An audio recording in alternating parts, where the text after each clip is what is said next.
Welcome everyone to the LG Ultragear Showdown CSGO, where 15 of the finest female players are fighting it out to be in the grand finale.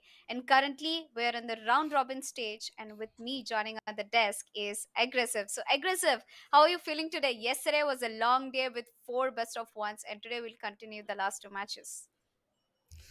I'll say it's gonna be a pretty long journey. I'm at the same time I'm two-faced here because of two reasons.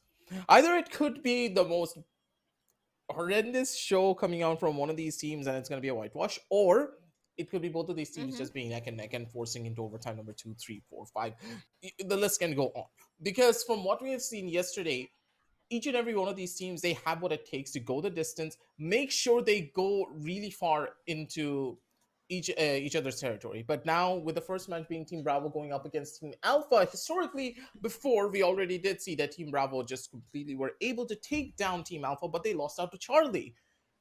Now it's a completely Yeah, different map.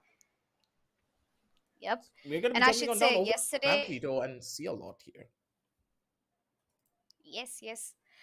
Well, after yesterday's matches, I should definitely say that it has been a very, nail biting matches, and players are fighting for the prize pool of 1,50,000, where the first team will be walking away with 1 lakh Indian rupees and the second with 50,000.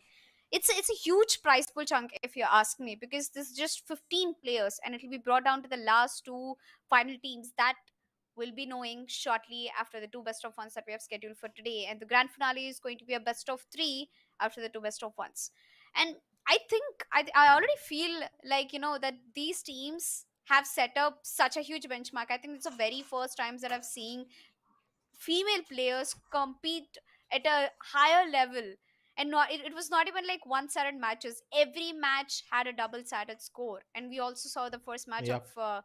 the series going in a double overtime, which was one of the best matches that I've seen so far. That's for certain. But again, when the matches are this close on day number one, in day number two, things could be drastically different because not only have the teams had a little bit of time to just play with each other, understand their strengths, their weaknesses, they've also gotten a chance to just figure out what maps could be strong for their opposition, why they're not able to perform as good on one particular map. And as we head on down over towards the group standings, here's where the real contrast of the situation will start to showcase itself. With only a couple of matches to go for each of these teams, they only have one match each. We are Yes. kind of stuck in that scenario where it's either do or die. Team Charlie, they're in a pretty strong position. So if they're able to win the match that is coming after this one, they're guaranteed a spot on the grand finals. But who's going to be on the second place, though? That's going to be quite questionable. And it does depend on what's going to happen here on this particular Yeah. match as well. If Team Bravo are able to take Yes. this win, they're going to be able to tie with Charlie, and then the tiebreaker round is going to be coming in. Alpha, it's their do or die here as well. Yup. And having a look at the player leaderboard, I should say, yesterday we saw some phenomenal performances coming in from different players, starting off with Muffinloop on the first position right now at the player leaderboard. A total of 1.37 rating. On the second, we have Britsy, of course, the mad woman with all the support plays and the entry fragger for her team. On the third, we have Rose, the clutch master. On fourth, we have Meow 16K, the very famous and of course the most experienced CS player we have right now, and L, surprisingly one of the best support players for her team. And we've got all these top 5 leaderboard players which can go through changes, by the way. And I'm really waiting. I think on the 6th or 7th of the player leaderboard we have Sway waiting to enter the top 5, and very shortly after the two matches that we have left, I think by the time we end the group stages and head into the finals, we'll have the clear understanding of who can be the top 5 players that lead into the finale. Yep. It's going to be a little bit of a question mark for all of us, but what we do know is that Charlie, they're almost guaranteed a spot no matter what happens over onto the finals because they were the ones to take these 2 points away. They're the ones who were able to perform so heavily in their last couple of matches. But here, for both of these teams in particular, it's going to be quite interesting to see who's going to be the one to make it through. Team Bravo going up against Team Hmm. Alpha, two teams that have completely different playstyles when it comes down to their contrast. But I do believe that Team Bravo, they just have the upper hand with the experience factor compared to Team Alpha. And because of this, I do believe that Team Alpha, they could be falling a little bit further back if they're not as familiar with Nuke. Nuke is one of those maps that Yep. really does award you for replayability. The more you play the map, the more you understand the timings. And Mm-hmm. this map really does award you if you're able to find that perfect moment where you're able to catch out a rotation, an over aggressive Yep. lurker, or if you hit the side faster, then the defenders can make it through. Nuke's like a maze. And if you don't know how to traverse this map, you're going to get lost really easily. Yes, that is one of the most scariest things which makes Nuke a very unique map compared to the others. And Nuke requires a lot of team coordination and team communication, I should say. Team comms are one of the most important factors you have to look out for if you're playing a map like Nuke. Because it's not just about entering into the site.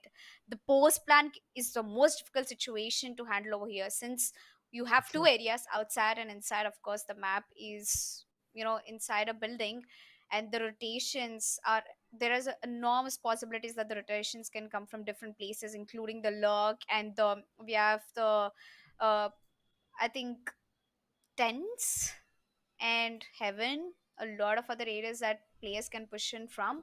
But I'm really surprised to see that we'll be seeing Nuke, because even in professional CSGO major leagues that I've seen, Nuke is always the decider map. It's in a best of 3 series or a best of 5 series. It's considered to be one of the most practical maps. So that is where most of the players choose Nuke to be on the last verge. And here it is going to be one of the matches played in the best of ones. And so far, if you've noticed, Universe, we haven't repeated a single map.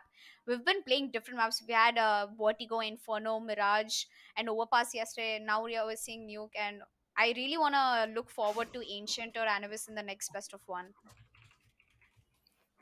It's going to be interesting, but at the same time, I don't think Anubis is going to be picked anytime soon. I'm pretty sure that none of these players really wants to test out this new map as much as you would have expected. But Ancient, on the other side of this, though, I'm kind of interested to see this map being played out. From what I've seen from professional levels of play, Ancient does have a lot of strategies that you can utilize to be a little bit cheeky. But then again, brand new maps, a lot of teams will not really want to pick this up as often. The meta for these maps as well have not really been set in stone just yet. They're constantly evolving, they're constantly changing. But what is not going to be changing is the strategies that we're going to be seeing here. Hopefully, going to be good old fashioned Nuke, not really anything out of the ordinary. And as we're going to be jumping on down in towards the game, let's see exactly what these dailies have in store for us. Let's go in. Yes, Nuke, a map definitely that requires a lot of coordination, and one of the most played, professional map or like competitive maps in the CSGO It's a major clutch leagues. And map. I'm really, yep. And clutching in Nuke is like a huge deal. So we have to look out for players like Muffinloop and Meow, and of course Sway, the Oppo. And I think Nuke definitely gives a huge part, like, partiality towards the towards the op AWP. And I think we already have the pistol round beginning. It is going to be Skeltra's team, that is Bravo. We have on the terrorist side heading over towards the A bomb side. That was a very clean entry towards the bomb side. But what you have to look out for is Vivichan on top of the heaven. Mia 16K already opening up an entry on towards Coco. Vivichan gets one, was trying to look for another. The bomb, I think, is already planted. Ooh, Meow and Uzi, they're going to be able to get the trades off. Meow just coming in down strong with the headshots, the USP, raining down hell from above. Just get the frags, just get the kills, and also defuse to boot. Bravo. They made their way in pretty quick, yeah, through Hut, but as soon as they entered onto the side, the post plants were just non-existent because on Nuke, where's the map control? Unless you take away the power positions, you're just not going to be able to hold it for that long. A player made a lurk all the way from Trophy straight up into Hut. It just wouldn't work out the way you wanted. Yes. And if you have noticed, Bravo was one of the teams that started out, like, with a very massive dominant place. I believe yesterday they had a 16-4 victory against Team Alpha, and I was True. really surprised watching the way they were performing. But the the catch over here is that none of these players belonging to Team Bravo are in the top 5 of the leaderboard. So it's a very good opportunity for Team Bravo players to be in one of the top five. And I think Sway definitely has an opportunity to be in the top five, and so does Skeltra, because her aim is so crazy, and she's, although very experienced with CSGO, and I think she'll be looking out for this map very much, because players like Sway, Skeltra, we've got Mia 16K, Muffinloop, these players have mastered these maps. That's for certain. And when you have such a good understanding of a map, it's just going to translate even better. You always say that CSGO is a game that rewards mechanical skill to the foremost, but the way I see it, CS also rewards a player for having better map knowledge. Map knowledge just plays such a massive part in this particular game that if you're able to throw proper utility for your team, that alone makes you a very valuable player. Because I would personally say 80% or 70% of this population can aim to a cracked out level. They will have good aim if you just put time into it. But to have proper game sense, to have an understanding of the map, how to slow things down, how to throw a smoke and molly with the lineup properly, it takes a while to understand. But Vivichan seems to be putting all that out of the window, just takes a UMP, sprays a couple of players down, and just holds the line. They're able to slow things down. And this eco round was up to a good start, but it seems as though the good start does not really giving them much to play around with. But Yep. Sway, okay, good shots with the UMP, deals the damage, and Meow, maybe biting a bit more than you could chew here, girl, but she already expects it, she knows. But this eco round is extremely costly for the players of the CT. Mm-hmm. Yep. This map is all about lurking, and of course the entry requires a huge amount of information and intel that is required to push into a bomb set. I think she got the bomb planted down. Buffalo exactly has idea where Meowkasa is sitting down. She will walk straight into the crosshair, but good job by Meowkasa that she's got the bomb planted, even though it was an eco round coming in from Bravo. I think this is a win for them, getting the C4 planted.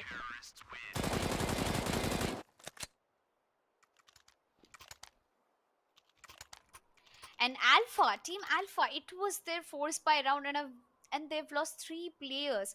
Now, that is huge damage for them on their force by round, while Braver was on eco and they did the most of it they could.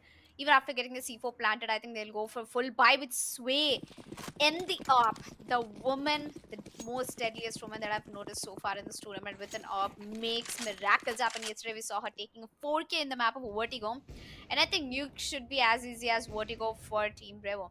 Moving forward, Ooh, as I speak of the devil, Sway Sway. opens up the kill on towards Muffinloop. The MVP player right now on top of the leaderboard has been taken out. Aggressive. Yep. The way that Sway plays with the orb, it's just absolutely no fear. She's gonna go in, take a frag, be as aggressive as she possibly can, and take those engagements. But now it's gonna be Skeltra's turn to come in with the AK-47, get that first initial kill down on the Uzi, and now the support player is completely gone. They need to try and go into this dry, and they're not gonna be liking this one. Sway, secondary on the kill, spots on one more player, wants to go in for the no-scope, but Sway does not have enough bullets to make things work at the very end. Meowkasa is gonna be able to get the final frag up, and does the op get retrieved? No. They lost out on a very expensive weapon and they have no way to buy it again. Now that is a costly round for the members of Team Bravo, even if they won out Yeah. the round. Well, even though Bravo lost the round, I think Sway is back with AWP in hand. So as long as this That's woman is true as carrying well. that around.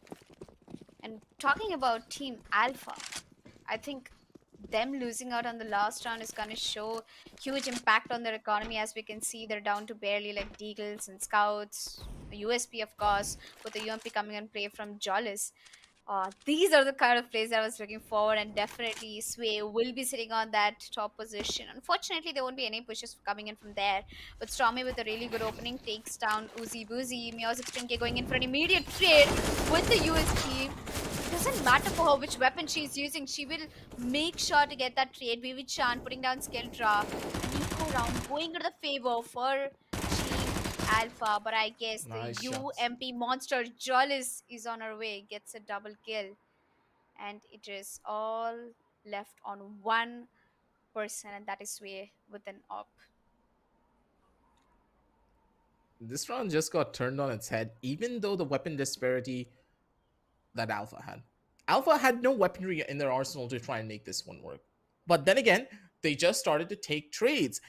And the members of Bravo, they just started to rush in without any form of utility usage, no form of noise being made on another particular side. Maybe you want to hold on top of Silo, expecting a very aggressive play to come in from the members of Alpha, but no, they just tried to rush in from Hut again.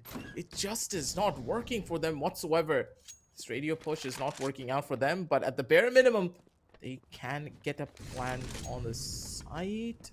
She needs to run all the way around or even try to save this op at this point, because the money factor for the members of Bravo, it's not looking that good, and their economy will suffer heavily if this op is lost.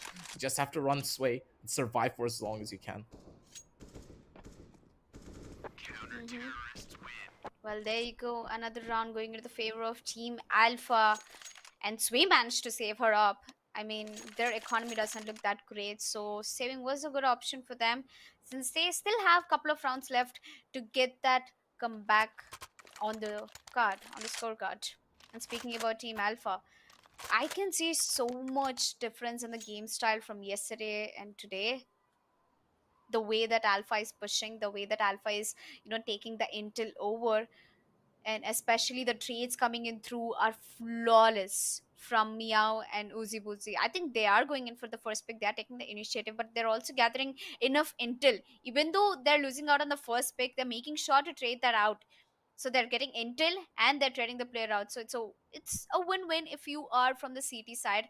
And talking about Team Bravo, they're committing into a side. They're not going in for, like, a split game. And I believe that if in a map like Nuke, in a map where there is so much team comms that should be needed, so much intel that has to be used in universe, I feel like these players from Team Bravo, they have to split up and play for pick, try to gather as much as intel possible rather than just committing to one bomb site, because there's so many True. ways that you can use the connector to move to another bomb site, and you can just sometimes hold on and do the lurk and get the win as well. It definitely doesn't have to be a bomb set all the time. That's for certain. Nuke is about just getting that first bout of map control and then just being able to capitalize on top of the utility that you have for that portion of the map. This is one of those maps that you can fully commit to a site and make it work if you know where your opponents are on a general consensus. Nuke has a lot of off angles that you can play at. But the thing is, the B side is a lot more linear in the way that you can take it over, while on the A side, it's a bit more problematic. There are two different entry points that you need to worry about. Plus, there's, of course, the heaven push that happens quite often. The problem with the B side is that there's multiple different angles that you can get crossfired from, but it's very generalized. So you can throw a flash, you can pop yourself in with a couple of smokes. But on the A side, on the other hand, you need players to push in from the outside. You need players that have control over onto the side of Hut. And then you need another person to come out from the outside, from lockers, and then head to heaven. Because if a CT is holding from heaven, any player trying to push in from Hut or from the other end of the spectrum from outside, they're just gonna get caught out. Too many power angles that you need to take over on one particular side. And I do believe that Alpha, they're using that to their advantage, but Sway, my god, already knows the angle, already expects it, and Muffinloop bites the dust for that. Yep. Moving forward, we have the beginning of the round, and I feel like Sway, okay, the master of no scopes, just casually picks up another one against Jarvis. Ouch. I'm really saddened that we missed that shot, but no problem. Sway is hunting down Mia 16k right now. It's Mia 16k on AK versus Sway. She spots it out, misses the shot, it's gonna fall back. Skeltra, on the other hand, gets a shot. Mia 16k successfully doing the damage to Sway. Although, on the other hand, Meowkasa has been taken down by Meow 16k. Rotation has been called by Team Bravo. They'll be approaching towards the B bomb side shortly, if I'm not wrong. And Skeltra, she's taken the one Sway, already getting the C4 planted down. And Stormyyy going in for the initiation. She will get that pick against Uziboozie, which leaves Meow 16k the only player in a 1v4 situation. And there you go, she walks straight into the process of Sway, and she definitely wins the aim duel. Sway gets the last pick.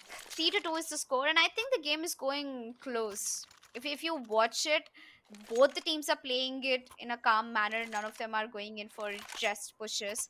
They're taking one pick after the other. They're getting value here all across the map. But for Bravo, they're punishing the aggressive plays coming in from Alpha without Alpha really throwing much utility to try and stop them. They're taking aim deals as much as they possibly can. And I get that, but without smokes, it's just gonna be a little bit more difficult. Nuke is a bit more lineup heavy. I can understand that, because if you try to throw a smoke or you try to throw a flash without a lineup, you're gonna be exposing yourself quite hard. But this crossfire angle coming in, it's just absolutely beautiful. The queens of eco rounds, I tell you, Alpha, they're doing it all when it comes down to the ecos. They don't have weaponry to make things work out like this here, Elika, but they're still able to find the frags regardless. Yep. And that is Stormyyy making the magic happen for her team. And it's been working good so far lately. She's picked up an SMG that's not going to work in her favor since Vivichan pushes her and puts the end to the round. Team Alpha with 4 points and Bravo with 2. And I feel like Team Bravo, they're alternatively getting the rounds. They're losing one, they're getting the next one. They're giving away quite some intel towards Alpha, and I think mostly, like, the major part of Bravo losing is because Alpha is good at their lurks. We've seen Stormyyy get multiple. Despite of that, we've lost since they need to watch their back, and that is where Vivichan and her team steps up. This is a very tight angle for Muffin to hold, but yeah, she just expects it. Lightning fast when it comes down to the reaction. Sway none the wiser for that angle.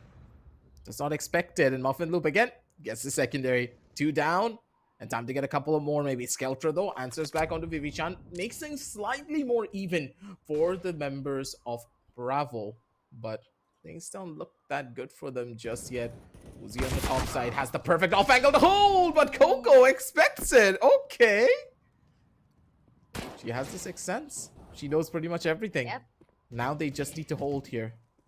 Positions are known. They already have an idea of how many terrorists are playing on the other side of this. Jollies, if she misses a shot, this is going to be a costly one. What? Ooh. It's fine. Damage dealt.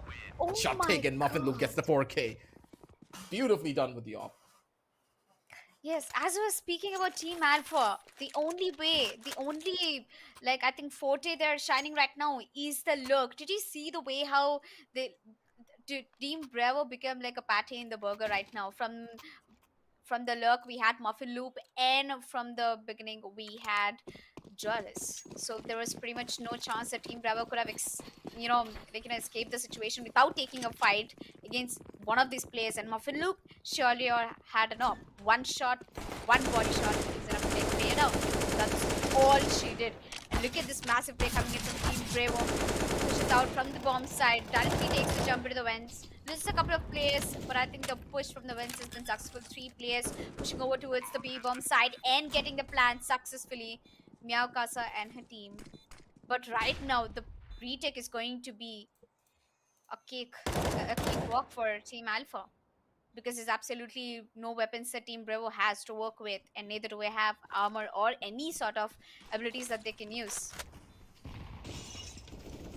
Playing slow here, but for Meow, good shots, Uzi. Alright, nice flick. The recovery is gonna be perfect here.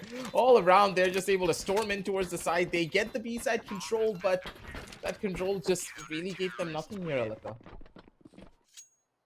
They could not get into post-plant positions, and it seems as though Bravo, they're suffering because of it.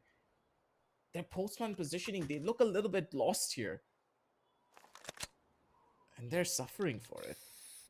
They need to try and figure out what they want to do after they get the bomb down, because as soon as they plant, they're not setting up crossfires and they're giving space away to Alpha.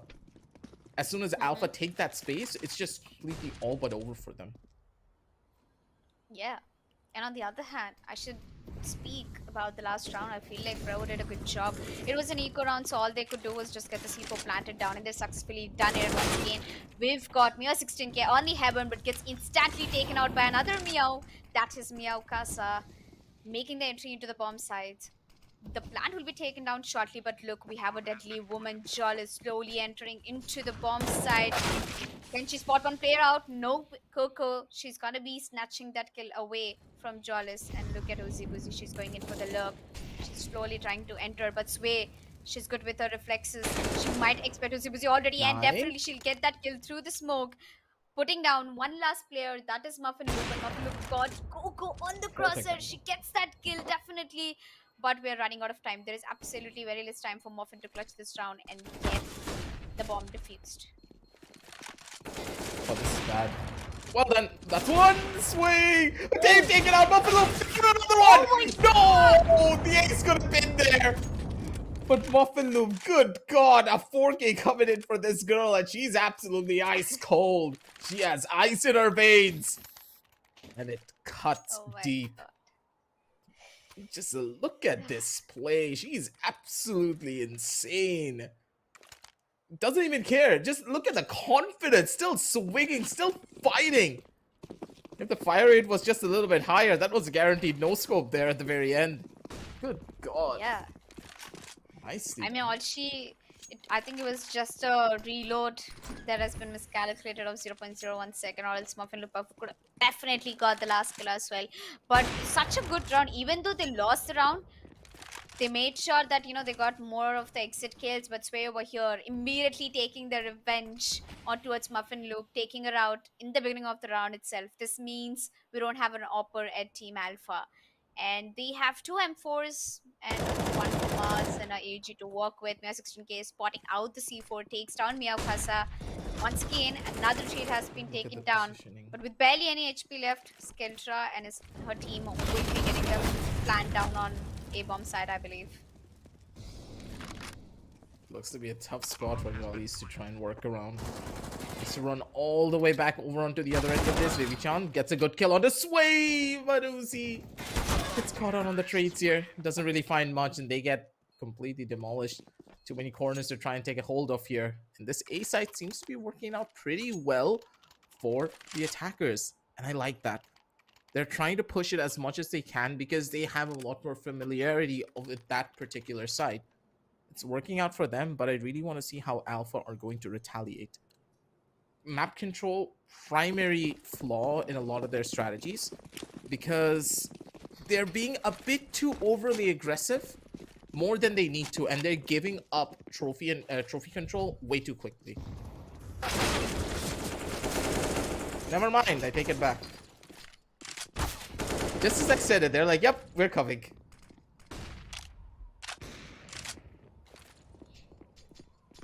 And I feel like this is the situation. But I don't think we will get okay, Vivi gets one, and that is the Sway. The Opera has been put down.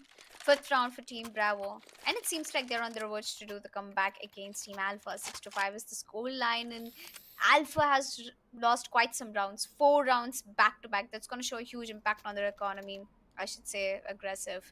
And most importantly, I really love how both these teams are so, like, they are so adamant on using that AWP. They're going to pick it every single round, despite is it a win or loss for them. It just acts as the crutch. They feel a lot more comfortable with that one-shot potential under their belt. Plus, if you're that skilled with the op, why not use it? It proves to be one of the weaponry that will always give them an edge. But that edge could be a little bit more of a problem here with Muffinloop getting a bit too aggressive of her own good. But again, it's a heavy control over it onto the other side. They're on lobby here, trying to go in for the kill, and that's going to be Meow biting the dust because of an aggressive peek to try and gain some level of information. Sway has been doing this consistently, and now comes the op duel. Muffinloop, you need to make sure you hit this shot. And you just have to be patient. You just need to wait. No real over-aggressive peeks, and Muffinloop gets the angle. That's the kill that she wanted. And with that, the op is now down, and Sway's not going to find out much! A painful end for Alpha, but still a 1v2, pretty much doable in the hands of Muffinloop. Yeah, a 1v2. This can set a mark for her. This will lead on her legacy to be the top player currently on the player leader card. The spike has already been planted by Meowkasa, and all they're waiting is the Muffinloop to rotate. And I think the rotation has been called through, and Stormyy's going in for the lurk. Meowkasa already on the site, and Muffinloop's position has been revealed away. Stormyyy has communicated it to Meowkasa that Muffinloop is using just to come down. She drops down, Nice. gets that kill on towards Meowkasa. What an incredible reflex. She's going in for the diffusal of the bomb. And Stormyyy, she will be coming in Does for she the have a look. kit? She's gonna peek out. She's jiggling it. She But doesn't have a Muffin kit. Loop is making the diffuse happen, and she makes the No diffuse way! Without happen. a kit? Without a kit? Yeah, she took 10 whole seconds without any worry to peek out to watch out for Stormyyy. All she did was defuse the bomb, and it was an open plan.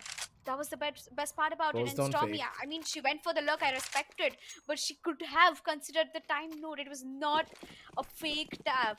You know what they say? Pros don't fake, something like that. Yep. This is exactly that situation. She's cold. And because of it, it's going to be an angle for them to hold on to.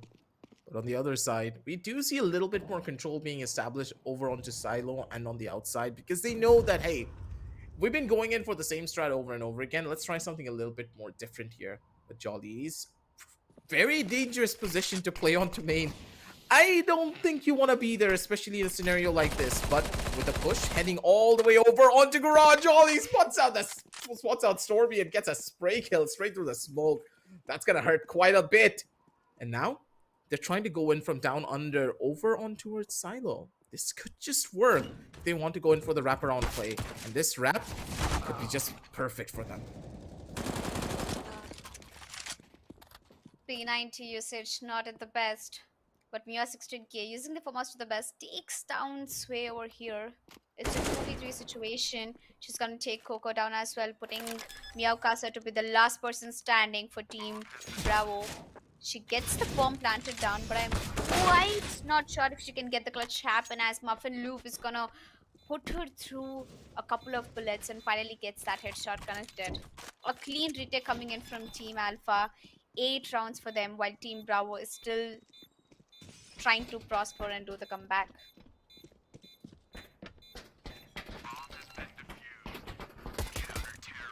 8-5.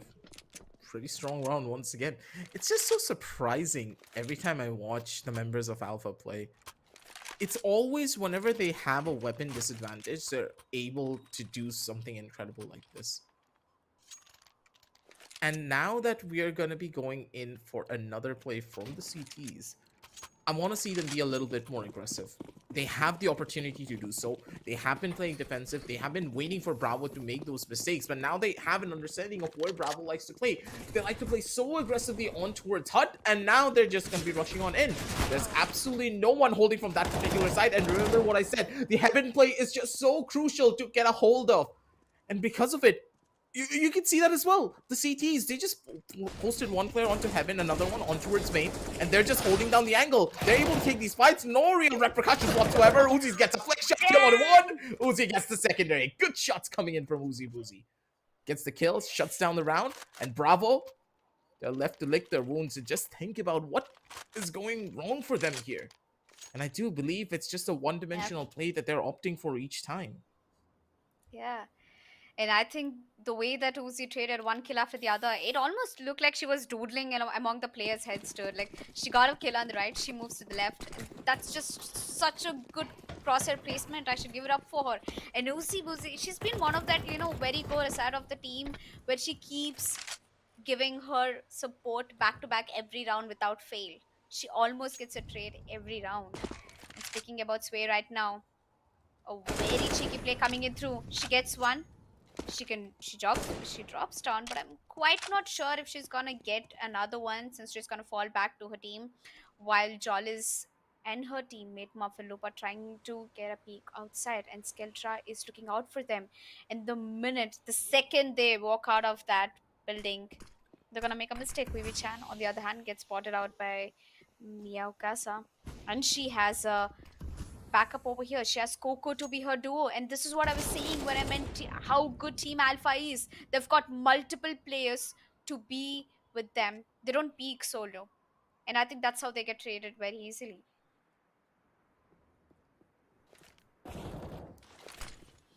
Another one kill coming in from Jolly's. A little bit of a miscalculated pop flash, but that's still gonna work somehow over on the other side. Muffinloop's gonna be able to capitalize on top of him. Uzi on the back end. Just needs to hold down the angle, hold down the corner. Lapse in judgment coming in from Uziboozie, but I guess it's okay. Still, there's a chance for them to win out the round, but Muffinloop needs to conduct almost an impossible clutch because we know how good Coco and Meowkasa can be when it comes down to their crossfires. If Muffinloop is able to isolate these 1v1s properly, we know for a fact that she has a flash. The timing! Elika? Uh-huh. I They have no think idea. this clutch, yeah, this clutch is mostly possible. And Muffinloop is one of the aggressive players, with both the No. players being on the They can't. backstab. Not a really good opportunity, but Coco takes that opportunity to her advantage, pushes through the smoke, gets the kill on towards Muffinloop, and that is Bravo finally closing out the first half with a point in their score. Bravo with 6 rounds, Alpha with 9, the side swap coming in through. And I really want to see if Team Alpha is going to maintain the same momentum throughout the terrorist side as well. And I really love the way how they executed or held the bomb sites properly, because Nuke is supposed to be one of the very, very aggressive maps for terrorists. And they've handled it in the CT side very well, I guess. Yep. The way that the terrorists were able to play, it's not that bad. 9 and 6 of a scoreline, they're pretty much even. This map can go either way depending on how the members of Alpha are able to push their way forward. I'm a bit more interested in the way Alpha are going to be playing this particular half because they haven't really had the best of successes when it comes down to their terrorist side, because they tend to fall into a loop of just trying to rush into their opposition. And when you have a really good op player such as Sway on your opposition, you're not going to be able to brute force your way in for free. You need flashes, you need smokes, you need to gain that small bit of an advantage to make Sway very uncomfortable, make her second guess herself, and then opt to go in for those plays. It's not happening that easily here unless they have proper lineups for it. Or if Muffinloop just goes absolutely mad here. Ooh, the taps could just be coming in. Has the perfect headshot aim, but Coco with the spam, just way better. Get that crosshair placement down, girl. Just tap her in the forehead. Perfect. Yeah. I'm pretty sure each one of these players have done their warm-ups, and I think the aim so far has been on point. A Tech9 play coming in through. Uzi opens the door and she just rushes through it. It's like she had to go through that door, and she even gets that kill successfully, leaving it to a 3v4 situation or 4v4 situation on a retake coming in from Bravo. And Bravo has to be really careful, but Jolly's 10. She comes out, takes down the most important player. Sway is already put out of the map. And Coco is down to 16 HP. There's barely any chance, but it doesn't matter. Coco with 16 HP gets the kill. And that is the round coming in from Team Bravo. Such a beautiful round. Coco gets 1 with a 16 HP. Stormyyy immediately trading it out. And Meowkasa coming in for the rescue and the defusal. Here we are, Bravo. Coming back on track. 7th round on board for them. That's a smart one for them to find out. 9 and 7, and the CTs now finally have their claws set on being able to get those early advantages to push their way forward here. For me personally, I would say Alpha, they did make a proper push, but they're falling into the same problems that Bravo had previously. The post plans. Not really any form of crossfires. They're giving away a lot of early levels of control. They're not really able to peek off of each other, and it's really hurting them a little bit here, but Alpha maybe slowed down their push a little bit too early. They're trying to make a wrap all the way from outside, maybe heading on down over onto basement to have more options to work around, and Meowkasa, okay, is able to find 2 kills for free. That's the CTs, being able to get that early level of control. And Skeltra, what's the option here? You want to use that PB Bison to go in for an aggressive play. Knows that one more player is on the top side, and Stormyyy! Disgusting flick straight to the forehead. Jollies is now lying down on the floor and contemplating her life choices. Yeah. And I feel like this round was a quick one. Speaking of the fact that Meowkasa with the 3K in her hand and with an SMG, you know, I think CSGO is one of the FPS games which is famously known for the SMG plays that come through. We've got P90, we've got Mac-10, so many incredible guns like PP Bison as well, which get the job done for both of the teams. And I believe that SMG, the run and gun, that is an 100% accurate, like, working strategy in games like CS. And it's been so far so good. It is for Team Bravo. They've secured their 8th round on board. It's a full buy round for Team Alpha. But Skeltra, despite of that, wins the fight against Vivichan against an M4 with the PP Bison. So the Uzi's turn to go in. Never mind. No one's checking her back. That's going to be a costly one. Meow's going to be able to find the retaliation kill to even things out, but they're losing out on too much map control. That's another body to get dropped, and Stormyyy just using the map to her advantage. Has all the elevation to work around with, and Coco's just going to wait and allow them to fall into her trap. 9 and 9 as we have equalized, ladies and gentlemen, but when it comes down to the economy, it's far from getting anywhere close. Looking at Bravo, they are sitting pretty. They have all the money in the entire world. They can buy 2 ops if they wanted to here at this point. But they're not even investing in anything like that. They want to save that economy, build it up so they can snowball it out of control, because they know that Alpha, they're forced down onto an eco round. And when you're on eco round, most of the time you want to go in for that A rush, because going to B, it's going to be quite difficult. But with the utility spam coming in from each side, this could be a problem. That made backfire on Sway. Oh my god, she missed absolutely every single shot. Gets taken down by Coco. Coco going in for a double kill. On the other hand, we've got Coco watching out for the bomb. Gets a quad. It's an ace. Please let her have the ace. Nice. And she definitely does. I think one of the kill went into the favor for Sway as an assist, but beautiful almost ace coming in from Coco. And I think smooth usage of M4 even over there.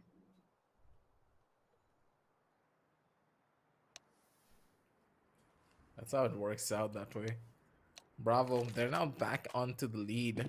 It's been a while for them to be here, but it seems as though their counter-terrorist side is just on a different level. Plus, now that Sway's back on the op, that's even more firepower that they're adding onto their arsenal. A little bit of a missed incendiary, but that's completely fine and dandy. But Muffinloop is trying to make use of that moment of confusion. Sway's gonna be able to come in for the reverse frag over onto one. Sway's not gonna miss in the op shots here, baby. She's finding even more value. And now they just need to wait it down through. That's going to be a cross, but still a very costly hold.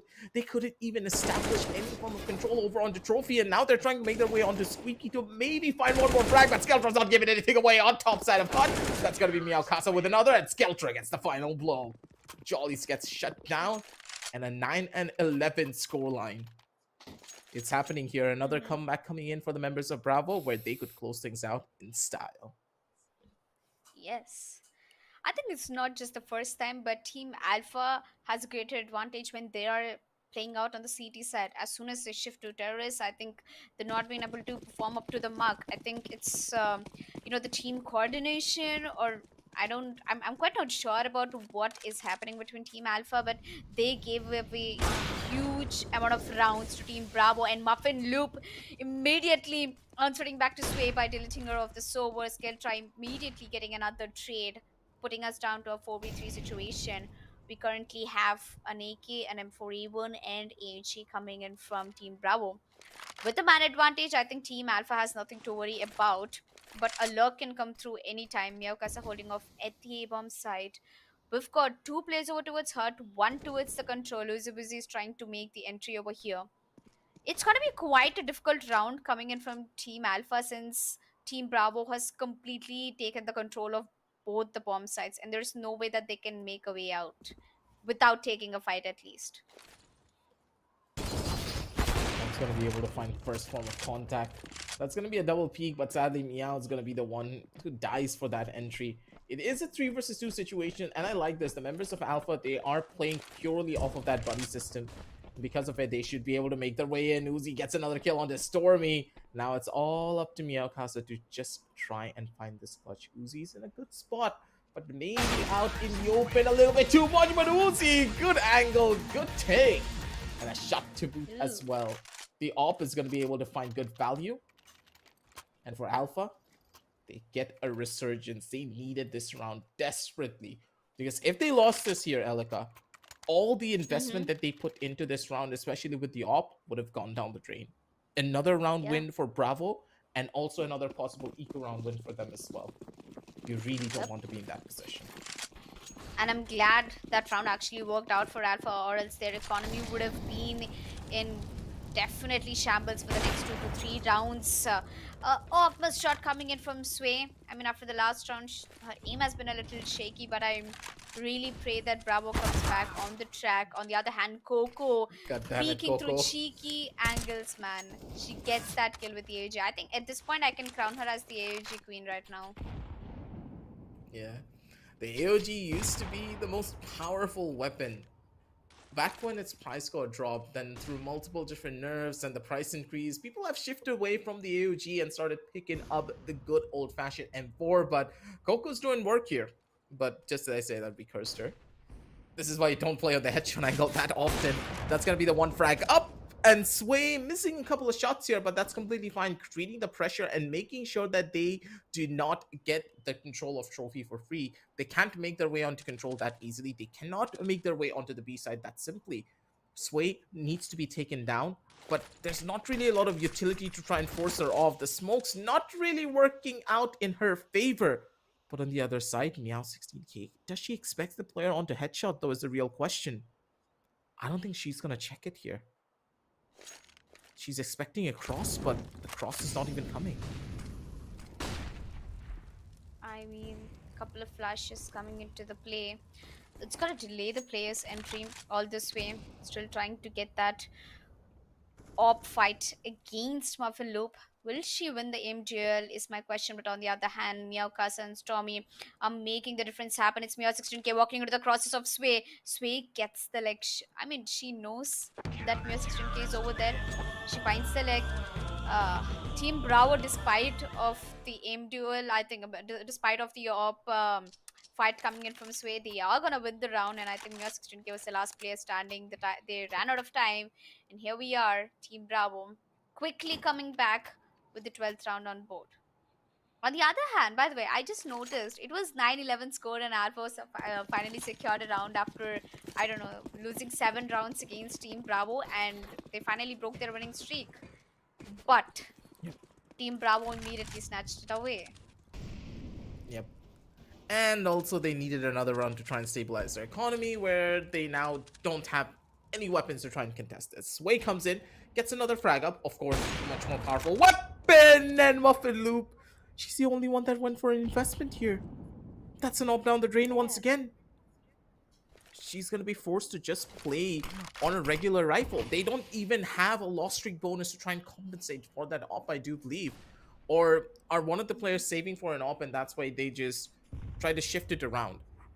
We'll see the economy right after. It's very hard to predict the economy of CS down to the T here. It gets a bit difficult with the amount of money that you gain from time to time, but on this 10 and 12 scoreline, it seems as though Bravo are guaranteed to get the 13 on the board. They have the better weaponry, they have the angles, they also have the understanding of the positions. Good shots coming in from Coco as well. Nice flick to end things off. And with this 10 and 13 comes round, and the last closing moments possibly for the members of Alpha. If, and I mean if, Bravo are able to take this round, this is pretty much a guaranteed match point. Yeah, definitely. I mean, considering the fact that the economy for Team Alpha is looking great right now, they're going in for a full buy. If they lose this one, then the next round is just a free given round, fed round for Team Bravo.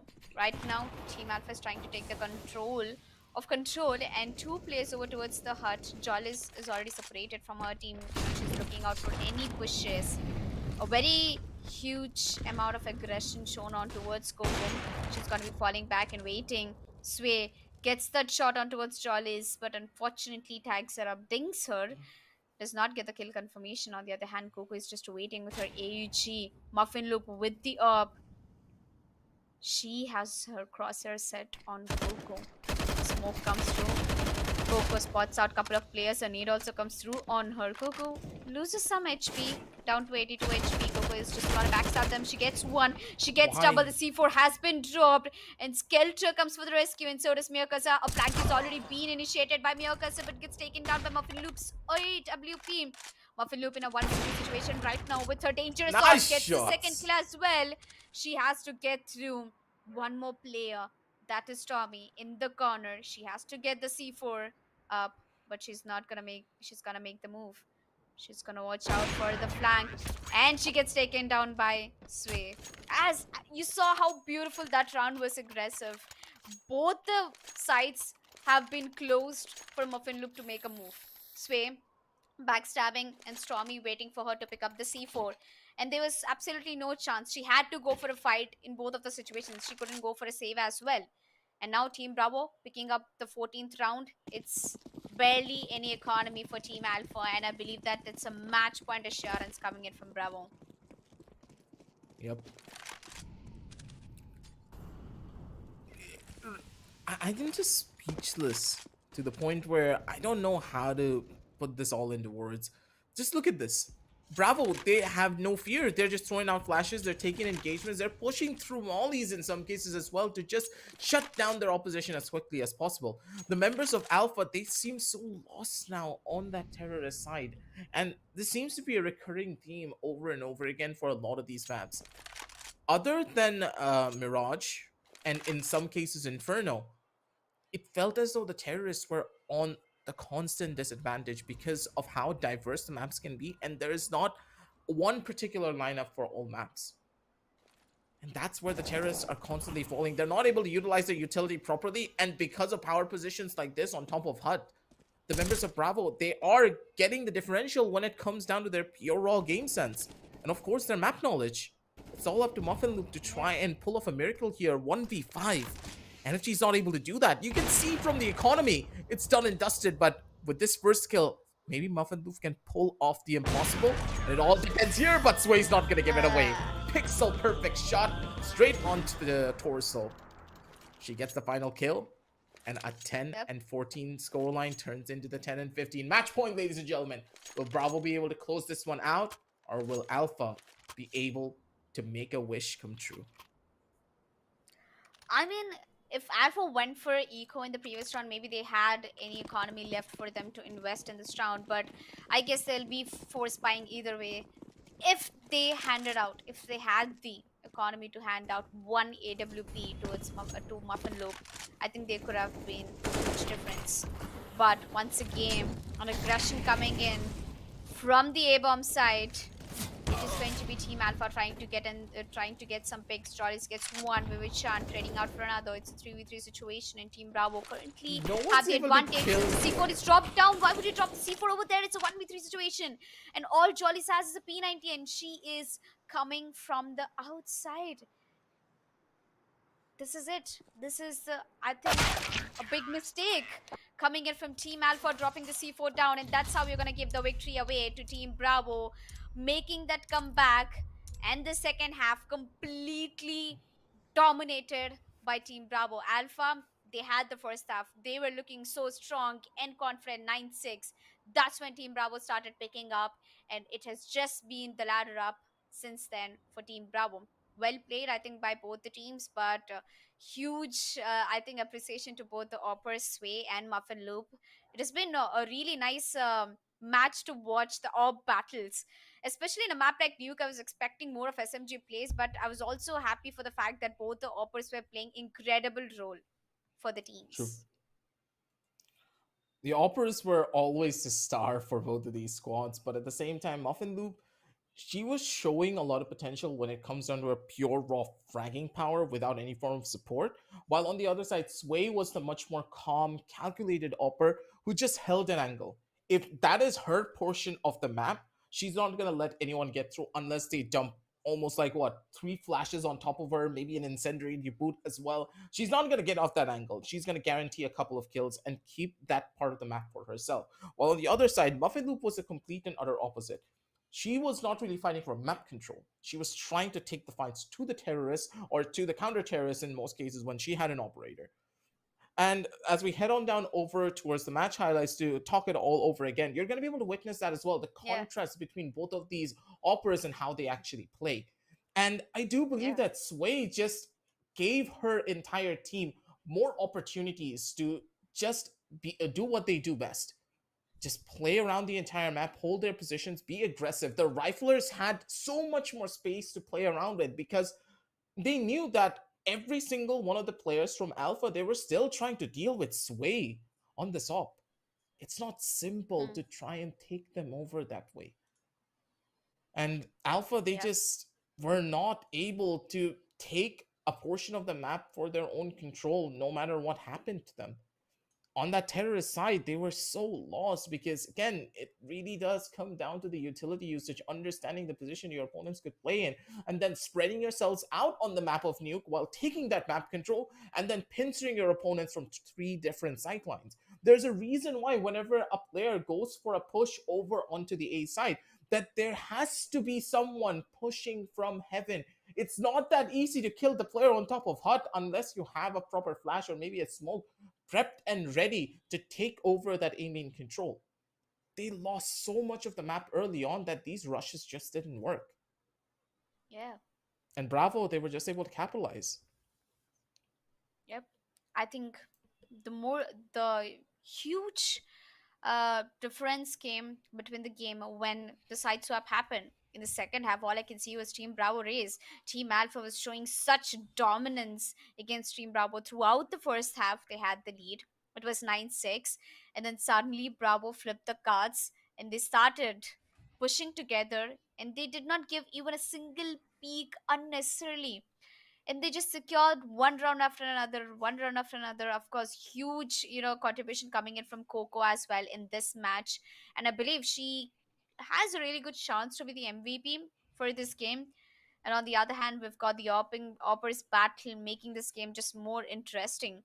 And one of the reasons why I also feel like Team Alpha was not able to pick up any, like pick up the pace of Team Bravo in the second half was they were too concentrated on getting the picks rather than making the strategy of getting the plant onto the bomb sites. I think we barely saw them, plant the bomb 2 to 3 times throughout the second half. And half the time the C4 was already dropped in favor towards Team Bravo. And I think that's when Team Bravo Yep. started taking the advantage against Team Alpha. They know that they're gonna push bomb sites, but the plant was not sure because Team Bravo was acting on intel and they were acting so fast. They were already going through lurks. There was two players holding off the bomb site, so there was absolutely no way the team, Alpha could have escaped without taking a fight against Team Bravo. Yep. Map control is key when it comes down to Nuke. And the members of Alpha, they were not able to get a single bit of it through the entirety of their terrorist phase. And for the terrorists, you need to have a part of the map for yourself before you can enter onto a site. And I really hope that the members of Team Charlie who are watching this map now, if they of course play Nuke, they understand the shortcomings that either of these teams had when it came down to the terrorist side. Because terrorist side on Nuke is not easy for this particular reason. A lot of teams, they have no idea how to establish map control. Even in the highest levels of play, the teams that are dominant on Nuke are the ones that are able to just take the entire map for themselves without really having to invest that much utility in. They have Yeah. utility to enter onto the site. They have utility to just cut off the power angles that you can hold onto. And here, there was just none of that. It's rough to say, but Alpha, they just kind of dropped the back here in more ways than one. But regardless, they had a very good showing. When it comes down to their raw mechanical skill, I am thoroughly impressed. Each and every one of these players, they have what it takes to take down their opponents on a 1v1 duel. But as a whole team, when it comes down to playing CS based upon the map, they just fell short a little bit too much. Yeah. But we got to see the best of the best plays coming in from both teams in this map, and I was expecting a one-sided game, but a lot of surprises along the way. We've seen almost every player channel. We've seen Stormyyy get multiple kills, Coco going in for that quad kill, Meowkasa making wonders throughout the lurk, and Skeltra going in for support kills. Uziboozie, Jollies, and Vivichan absolutely made sure that Team Bravo could not cross into the map in the first half. And Muffinloop with the Rob skills and Mia 16k, the IGL for the team, if I'm not wrong, has also made quite a contribution to the team. But I was hoping in for an overtime, but I don't think we'll get to see an overtime. We didn't get to see an overtime. A pure hard earned victory coming in from Team Bravo. I think they're back with their aggression. And it's also a very surprising fact that whatever matches the Team Bravo has played so far, they played three matches, and out of which two they've won against Team Alpha and Charlie. They lost, and that was a huge, like, that was another story to explain how Team Charlie, completely dominated Team Bravo yesterday in the map of Mirage. But I'm looking forward that we get to see more and more plays from Team Bravo in the grand finale, hopefully if the group standings consider in their favor. But Team Alpha, they've played four matches and lost three of them back to back. And one of the players that I would like to shed some light is Coco. I mean, I've watched her play yesterday, two True. games, I believe. And today she has completely shown a different side of herself. It's not even like she's Yep. trying to make heroic plays. Very normal and very calm sprays and calm kills. She wasn't Yep. over pushing. Neither was she holding back. She was absolutely balanced with her plays. Yep. She played as the anchor for the team. And that is what Coco did previously as well. But I do believe, as you just stated, she was a bit more shaky yesterday, but now she's in the zone. She's playing with her team. She's making sure that the trades are coming in guaranteed. Just like on the opposition side, when we talk about Team Charlie, we have to talk about Team Charlie, right? Because of how incredible their trades have been. Look at a player like Rose. I'm going to compare Rose and Coco here in this instance because Britsy's the one taking the entry, but Rose is the one who was constantly able to get the trades. And Coco's filling in those shoes beautifully. Whenever Sway's the one taking an engagement with the op, if she misses a shot and the opponents are trying to capitalize on top of that missed shot, Coco's right around the corner, holds with the AOG, gets the headshots, gets the frags, takes that control that the terrorist or the counter terrorist could have taken away from her team. Everything worked out in their favor because they have star anchors like her. And you can see it from the match MVP, 29 kills, 18 deaths, and a rating of 1.61. She had a phenomenal game here. Yes, that was one hell of a performance coming in from Team Coco. And moving forward, we have the group standings, the one that we've been waiting for a long time. We've got Team Charlie still in the top with three matches played, two victories in their hands, and a total of 2 points, tying up with Team Bravo, who just finished a game and won against Team Alpha. Well, right now, only two of these three teams will be moving into the grand finale, and we have one more match left. I think that will be happening between Team Bravo versus Charlie. Despite of whatever the situation might be, I have a feeling the Team Alpha won't be able to make it to the grand finale, which will be happening shortly. It's a best of three series. What are your thoughts? Do you think is there any chance that Team Alpha can qualify into the finale? For me, it doesn't, because they've already lost three games. In my eyes, they're not going to be able to do it. There's no more matches for them to even get that one Yeah. extra point to try and even equalize at this stage. Now, I guess it's just for bragging rights. There's not really a lot of seeding that you can talk about here. Maybe they can ban an extra map or get an advantage early, whatever. It's primarily due to bragging rights at this point. Charlie versus Bravo. We're maybe going to see a couple of fun plays coming in, or maybe it's going to be Bravo trying to go in for that revenge story for what happened yesterday going up against Team Yeah. Charlie. Team Charlie, they're the home favorites here. They should be the ones when you think about it to take it all away. Alpha had a really good start on the map of Inferno, but Charlie, they just evolved each and every time that they played a match. And I'm just thoroughly surprised at how good this team is. Initially, we thought, Yes. oh, Charlie, they're probably not going to be able to make it. Bravo's just way better after what we saw in the second game. Third match rolls around. We're just we just slapped on a backhand. And now we're seeing Charlie on the very top, and we're going to be seeing their last match soon enough as well, ladies and gentlemen. Don't go anywhere because we'll be right back after a couple of words from our sponsors.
And welcome back, ladies and gentlemen, to the LG Ultragear Showdown CSGO for brought to you by the Esports Club. Sorry, a little bit flabbergasted here, especially after what happened in that last game. Of course, it's going to be Team Bravo being able to take that victory away, and that victory really did put a damper on the plans for everyone on Alpha's side, because Alpha, they're the ones who got the proper opening, went into overtime number 2. They were able to go the distance up against Team Charlie. Now, we're now here at the end of the day. We're here at the final game where I don't really know, Elika. We could be in for a pretty big surprise coming in from either end of this. We could be watching Uh, the members of Team Charlie being able to take this one away, or it could be something drastically different. I mean, yeah, definitely, I do agree with you, but of course, the surprise coming in the map is going to be a huge surprise for everyone. Although we are waiting on the Sure. update from the production side, what is the map veto and which map might be coming out, and especially the fact that we haven't played or repeated a single map so far in They're the going around the CS:GO world from in the 80 CS:GO days. competitive pool.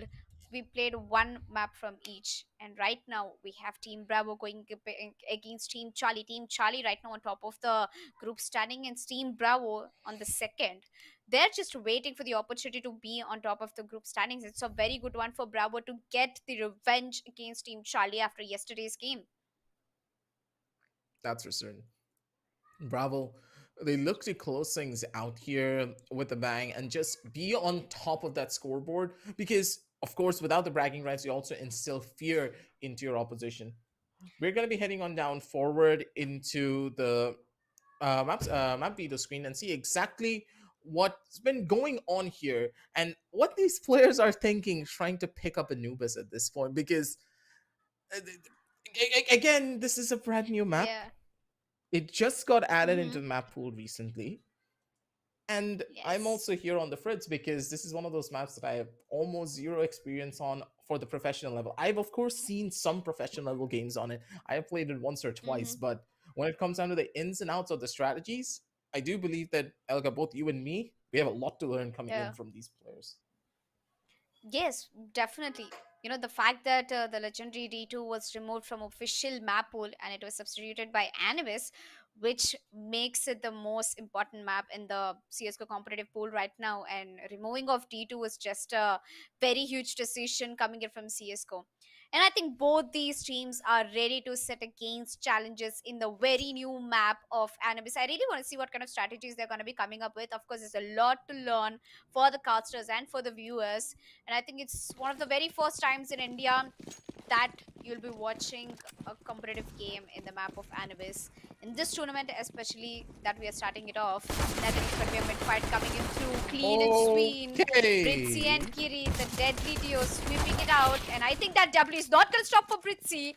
A 4K for her. She's And it's the insane. last person standing. I know, right?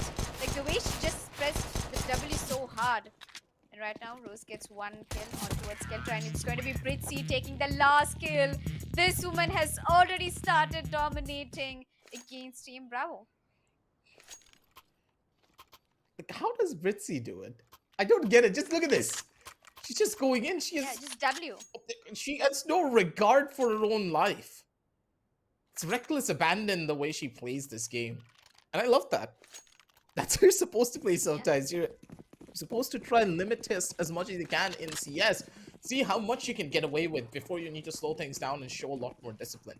But now things will be slightly more different here as they're opting for a push on towards the A side this time around. A little bit more of an emphasis on spreading themselves out across a little bit less and just focusing purely on trades. And that could be the thing that works out in their favor. And Britsy throwing out the utility, knowing where to go. She already has an idea of how to play this map and she's utilizing it to her best ability. Yep. Well, that's what makes her one of the most experienced CSGO professional player out there. But Kiri is trying to make a difference over here. Gets a double kill, and so does Rose, leaving Stormyyy the last person alive with the AK in her hand. Gets one. Almost Ooh, was going in for a Stormyyy. double, but Hhyphae will put her down, putting it second round for Team Charlie. And I think that last round buy was a little miscalculated. I really hope that Bravo will be able to pick few guns, at least SMGs for themselves. And I see an M4 buy coming in through, so it shouldn't be a problem as long as they have a buy. But Team Charlie, they look so confident in Anubis. Did you see the way they're rushing into the bomb sets? They know what to do. They know how to get the bomb plant. And I haven't seen them this confident ever in this tournament. Yeah.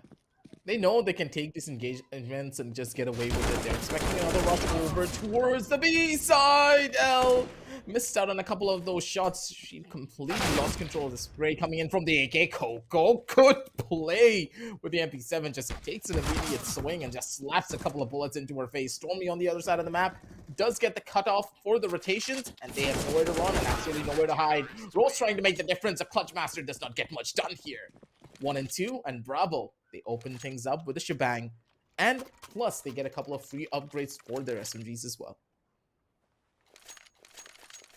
Yeah. An interesting round coming in from Bravo finally after losing 2 rounds. It was their full buy round and a well-deserved one, I should say. And Team Charlie, I think they're back in action to pick some revenge against Team Bravo, but they don't have a full buy. Kiri going in for a Deagle, and we have a couple of AKs. I think it's going to be a very slow push coming in from Team Charlie. On the other hand, Team Bravo is already sent for a look. That is going to be Coco. L trying to look out for her team, and she definitely does. Takes that pick against Stormyyy, and I think she'll be exchanging guns shortly. And Kiri is holding off the bomb side. She's got Coco in front of her. She's gonna pick the gun up with the deagle. She makes a miracle happen, a 2v3 situation, and I think Team Bravo has to be really careful about the kind of decisions they're making right now. Shortly, the plant will be taken by Team Charlie.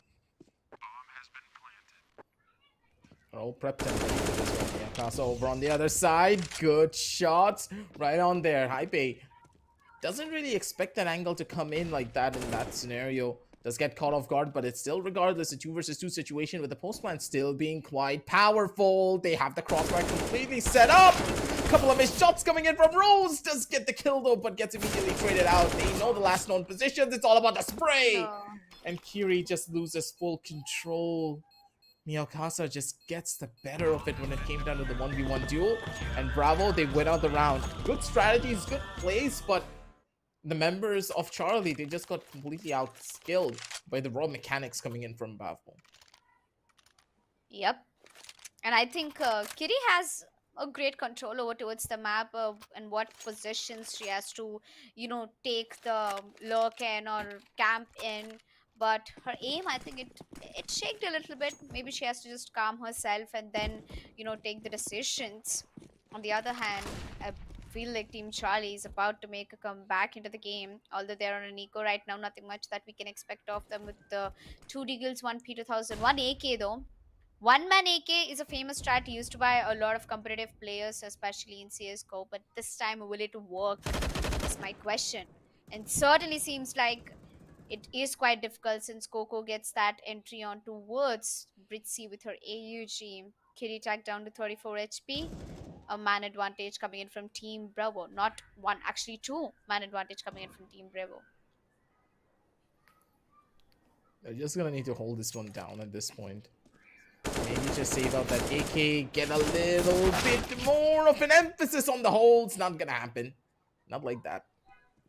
Rose on the other side does get one equalization kill, but this AK buy, it's not gonna bear any fruit anytime soon. Maybe one more kill to get it right at the very end. A flick down to the bottom, a little bit questionable. And you can see that Rose is laughing as well because of it. And that's completely fine. They lost out on the AK, but they have more than enough money to regardless go in for the buys. Is that a glass cannon AK without armor? Yeah. That's a little bit ambitious, Rose. But then again, she's normally the one going in for trades, right? So it should be fine, even if you get tagged out a lot. Yep. And I want to focus a little more on Team Bravo over here. Although choosing Anubis was quite not in their favor. I should say Team Charlie had an upper hand in the map veto. But I guess they know what they've done. They know that choosing Anubis was a better option than choosing any other map against a team like Bravo. But Team Charlie, they already have one victory against Bravo, but Bravo just defeated Alpha. And they're currently at the second of the leaderboard. Britsy, on the other hand, opening an entry, gets a double kill. Beautiful performance from her side. A 5v3 situation just brought down to a 4v3. Sway trading it out for Rose. The C4 has been planted down, and Britsy is going to have the best fight, but Sway is going to put her in the coffin. Skeltra is barely down to any HP though, but Sway going in for a triple kill. I think she is on a killing spree right now. Skeltra gets one more. Meowkasa all by herself on the bomb side. A nade comes through. She doesn't take the damage, but Sway is gonna make her way through. Despite Does she have a kit? She has a kit. Despite of not blowing her position, I think Sway is just gonna W and get that round for her team. Bravo.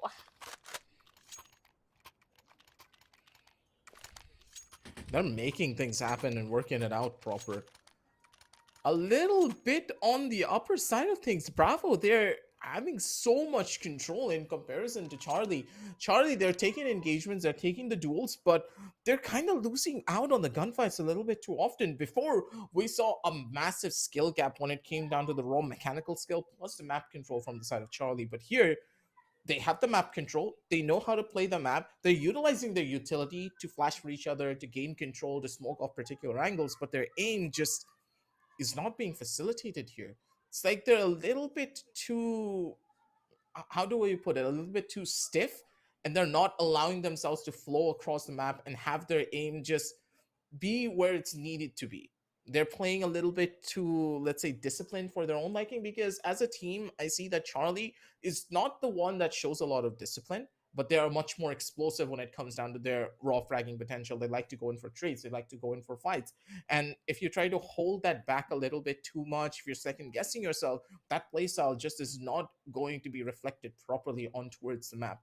I like the fact that they want to change things up. I understand that this is a map that they may not be very comfortable in, but it feels as though Bravo on the other side, they're just utilizing every single bit of their mechanical capability to just out aim the members of Charlie. They don't need the map control, they don't need to worry about anything. If the aim duels are what they need to win, then it's just done and dusted right then and there. Yes. It also reminds me of how Britsy got that 4K in the very first round. I think this map, both the teams have come to a stance where both of them are gonna be playing out of their aims and very much less strategies being displayed here. But I think the upper advantage is towards the Britsy's team because she looks experienced. She knows what she's doing. She's got Molly lineups. She's got smoke lineups. All that I have seen from her game can clearly tell me that she has played this game more than anyone else on the server right now. Coming back into the game, 4 rounds for Bravo and 2 for Charlie. And it's going to be a very good buy coming in for both the teams. But if this round does not go into the favor of Charlie, then there's a very good chance that they might have to go for an eco in the next one. That's guaranteed, but for Charlie, this is a round that they really do need to take a proper grasp on. Maybe slow things down a little bit more, take their positions properly, and just try to build on top of each other. And that's it. They're gonna be able to shut down one. They're playing it smart. They're trying to get that early level of information on towards this mid side, onto bridge.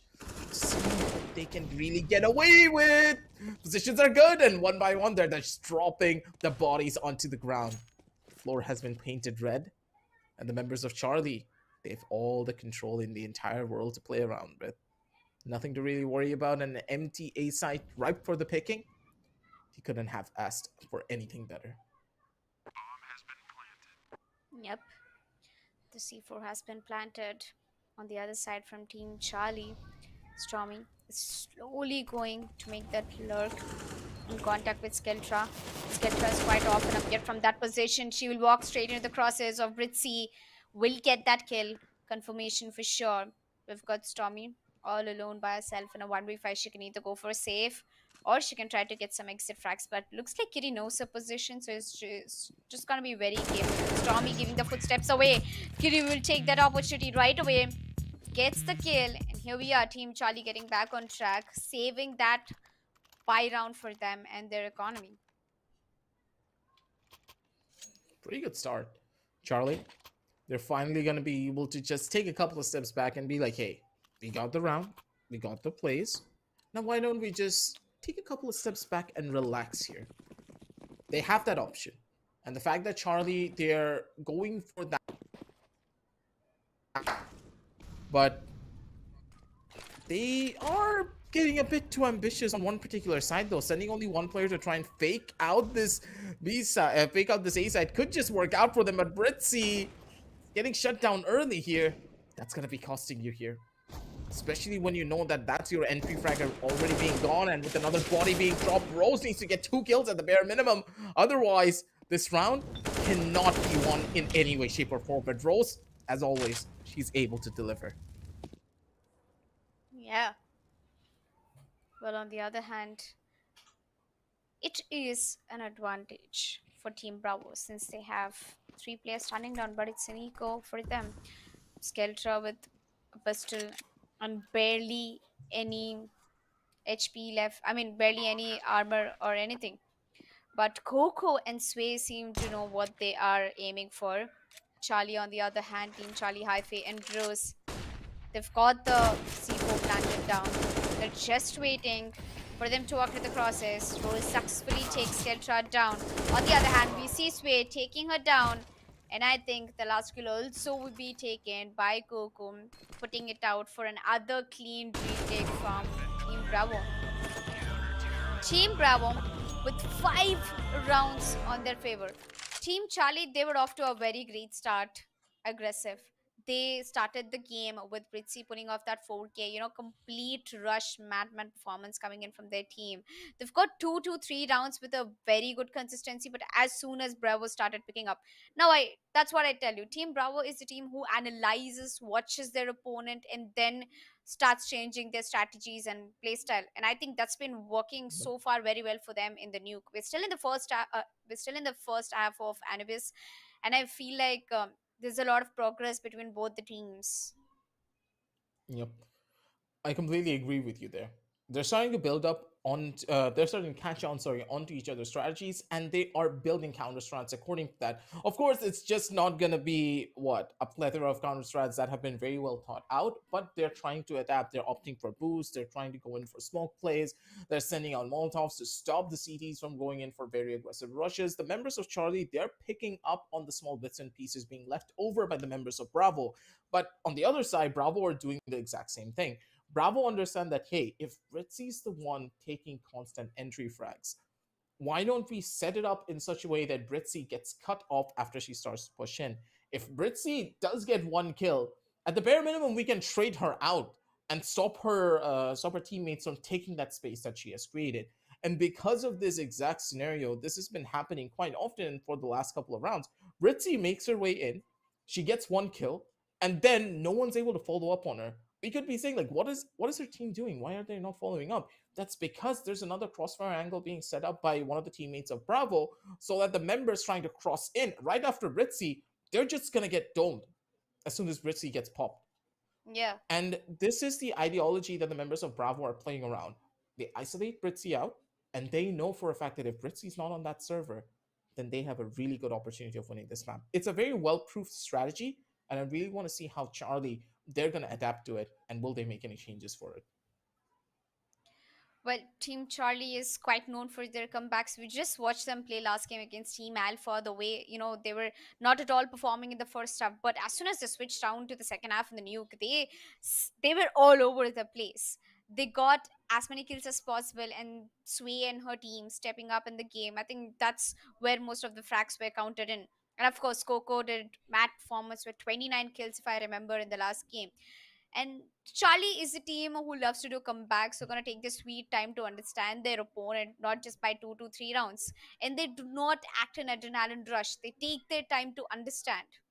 And I think that's what Yep. they've been doing so far in the tournament. Even in the first game, Inferno, I remember Team Alpha versus Team Charlie, and Charlie did almost a comeback where Team Alpha was already on a double digit, and they brought them down to almost a close victory, but they lost it.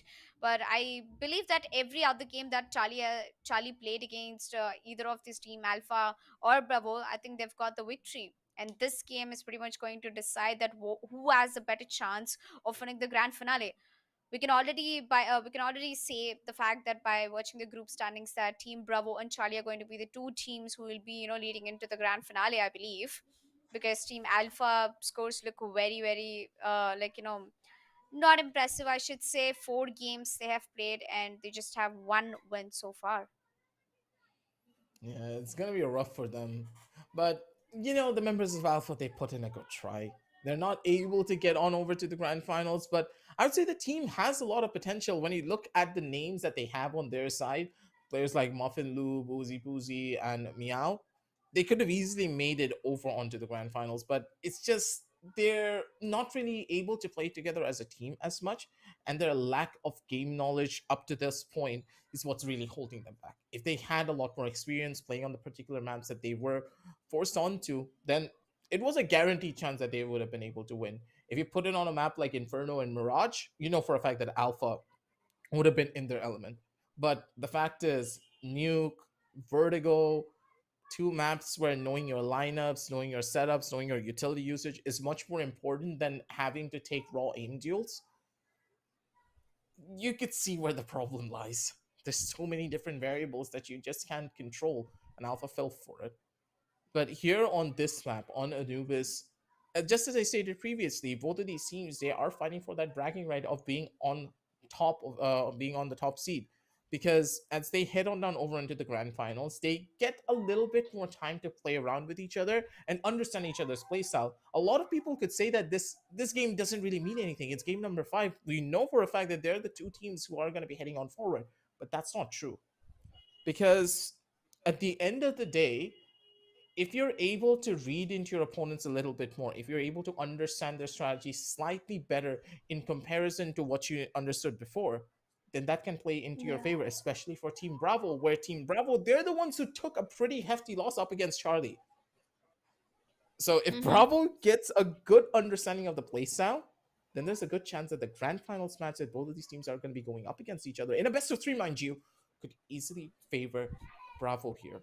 And that would be another Yeah. massive upset because for now it feels as though the members of Charlie, they're not really warmed up whatsoever and they're a bit too shaky when it comes down to their aim.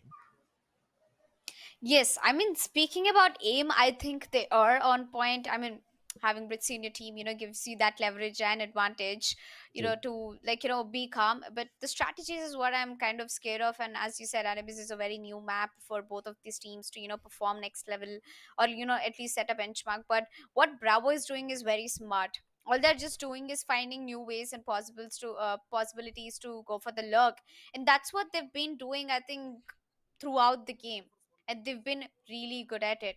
But ladies and gentlemen, we've just received an update from the production that we might need a small break, but we'll meet you right back here.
Well, that was quite a short break. Welcome back, ladies and gentlemen, to the LG Ultragear Showdown CSGO series. And right now, we have the fight going on to be the last two teams for the grand finale. It's Team Bravo versus Team Charlie. And we are already halfway through the game, I believe. And looks like both the teams are on an intense rampage right now. Yep. Both of these teams, they are pretty much set in stone for the grand finals, but they are going to be facing off against each other here to just get an understanding of each other's playstyles a little bit more. But for me personally, I would say Bravo, they're in a better spot when it comes down to their raw mechanical skill because they just played a game previously. They're all warmed up, they're all ready, and they have already played together for a little while. For Charlie on the other side, though, they need to warm themselves up a bit more here. Aim's a bit shaky. They're trying to work things out. They're shaking off the nerves because they know they're heading on down over onto the finals for a prizeful chunk of 1 lakh, mind you, if they are able to take the top prize. And because of Yeah. it, the nerves can get to you, and these nerves are causing some issues. And Stormyyy, she's gonna be the one to capitalize on top of it with Meowkasa on her side. One by one, they're taking the bodies out. But still, with the bomb already planted, they need to go on over to try and take this one away. Look at the utility usage as well. They spotted a couple of players, and these frag nades are just dealing hell levels of damage all across. Last person remaining will be Rose, and there is very little opportunity that Rose should be able to take this one away. If this man comes in, there should be a kill, but not gonna happen. Stormmyy's just way faster on the take. Yep. They're able to In a survive, blink. but this was a very close round. Yeah. I think Rose miscalculated that flash, or she was an expecting team, Bravo to actually stick in for the defuse. But they did.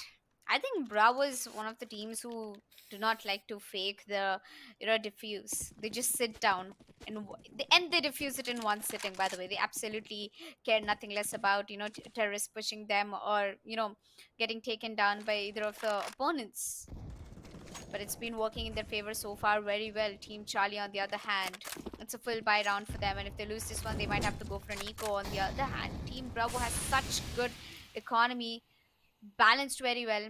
Meowkasa playing a little too forward over towards the double doors, and I see a push coming in for Team Charlie. Meowkasa going out for the first No, peak, no, a no, no, mistake. no, no, no. The right shoulder peak. There is a rule in CSGO and I think other FPS games that you do not shoulder peek. You either go wide because shoulder is gonna take you down, and that's what exactly Rose did twice over here, picking up a double kill, making her way to the bomb site. A 3v2 situation still, and I think with the man advantage, Team Bravo should be able to put up a good performance.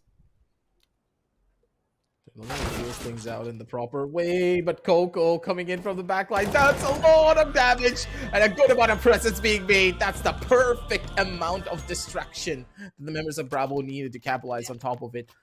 Imagine a situation where Coco was not in position to get that kill. If Coco didn't get that kill, Rose would have casually walked into the face of Sway, who was already on 13 HP, mind you, and there is no situation where Sway would have survived that one. That would have been a kill, 2 versus 2 situation, and the members of Charlie would have had all the map control to try and take that round in their favor.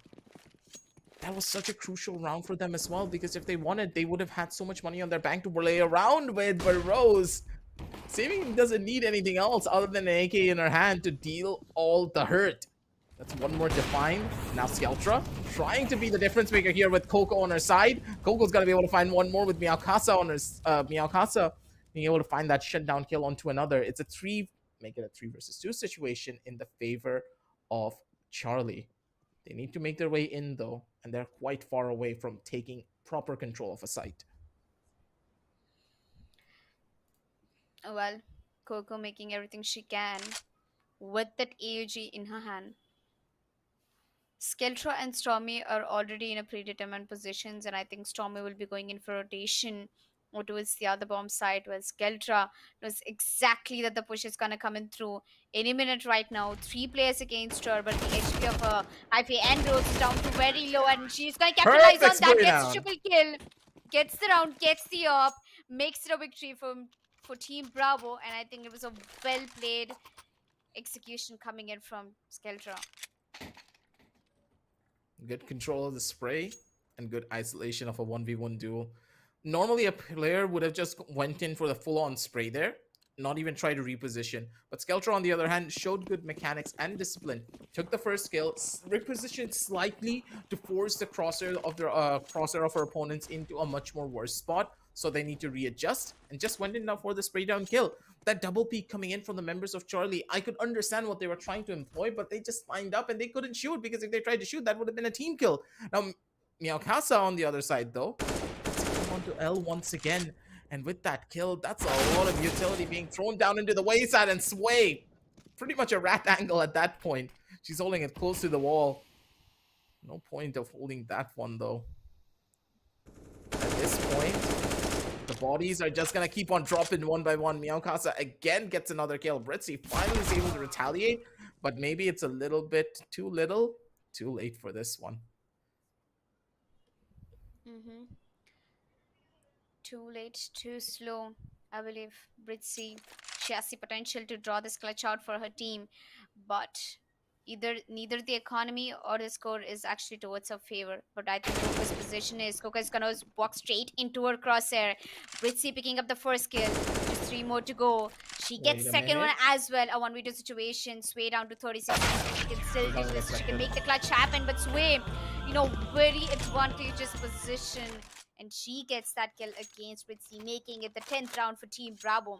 I should really, take time out and appreciate the positioning of Sway. I think it's just not this map. Every time I've seen her play throughout the tournament, her positioning has been unique compared to the rest. And that's what makes her aim Yep. very, accurate and precise. That's the thing. Sway normally never likes to play those common angles. She likes to take off angles, and that's exactly how you should play CS. Playing those common angles becomes just one of those situations where you could get free fire almost instantly. Coco lost control of the spray there. Kill, but now it's swinging the other direction. Skeltra's gonna be able to find the opening frag up. Could have easily found the secondary. Not gonna happen anytime soon here. The Ob's not gonna be able to get much value, but it's in Skeltra's hand. Doesn't matter if it's close range, doesn't matter if it's long range. She still finds it all, and her buddies are there on the back to give her the backup. Skeltra with only 22 HP. Hhyphae straight through the smoke is gonna be able to take down Sway. And now the Op needs to do magic here. One more shot over to the side, but Hhyphae has the timing instead. 10-4 as Charlie finally are able to retaliate. The Op does the magic, but Hhyphae and her SG is just a little bit more deadly. Yep. With things working in the favor for Charlie, finally, almost every single time we're about to close out on the first half, Charlie starts playing back in the action. They start picking up the pace. And I think this is not just once, happened many times, that they are the queens of comebacks. But if they manage to make this comeback against Bravo, then they're going to make a huge difference. Hhyphae getting the entry. Slowly, they're making their way over towards the B-bomb side. They've already got players capitalizing over there, but Meowkasa goes out open into the side with the ability in her hand. Not really a good position to play with, but Sway P90 SMG in her hand gets spotted out. Rose will put a bullet in her head. 5th round for Team Charlie. The first half closing into the favor for Team Bravo. 10 rounds and Team Charlie 5. And I'm telling you, I have a really good feeling that Team Charlie can actually make a comeback against Bravo and bring it down to 10-10, because that's what Team Charlie keeps doing against all the other teams. It's been happening quite often. Charlie are just one of those teams that have a really slow start to a game, but once they get their foothold in the match, when they understand what their opponents are doing quite often, their tendencies, their positioning, that's when the team just completely comes alive. That seems to be happening here as well, but looks to be a bit more interesting on the other end of this. A flash gets popped, and Swish soon should be going in for the push. Stormyy's going to be able to find that first initial kill, but Hhyphae, again, she's just that X factor that you cannot push and get away with your own lives. Meowkasa makes a lot of noise, needs to take a swing. Timing is everything, positioning is all. Hhyphae again finds the kill from the side of headshot. You need to worry about these corners. You need to clear pretty much everything before you entry onto the side. And that for Bravo will be a costly one. But So far, the pistol round has been working in the favor for Team Bravo. Coco picking out multiple kills on the verge to get another one, but will she connect the headshot? Looks like she might. She puts down the flash Aww. and takes the bait, while Stormyyy, on the other hand, will get that double kill for her team. 11 rounds for Bravo, and Team Charlie unfortunately couldn't pull off that pistol round. Now the odds are looking very, very good for Team Bravo. I don't think Team Charlie will be able to, keep up with the pace of doing a comeback against Team Bravo. It'll be tough. I'll give it that much. Yeah. It's 11-5. A pretty big gap when it comes down to the economy, for now at least. But maybe Charlie can pull off a miracle. We have seen them perform really well when it comes to eco rounds. They have an understanding of how they want to play these crossfires, but it seems to be a complete and utter force. Wait a second, Charlie, they're trying to make this one work out as fast as they possibly can, and this force is just not really favoring them as much as you would have hoped for. They're just dying out like flies. These SMGs that they bought into. It could be a scenario where they have dug their own graves. How are they going to survive this one now at this point? Okay. Well, I think the fight is just too intense for me to speak out anything. A fake plan coming in through Sway, just to bait out the position, just to make Kiri walk out of the trap. And she does fall into another one, ironically. And there goes Team Bravo pulling out 12 rounds. Did you see the way Team, Sway and the other person communicated? Like, Sway was going in for a fake plant, and Kiri could have waited till the plant was over. Nope, but she walked straight into the open side and fell into the trap. Gets taken down by Team Bravo. Yeah. In that scenario, she just wanted to isolate a 1v1 engagement when the plant was going down for the bomb, but again, sometimes the plan that you were going in for never really does work out now, does it? But for Charlie, the plan that they have in this round needs to be a little bit more predominant, because the members of Bravo, they're just casually running in over towards this A side and taking full control. They seem to love this A side as much as they can, and they're just taking advantage of it. There's so many gaps in the defensive lines that there's not really a lot of scenarios that they can really be punished here at all. They need to try and slow them down as they're going in for takes like this. Maybe throw a molly, throw a smoke. Something needs to be given. Otherwise, stuff like this is going to happen throughout this entire matchup. Stormyyy. Beautiful 3K coming in with the AK. Good spray control as well and positioning. These are the kills that you would expect to come in from a superstar player like her. 13-5, the members of Bravo are taking the fight straight to Charlie. Yep. It looks like the fight is still going very good for Team Bravo. Charlie, on the other hand, still struggling to make that comeback, but it's a full buy round for them, so there is a chance to, at least get the right weaponry to fight against Team Bravo. Meowkasa, on the other hand, taking advantage of her SMG plays. Stormyyy, with a lot of aggression, although it's smoked. I think they're gonna push through it either way through flashes. Rose trying to go in for the look. Slowly, a lot of grenades have been put into use against Team Bravo. L gets the first opening, but Coco, Skeltra going in for those trades. Get a double against Team Charlie. A 4v3 situation, but we've got Rose also eliminated. Skeltra, on the other hand, is just holding on to the crosshair. She's waiting for L to walk into her crosshairs. Britsy, on the other hand, gets a trade. Stormyyy straight up going into the bomb site, covering her teammate, while Meowkasa takes the plant, peeks out. L unfortunately gets taken down. Now it's all down to one last player, that is Hhyphae. I think her position is revealed. I think they know where she is, but I think it's to play safe for Hhyphae. Yeah, there's not really a lot of situations you can go in for a push like this, but Hhyphae, she could be easily the only one that can pull off a clutch like this, but time is of the essence. Not really a lot of things that she can do to try and survive this one. Gets a flick over under one, takes out Stormyyy, but Skeltra's right there for the crossfire peak. That's beautiful. taking one engagement in such a way, and both of them were on opposite planes of the map. That's how beautiful that crossfire was. If one person died, it's guaranteed to be a trade. There is no scenario where that post plan in that post plan, sorry, that she could have won if it was a 1v2 scenario, unless she had a couple of flashes or a smoke to play around with. She had none of that. No resources whatsoever. Beautiful plays coming in from the members of Bravo. Charlie, though, they need to answer back somehow. And finally, they have that answer. Sway gets shut down, and that's one op going up against the other, and the battle has been won. That's just the first kill, though, because the counter-terrorists still have a lot of control in their hands. Yep. One big but easy to trade comes through. Yes, definitely. Meowkasa will take the trade, and so does Coco. The numbers are equal They're again. actually doing But this. yeah, but either way, if they want to do that, Skeltra's and Meowkasa, both the HPs are very low, and Britsy and L have an advantage. It's gonna walk right through the molly. Britsy gets one, Britsy gets it double. She's just waiting for the triple. She had an op. She picks it up at the wrong time. Unfortunately, she dropped her knife and the USB and her gun.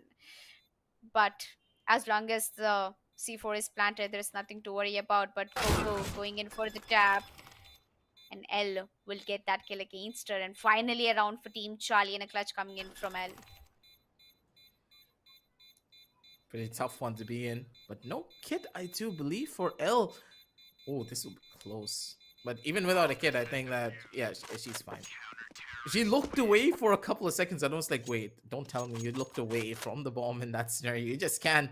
You can't turn around whenever you're doing something like this. That's one of the other things about CS. If you are defusing the bomb, if you look away by accident, goodbye. There's no way you're going to be able to save that one if you don't have a kit on you. 14 and 6 though, Charlie, they're finally able to get one more round on the board for themselves to just survive, to prevent a match point before coming in for the members of Bravo. But this looks a little bit too bleak for them, especially when it comes down to the economy. If Charlie are not able to take this round, if they're not able to stabilize, they have nothing to prevent the 16 from coming onto the board. They've lost their loss streak bonus as well here because they won out on a round. So if they lose here, they have nothing left. I don't think, Charlie has any rounds left to lose. So there's nothing that they can bet on. They have to win each and every single round from now in order to at least equalize the score. Oops, what a crisp aim shot coming in from Meowkasa. Beautiful play over there. She's gonna pick up the AK. It's gonna fall back shortly. Bravo, on the other hand, losing a player. A 4v3 situation, although with the man advantage. Coco down to 21 HP. L will take Sway down. It's just Meowkasa and Stormyyy that has to get the job done here. Considering the HP of Coco, it's gonna be difficult. But they're gonna be getting that C4 planted down towards the bomb site. And Team Charlie, they are all ready. We've got Britsy, the most dangerous player, coming in for the look. Meowkasa goes down to Molly. She's gonna watch out for her back, but Britsy, she's gonna get that kill. She's gonna get another one, I believe. But nope, Stormyyy is gonna immediately deny her. Misses her Molotov. No problem. She's gonna pick up an AK. She's gonna watch in for the push, but burns in her own Molly and goes down to the ashes as Team Charlie gets This is gonna be another tight. round to the favor, I believe. I know. Oh wait, What? no, she's not able to do it. The bomb didn't get She didn't have a defused. kid. Yeah, she didn't have a kid. Oh As I said, this will be really God. tight because I was hearing the ticking coming in from the bomb, and I was like, wait, does she know. have a kit? They didn't have money for a kit. They didn't cycle the kit out properly. This happens quite often when it comes down to a map of this scale. You're taking so I long to make the rotations, to run around. You just are not able to make it on time. Even the Stormyyy missed that Molly. I think she perfectly managed to get that clutch out. She, I think, distracted the enemies enough time for her not to get the spike, the bomb defused by Team Charlie. But Team Charlie, they're making a lot of mistakes here. Looks like they've already given up. Britsy, although, is going to be the first point of contact. Puts down the Molotov in the entrance. Is going to put down a nade, which is going to do quite a little damage to go down to 90 HP. Rose holding off at the bomb site. No one is going to take that first pick. No one is going to make that first contact unless Team Bravo comes in first. What's the game plan here? Because Bravo, they're right at the finish line. And yep, that's one. That's a free kill coming in for Sway. The P90 doing work here. The run and gun W. absolutely gorgeous. Sway's going to be able to get a couple for herself here. Now she's looking for even more. It's a 3 versus 3 situation on the map, but Sway's in such Look, a all the dangerous three players are position, coming playing against all her. the way from mid. Here comes a spray. Run it down. She's not going to be able to mow them down, though. Stormyy's going to be on the back end of it with the AK. Gets the one tap over onto Britsy. And now it's all up to Rose. Now, Rose, Oh my we've seen god. her clutch out so many rounds in the past. Is she going to be able to do it again here? Look up.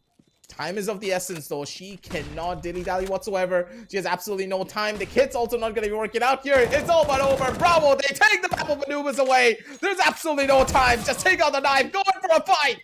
Rose has no time. And it will be Bravo taking a 16-6 victory up against Charlie for the map of Anubis. Both of these teams are going to be heading on down over onto the grand finals. But my God, was it a show right at the very end. Yes. Team Bravo finally taking their sweet revenge against the one match they've lost against Charlie. But now they walk back with their heads held up high because they just defeated Team Charlie, who were on top of the leaderboard, and now Team Bravo will go right up against them in the grand finale. And the best part was, I love the way how Sway pushed out with the P90 in the last round. She just pressed that W. She knew where she was going to expect the players coming in from the CT players, Team Charlie. So all she had to do was pray and pray, and that exactly worked for her. Triple kill was a very necessary one that round to get the victory. And they definitely did out of the game. Yep.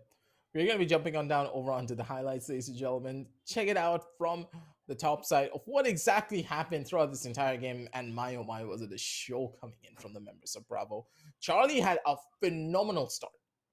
But at the very end, it just didn't work out the way we expected. And tell me honestly here, Elika, after what we saw in day number 2, did you even expect Bravo had it in them to do something like this? Charlie just felt so disconnected. Rose was not hitting as many shots as he did yesterday. She felt a lot more shaky. And then you have Britsy. Yeah. Britsy was trying to be impactful, but on the map of Anubis, unless you have a level of resources invested into you, maybe a couple of flashes, a couple of mollies, a couple of crossfire setups that you know and have, it's just super difficult. And it felt as though the members of Bravo, they drilled out this map before picking it up. And that is a dangerous notion as we're heading on over to the best of 3. Because at that point, Yes. you need to single out the maps that you know for a fact you don't know. Ancient is possibly gone. Anubis has to be taken out of the map pool because Charlie, they are not going to be playing this. And do you really want to go up against Bravo and Vertigo after what they did yesterday? Not really. And I feel like Team Charlie, one game, they made us feel so proud against Bravo. And the next one, they just couldn't, mark up the performance. But Bravo, really good, come back into the game, not just over there, but also on the leaderboard, I should say. Initially, they had like very good start with Team Alpha and they shaked a little, but I think eventually they came back on the track right now. Currently, we'll be heading into the match MVP, and it is going to be Rose with 25 kills, 5 S's, 17 deaths. Finally, a MVP coming on her way. And the best part about this game was even though her team didn't win, she managed to get the MVP. And I really hope going into the grand finale, I wish the best of luck for both the teams. Yeah, Rose just played out of her mind for this particular match. As I said, like she wasn't hitting the frags that we would normally expect coming in from Rose. She played phenomenally yesterday. Today was a little bit slower for this match. Maybe I don't know. She could be saving strats for the next one. Charlie, they're a Yep. very rambunctious bunch. They know exactly what they want to do to try and win out on a game, but maybe the map familiarity really did get to them here. While on the other side, Bravo, cool, calm, consistent, two completely different play styles now clashing up against one another. Stormyyy has been performing, Skeltra has been performing as well, and Sway is just being Sway. You give her the op, and she's going to absolutely wreck your entire squad. But now is where the contrast will start. The op battle on this map didn't really happen as often because the op here didn't bear as much fruit because there was limited lines of sight that the op could have played in. But if it's any other map, Hhyphae and Sway, now that is a battle that will be worth watching. Yes, I'll also be looking out in for the grand finale. A worthy battle coming back. Team Bravo, incredible performances. Taking the whole game one-sided, that too in a map like Cannabis, that requires a lot of dedication and a lot of focus in the game and the map awareness. I had a very strong feeling that Team Charlie can easily pull it off, having Britsy in their team, but I think they had a lot of miscoms happening in their team, or they were just not better than Bravo. And I think Bravo just had a better game today. I think either it be Yep. aim, either it be ability usage, either it be the site control, everything was in their favor. And they were taking that as an advantage, and they made every push with a meaning, every peak with a destination, and they've achieved it. They won that match against Charlie. We're going to be heading on down over onto the group standings to get an overarching view of who is now the number one for these ladies here. And it will, of course, be Team Bravo. 4 matches being played, and they have won out on 3. Bravo versus Charlie. No outstanding victory for either one of these teams. But here is where the real fun begins, because now that Bravo has gotten that revenge against Charlie, they have now played up against Bravo and have a better understanding of their playstyles for these particular maps. They know that Bravo like to play a lot more on the fundamental level. So, Charlie, what's your game plan? What's your strategy? What maps do you really want to pick for the grand finals? There's a lot of different options, and there's Yes. a little bit of time for you to just huddle up together and get into that mindset of what you really want to do to try and take this victory here. Don't forget, 1,50,000 rupees on the line. If you want to get that, you better make sure you put on your A game here for this entire matchup. This is the home stretch, and either one of these teams could walk away with a massive prize. Yes, but a chunk of 50,000 is confirmed for both teams, as they are the top two finalists who will be heading into the Yep. best of 3 series, and eventually we'll know the who the winner is after the series. But I should say both teams are equally good. Team Charlie had their victory against Bravo once, and Bravo had their sweet revenge against Charlie. So both the teams are equally competent, I should say, and I think the finale is going to be nail biting.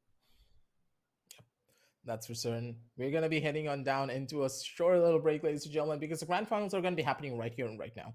Don't really worry about it because all the teams, they're going to get prepped up and ready. But I do believe that my boy Universe and CCB, they're downstairs somewhere. They're going to be coming on up and they're going to be showcasing the grand finals to you all. We're going to be seeing you right back after a short little break.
Welcome, ladies and gentlemen, to the Ultragear presents CSGO Showdown with our broadcast partner Yeah. Loco, of course, hosted by the Esports Club. We are back with the grand final this time, and I know you're seeing two fresh faces here. So let me just take a second to introduce that I'm Universe, and with me, I've got the cameraman himself, the real CCTV.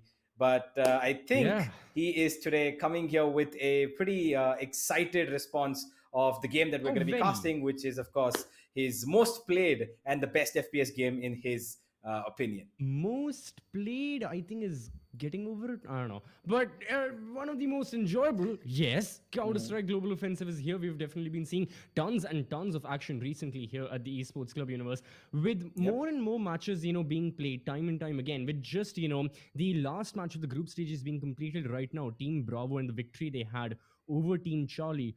I gotta say, I have really looking forward to the grand finale. The last matchup we had, this was an appetizer to what is the main course right now. It's already 8:30 p.m. Perfect time for dinner for everyone. And I think the teams are definitely ready to devour each other and, try to be the champions of the CSGO showdown. Yeah, absolutely. I mean, Team Bravo and Charlie have been performing pretty well in their own right? And of course, the prize Right. pool up for grabs. Either one of these teams stands a fair enough chance to take home that 1 lakh prize pool, prize money, right? And given the fact that Team Charlie has right now taken a bit of a hit in the previous game, in the last game that was in Right. group stage, right?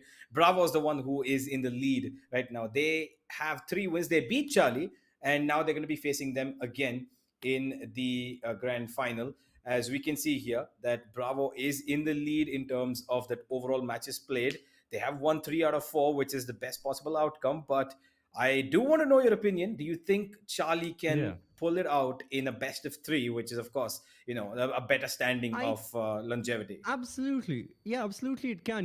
Like you mentioned, Universe, Team Charlie have taken an early hit. But then again, you think about teams who have had taken a hit in the past, right? You think of like Argentina versus Saudi Arabia, right? That's an early hit. But then again, you see what happens in Okay. the grand finals. So, Hmm. keeping that in mind, I certainly feel like Team Charlie have that potential in them. Now it's the time for the grand finals. It's a best of three, mind you. All the people watching, so far we have been seeing best of ones, right? A single map. Yep. Now, let's have a look at the veto. Let's see all of the maps that shall be played in this BO3. So, oh, yet again, it's a total repeat of what we have just seen. This time, Team Bravo once again choosing Anubis. Who this?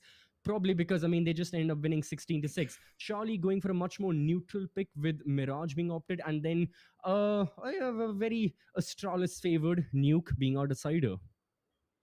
Yeah, absolutely. And I think that Anubis is a map where to be honest, it's new, right? At least in the way that it's Yeah, been added Anubis, recently. yes. Take yeah, of course, yeah, of course. There, yeah.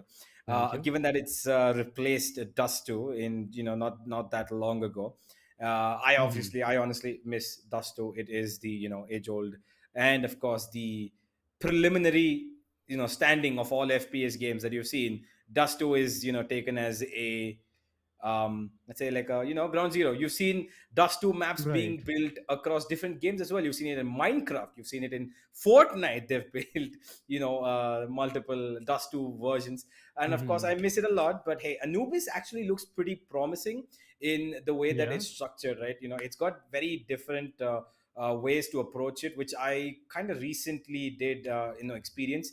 The mid region being one of my favorite, of course, the canal region that True. they've got a bridge on top which connects only towards the one side where the CTs can access, and of course they've got the lower end of it where the op Yep. always has a function to work with, and the T's have a very good region of expanding towards it. It's almost like comparable to another map which I would rather not name from another different FPS game. I will tell you that off the stream, but let's just Yes. hope that this map of Anubis delivers on its uh, you know Yeah. enigmatic nature of being new.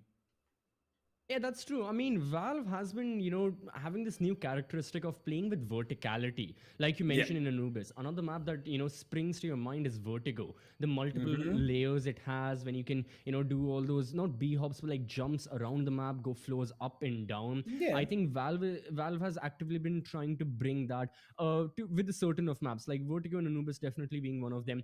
It wasn't really there previously when you think about it, like the older generation of maps, right? With the Mm-hmm. exception of Nuke, if you really think Yep. about it, Mirage is pretty level. I mean, there's not really much there. You have B apartments, you've got A palace, that's pretty much it. Inferno, yes, you've got apartments, but other than that, it's all very, very standard. Dust 2, Mm-hmm. I mean, again, yeah, you've got top mid, you've got the T spawn, and then it goes into that downward slope in towards the CT spawn. But other than that, all the maps have been very, very level. However, now we've been seeing a lot of changes already on Anubis. We have seen Team Bravo take a 16-6 win against Team Charlie. Is that going to be repeated? Yep. Let's see as we head on forward and bring map number 1 of this grand finale. Now, of course, first of all, so far, Team Charlie right now starting out on the CT side. So yet again, defense for their side. They are very, very well aware of this. And the only question is, will they be applying a different approach now that now that we're playing this map for another time? Well, let's find out. They've taken an initial approach to go towards every part of the map right now. It's a little bit more towards that mid region and B. As they're getting closer, Hhyphae is holding down the angle. There's one spot coming in. Oh, a little too close for comfort there, Rose. She's got two people to worry about, and there's three coming behind her. She needs one kill. She's sandwiched here, and she's just about hoping for one kill and get away with that, maybe at the most. She's found some ways to move around. Skeltra's actually going to be one to draw first blood. Rose does fall eventually. As Hhyphae is circling around her own spawn. And there's Sway and Coco finding their bloods as well. It's a 2v4 now. So forgive me, 2v5 now. As the T's have taken control. And it seems like an easy dub on this side for Bravo. Oh, unless All right, a Britsy little has bit of something to say. retaliation. Exactly, a little bit of retaliation from Britsy. Another one, individualizing these gunfights. Still sticking around, 50 to 50, putting to good use. However, it's going to be Skeltra securing the final kill. Yet another headshot. And this time, it's the T's who start off with the better foot forward. So that's good to know. The initial kill went their way. Suede only added to the pressure building on the side of Team Charlie, thanks to yet another kill. And Team Bravo, just looking to continue their reign of dominance that they achieved previously. Now they've gone for, again, a very, very, diverse arsenal right here. We are spotting Mac 10s, AK-47s, and the PP Bison, which has had a major I love resurrection that. in this CSGO showdown.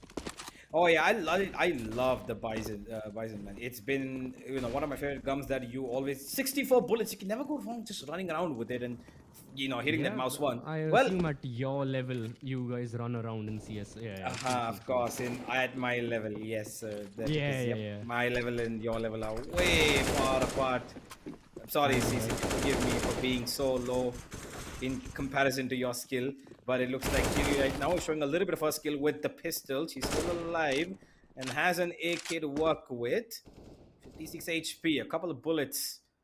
She can look to take down Skeltra. She is down to 27 HP, so a bullet will suffice. Let's see if Kiri's going to be able to do a little bit of damage. Gets away. They've got the idea of where she could be. There's the first. No, there's going to be nothing. Sway takes her down. That's going to be Bravo with the second as a pretty decent eco round. True. I mean, yeah, they got 2 kills this side of Team Charlie. They saved up enough money right now in terms of their buy.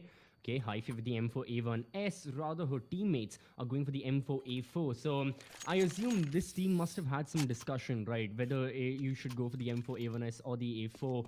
The A1S had its streak of domination very, very recently, up until, again, Valve had nerfed it. I mean, again, reworked it. I honestly am still a fan of the A1S just because of the silencer. I Oh get yeah, it, I yes, love. only 20 bullets.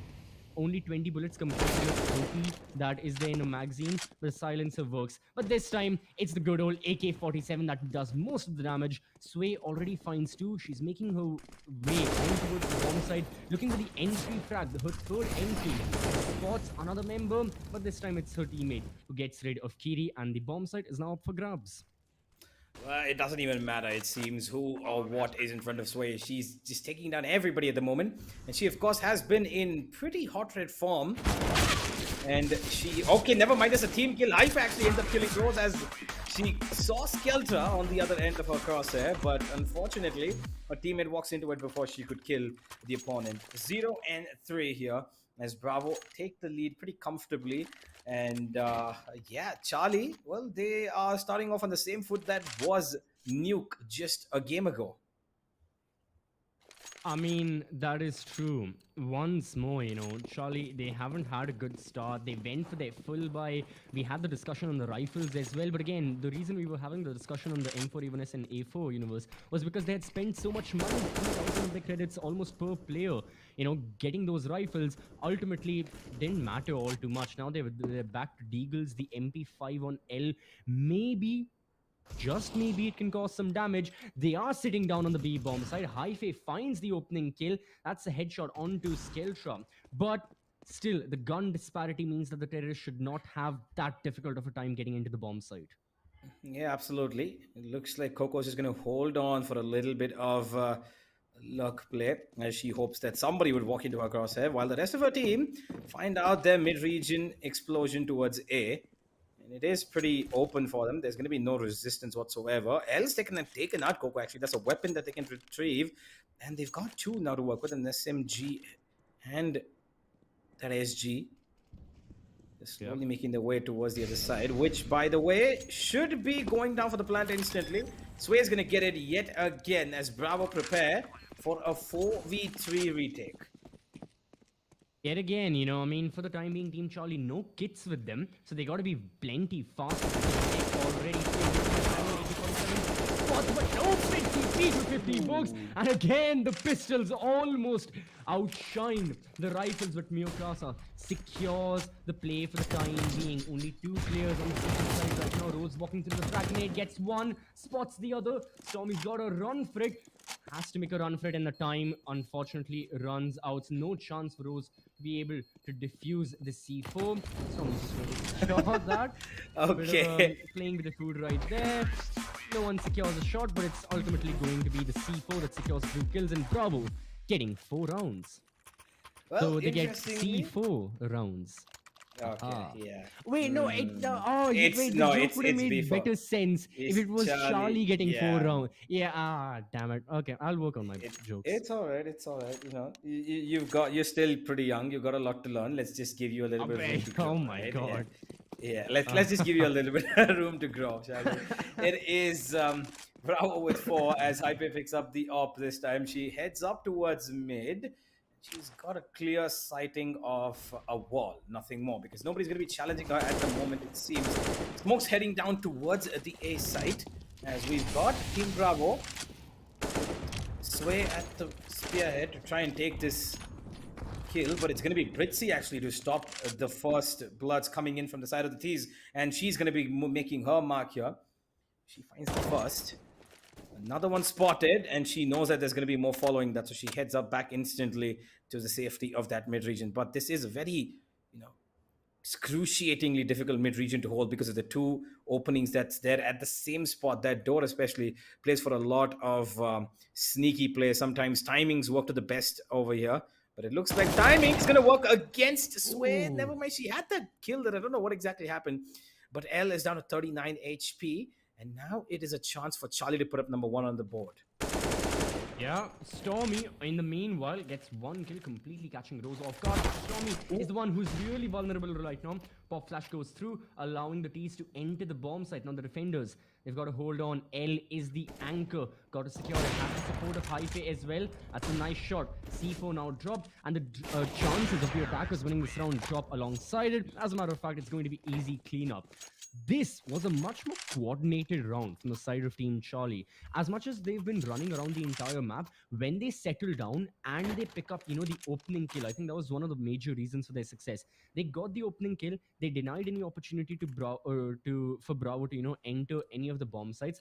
Bravo had to scatter their way through from the underground. They tried to enter B, but it just wasn't it. Charlie were dead set, and now look at the economy reset on the T's.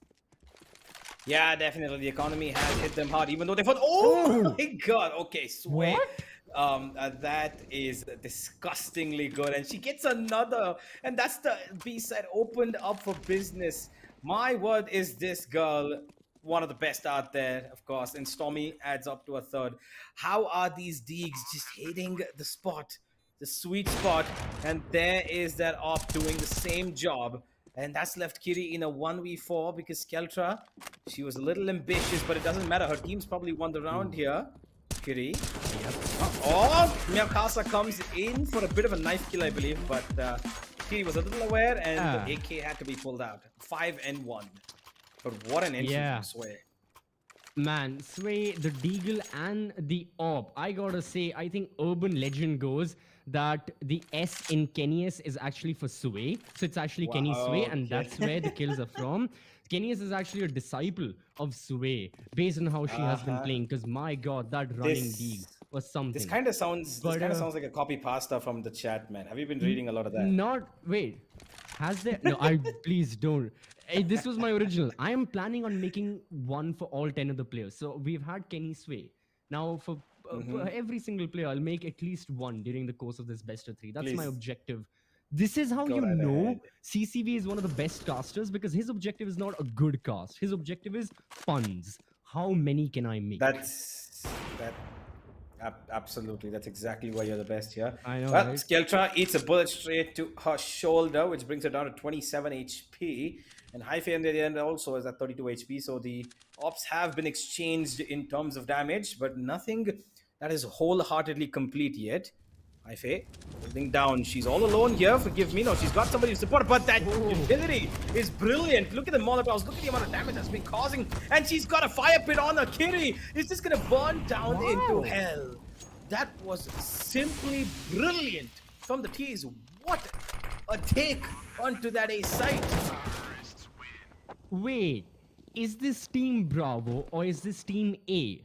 A standing for Astralis, because with the nade work these guys just had, I'm sorry. That is actually Astralis level stuff right there. But yeah, right now, this is Astra-like big brain stuff that Bravo are doing. I gotta say, now I'm definitely enjoying the execute they just had. They are coordinated. I mean, again, I was just talking about coordination on the side of Charlie, the one round they won, but Bravo have turned it up a notch. No. Sway. She's hoping to maybe throw on the flash and go on the back of it. Nah, this is grenades popping in. Britsy's gone down pretty low and she's still holding on to that angle. Is she going to get away? Yes, she is. Smoke will protect her and fades away just about in time as well. As there's the first kill coming again for the T's. Coco this time. With that M4 will take out Rose as the B side being taken control of. Sway misses that smoke because she had somebody peeking in. She's ready for the fight this time. Not for too long. Britsy and L find a kill each, but Meowkasa's taken out L. Good trade instantly, and there's a lot of sound cues given to Coco. She knows where these players are, and of course that they've got weapons. And the biggest problem, yes, exactly, the C4 has been dropped into the hands of the enemies. That is true. The CTs currently have free access to that C4. 50 seconds on the clock. For the side of Team Bravo, they need to retrieve it, but where do they go from? Do they go through the CT spawn side and then counter, or they tap on the mid side? Seems like Coco already has a plan. Two kills to her name now, and this can be an easy retrieval for the bomb. They can plant it. More so, they're just looking for elimination. Hhyphae has given her position away. The Deagle this time shall not be connecting, but Bravo secure connection to their 7th round. And I gotta say, we are seeing a lot of pistol kills, which Universe honestly is like very interesting, because with rifles, seems like the kryptonite for a lot of these Team Bravo members is going to be their is going to be facing off against pistols. I don't know why the P250s and the Deagles, they're just shining. Well, they absolutely are, and I of course I love me a good pistol round against the big AK-47s. Oh, okay, caught out in the open with the smoke. Oh, that just about gets away. As I'm pretty sure. Okay, never mind. Skeltra's gonna be taken out. She's dropped the op now, and Skeltra, having dropped that, has put her teammates into a bit of a pressurized situation. Hhyphae gets another. That's a brilliant shot from her. As the T's are now slowly getting numbered to 0. 3 of them alive. Sway barely at that as well. She's got 20 HP left to her. Forgive me, not even 20. Yeah, about 20. And Stormyyy will get a trade back. Kiri a little unaware about her surroundings. 4 versus 3. How is this going to span out for the T's? Can they hold on? They are heading in towards that A side from mid. Got control and they've spotted L as well. They're throwing utility at her, and L will find Stormyyy with that grenade in her hand. Britsy to support her, and L finishes it up. It's going to be another round for Charlie, but they are still very far behind from where they want to be. I mean, at this point, for the side of Team Charlie, they're just looking to salvage this half, opt, and I mean, not opt, but like hope for, you know, when the side shuffle happens, they have a better time executing onto the bomb sites than they have, you know, holding on. I think one of the reasons is that Team Bravo are attacking on all fronts. You know, let's have a dissection of Team Bravo's attack procedure. This time, well, seems like all of them are dead centered on executing towards A. If they feel like it, yet again, they may be going for that, you know, proper A take that had worked brilliantly with the mollies and the nades. Ooh. However, it's going to be Skeltra. I believe Skeltra's op, her op only, being used against her, the one that was dropped in the previous round. Rose is making effective use of that. That's the second kill. And again, they're just walking into her crosshair. There's no way to eliminate her. Rose wanted to go for a second, but so far, yeah, the T's find themselves in a pretty awkward position with these two deaths. Yeah, it is problematic. Okay, I think she's like, okay, I've probably damaged the opponents too much. I think I should just damage myself for a little bit of fair play. And the fair play actually comes in from Coco. She gets L, but instantly traded off by Britsy as they were holding off a brilliant crossfire, tradable positions held by the CTs here. Bit of keep at bay Molotov as Britsy repositions up towards heaven. And she will hold down that A side with her life. She is alone here, by the way, as Rose takes out Stormyyy towards the other side of the map yet again. And now that's left Meowkasa alone in a 1v4. An AK-47, a Molotov, a flash, a smoke, everything to work with, but none of it is going to be in use. Britsy takes her out. That's going to be 3 and 7. Yep.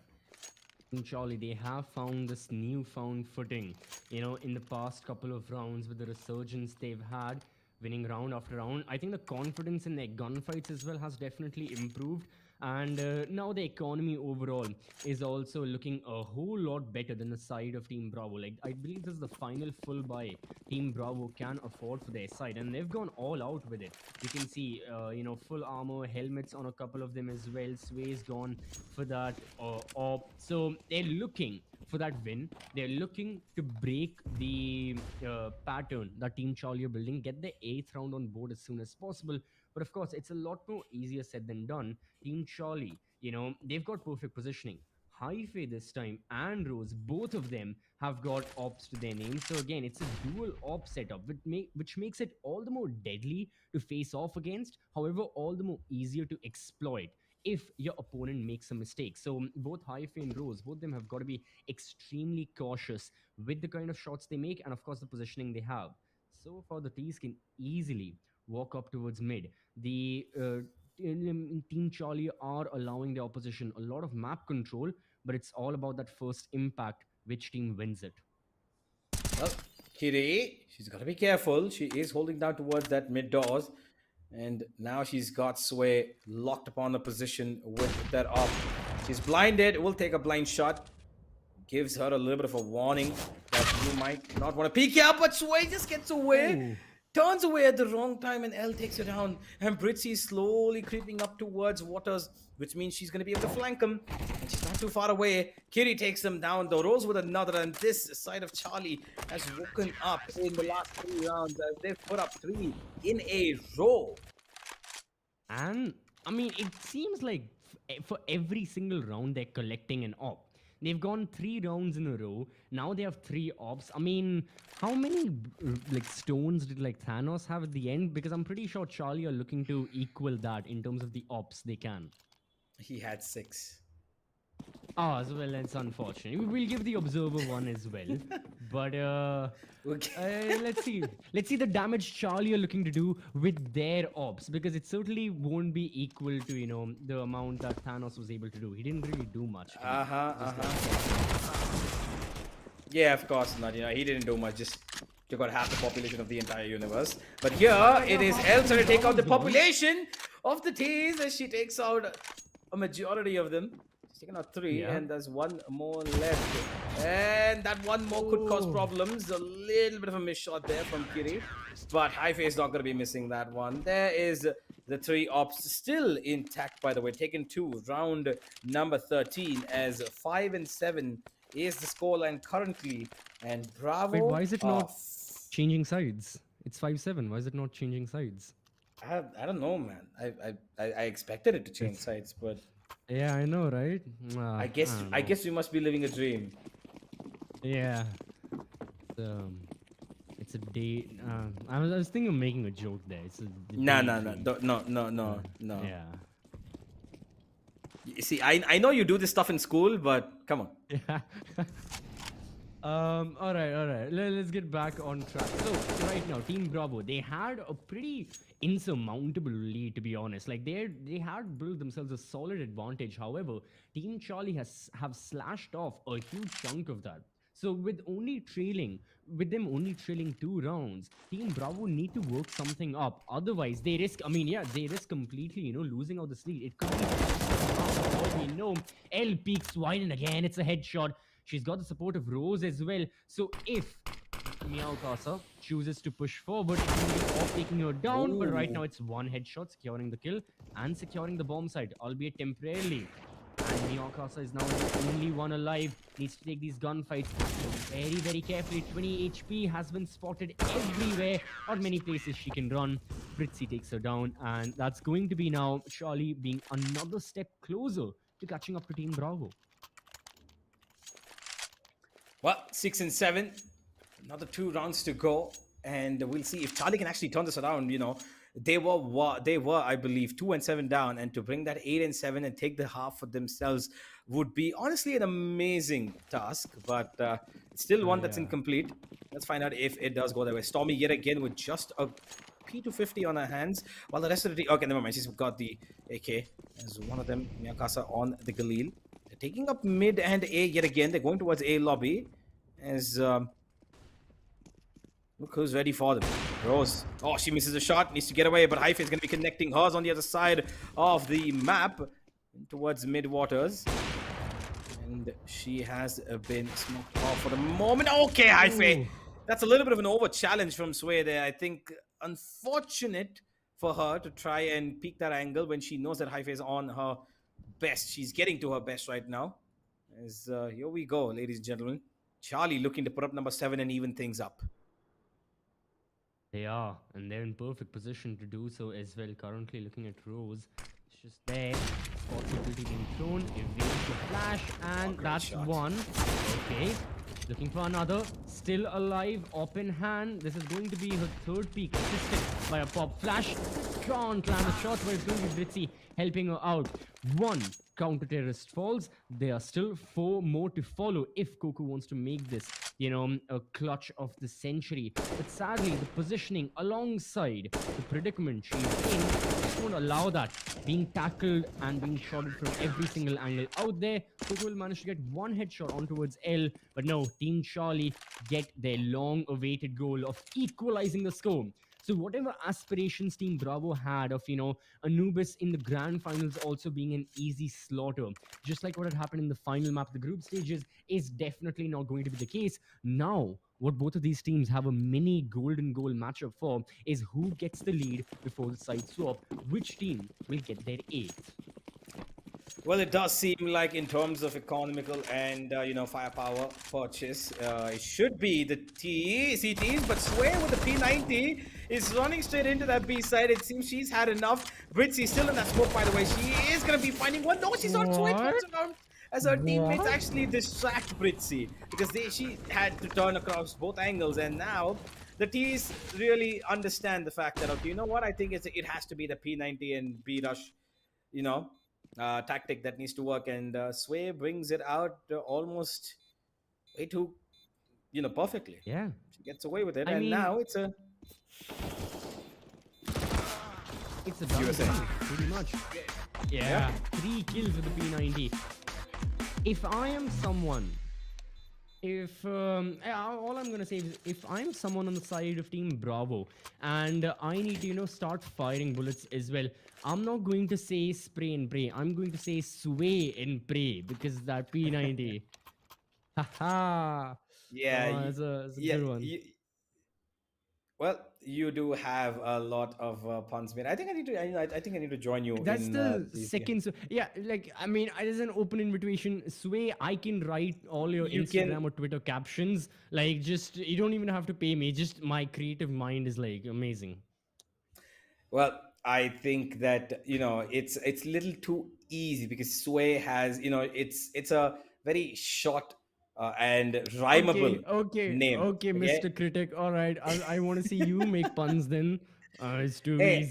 I can make some puns. Just give me a little bit Right, of opportunity, right, right? right. I'm letting Mhm. you take the stage because you're a younger guy. You've got a little bit of a future to make. So I'm just gonna let you come under my wing and give you a little bit of opportunity, Mhm. right? Because if Mhm. the experienced people here do not let the younger ones grow, there's gonna be no point, right? But let's see if the experienced Right, ones right, who right, are on the map of Anubis right now, whether it's gonna be Charlie or Bravo, who are going to take the game. Let's find out. As it is 8-7, and Bravo with the lead will switch sides as they now have to defend this attack coming in, which, by the way, has been pretty successful for a couple of rounds on their CT side. They built up the momentum until the very end. Now, on the T's, they've got a couple of utility buys coming in, a lot of flashes for that matter, 5 flashes, and just one smoke. I'm a little concerned about this, that only the one smoke could be working for them. Let's find out where they use it. They are Right. heading in towards A. Water's being taken control of. It looks like they might have a lineup ready for these flashes as well.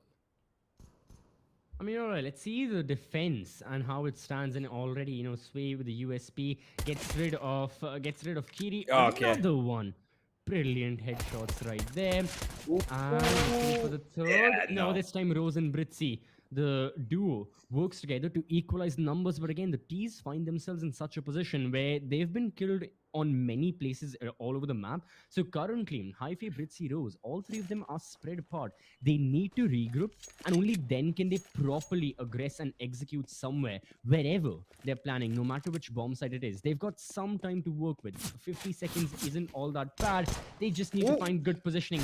Britsy has infiltrated through, Oh. however, that P250 works wonders for Meowkasa. Absolutely. They still have a smoke and flash, by the way, on their hands, and it looks like it's going to be an aggressive fight from Rose here, as she does take down Coco. This is down to a 2v2. Rose down to 46 HP. That could be a problem. That's exactly why she needs to play with her teammate. That's a brilliant fake flash, but Meowkasa is still on the upper end of it thanks to her HP being a little bit more. Now, the smoke goes down. Here they go for the ninja. Will Hhyphae be available? Okay! What? Hhyphae with the Glock collateral. Are you joking? That is, I've not seen Is that happen it with a Glock. is it Glaive or is it Hhyphae? I tried. I tried. But no. Oh, I need to see the replay. Oh my god. Yeah, that People came out do of that nowhere. with ops. Hhyphae did it. She did it with a Glock. Glock. What? Yeah, of course. Yeah. I mean, she clearly has the power within her. And now, thanks to that power being translated into a round, everybody's got the confidence to run in towards the A side. Flash is heading in. Sway hiding behind the pillar on towards Heaven. She gets one, and that's a great kill. Actually, never mind. Meowkasa to get that kill. She just delivered the headshot. Britsy now. She's already instructed her team to get away from this A side because it might be a stack here. A lot of utility being dumped. Still not going to find a kill. Down to 37 HP. She's given Sway a lot of damage as well, but it's still a 5v4. And they should be able to pick up a weapon here, I believe, if they move into towards the A main side. Yeah, they have gotten a weapon. Yep. And now it's up to the one person wielding it. Who's going to be taking it? It is Sway, but she's down pretty down low. So we get one. There's Skeltra running out with her utility in hand. There should be a T down pretty easily. Yeah, I mean, again, situational awareness this time for Team Bravo. They were already a bit jittered by, all that was happening and the bomb being planted on the other side. And all of that ultimately led to a good and a solid round for the side of Team Charlie. They had a couple of hiccups in the way. Their early initial execute was shut down. This is something that Team Bravo are really good at. I mean, I think the duo of like Sway and Meowkasa can work very well. We just saw a short example of that, how they shut down that preemptive execution on the A bomb side. That can be the key to success, because we just saw a lot of like attacking dominance in the first half. Team Bravo Mm-hmm. really need to try and mitigate that if possible, and so far that duo working together can definitely do it. This time the attackers, they all want to rush towards the B bomb Oh side. boy, Storm okay. and Sway, both of them get a kill per share, but Kiri and Hhyphae continue the train with the C4 now going. Hhyphae gets another great kill, and now it's going to be difficult. Hhyphae, she gets Oh! another! That's a brilliant shot, but now it's Skeltra up against two members of Team Charlie who are pretty down low. Just two bullets, that's all she needs properly. She's not going to be able to deliver on the first try. She needs another one to work this one out. Oh no, she's in trouble. And they come out from Ooh. flying angles to get her.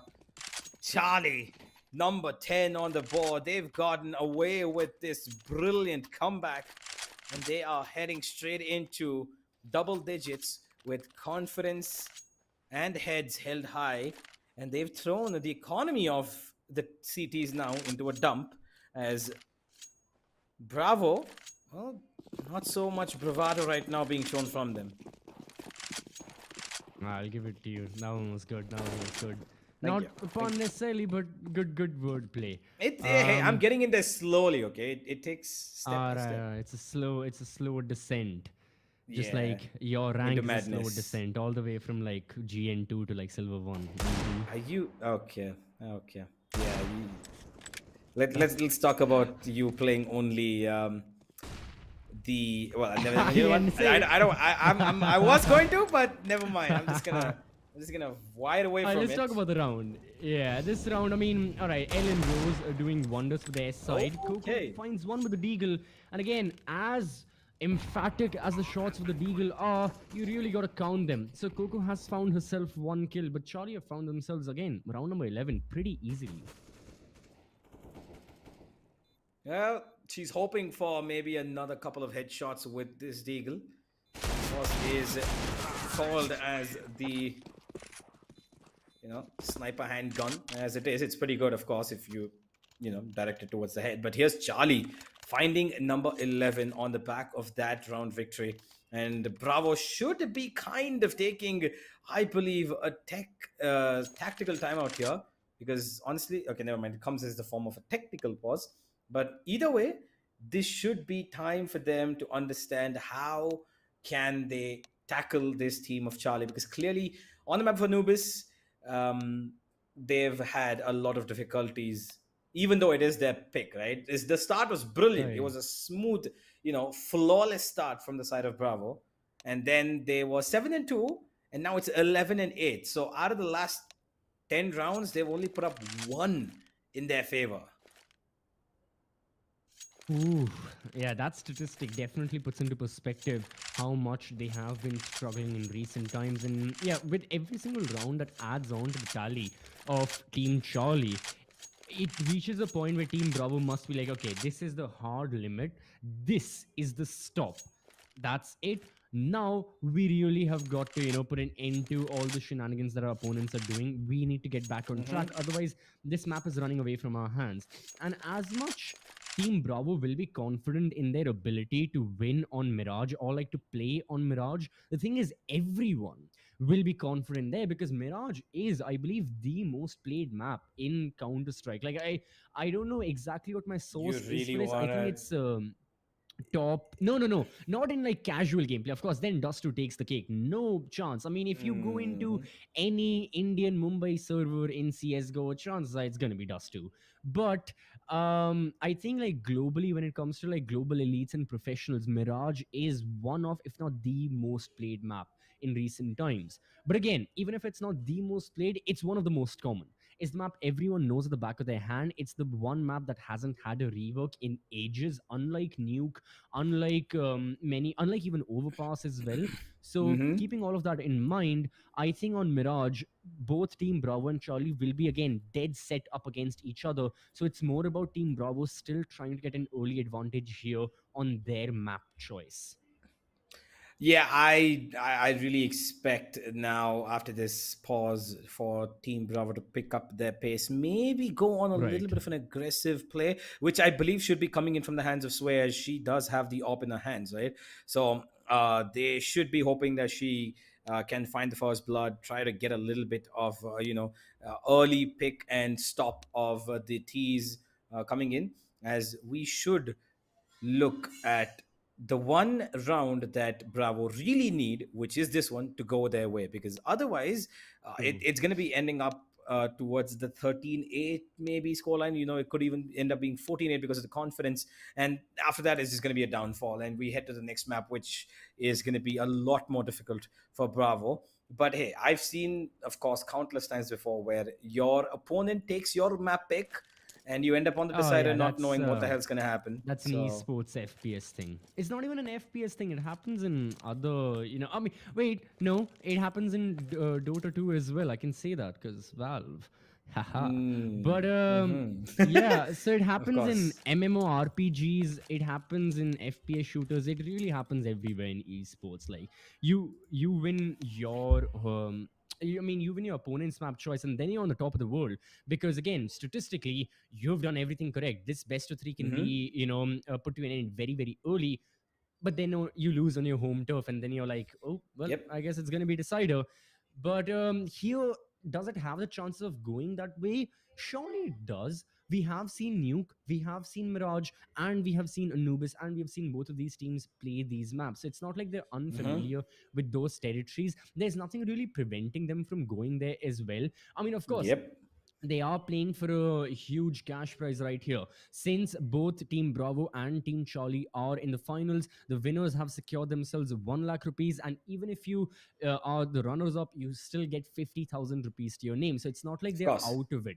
So they can still take a little bit of risk, knowing that they have the Hmm. cash prize secured. They can still take that risk no matter what. I don't think any one of these teams will be fearing going on to the decider map, because this definitely isn't as high of stakes as it would be if it were a full-fledged, a very lengthy tournament with multiple teams. Is of course these players as well, they're all friends amongst each other. They all play Hmm. together, not just Counter-Strike but different games as well. So they're having fun. They're definitely, having that banter amongst them. But at the same time, if you True. think about the competition, yeah, they're not really very fearful of heading on to the decider map if the situation leads to that case.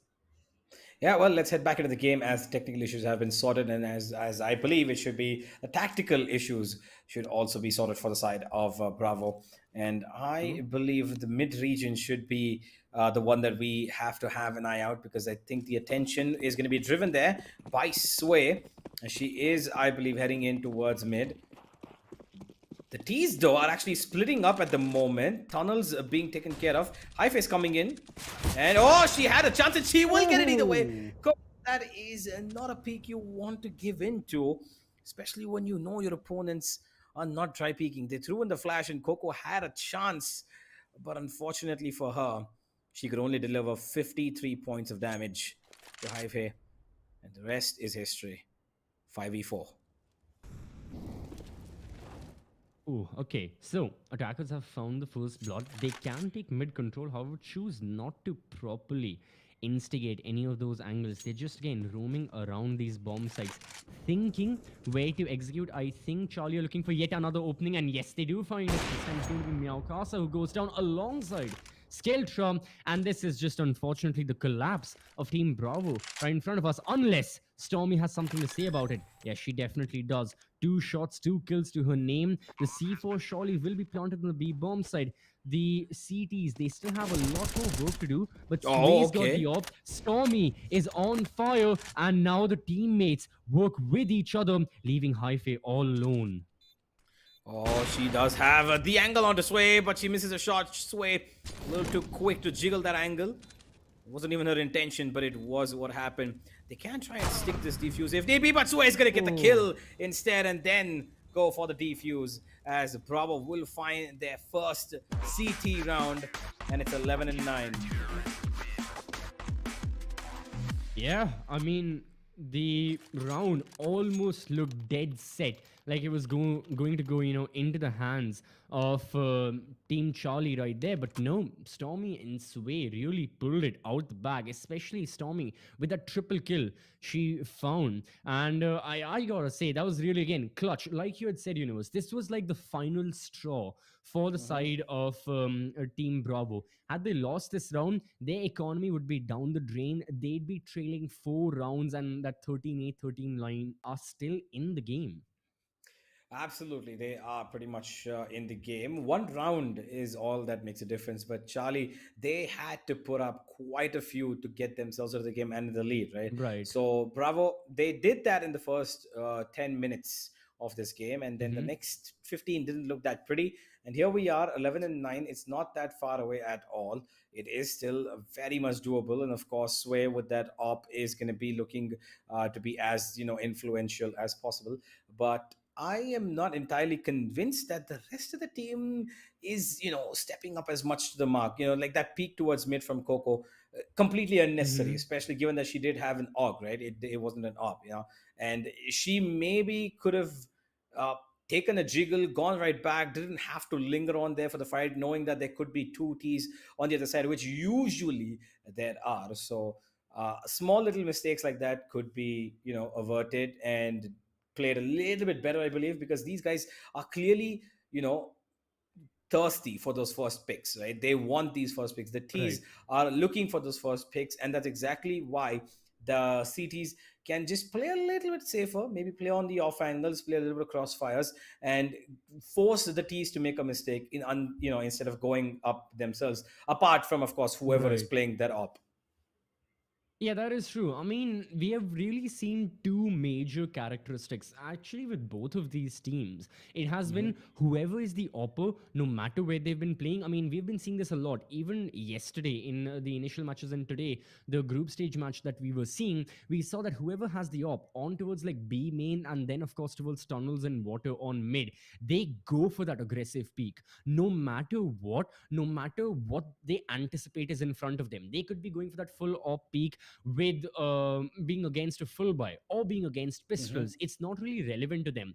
They want that initial kill. That's what these players are after.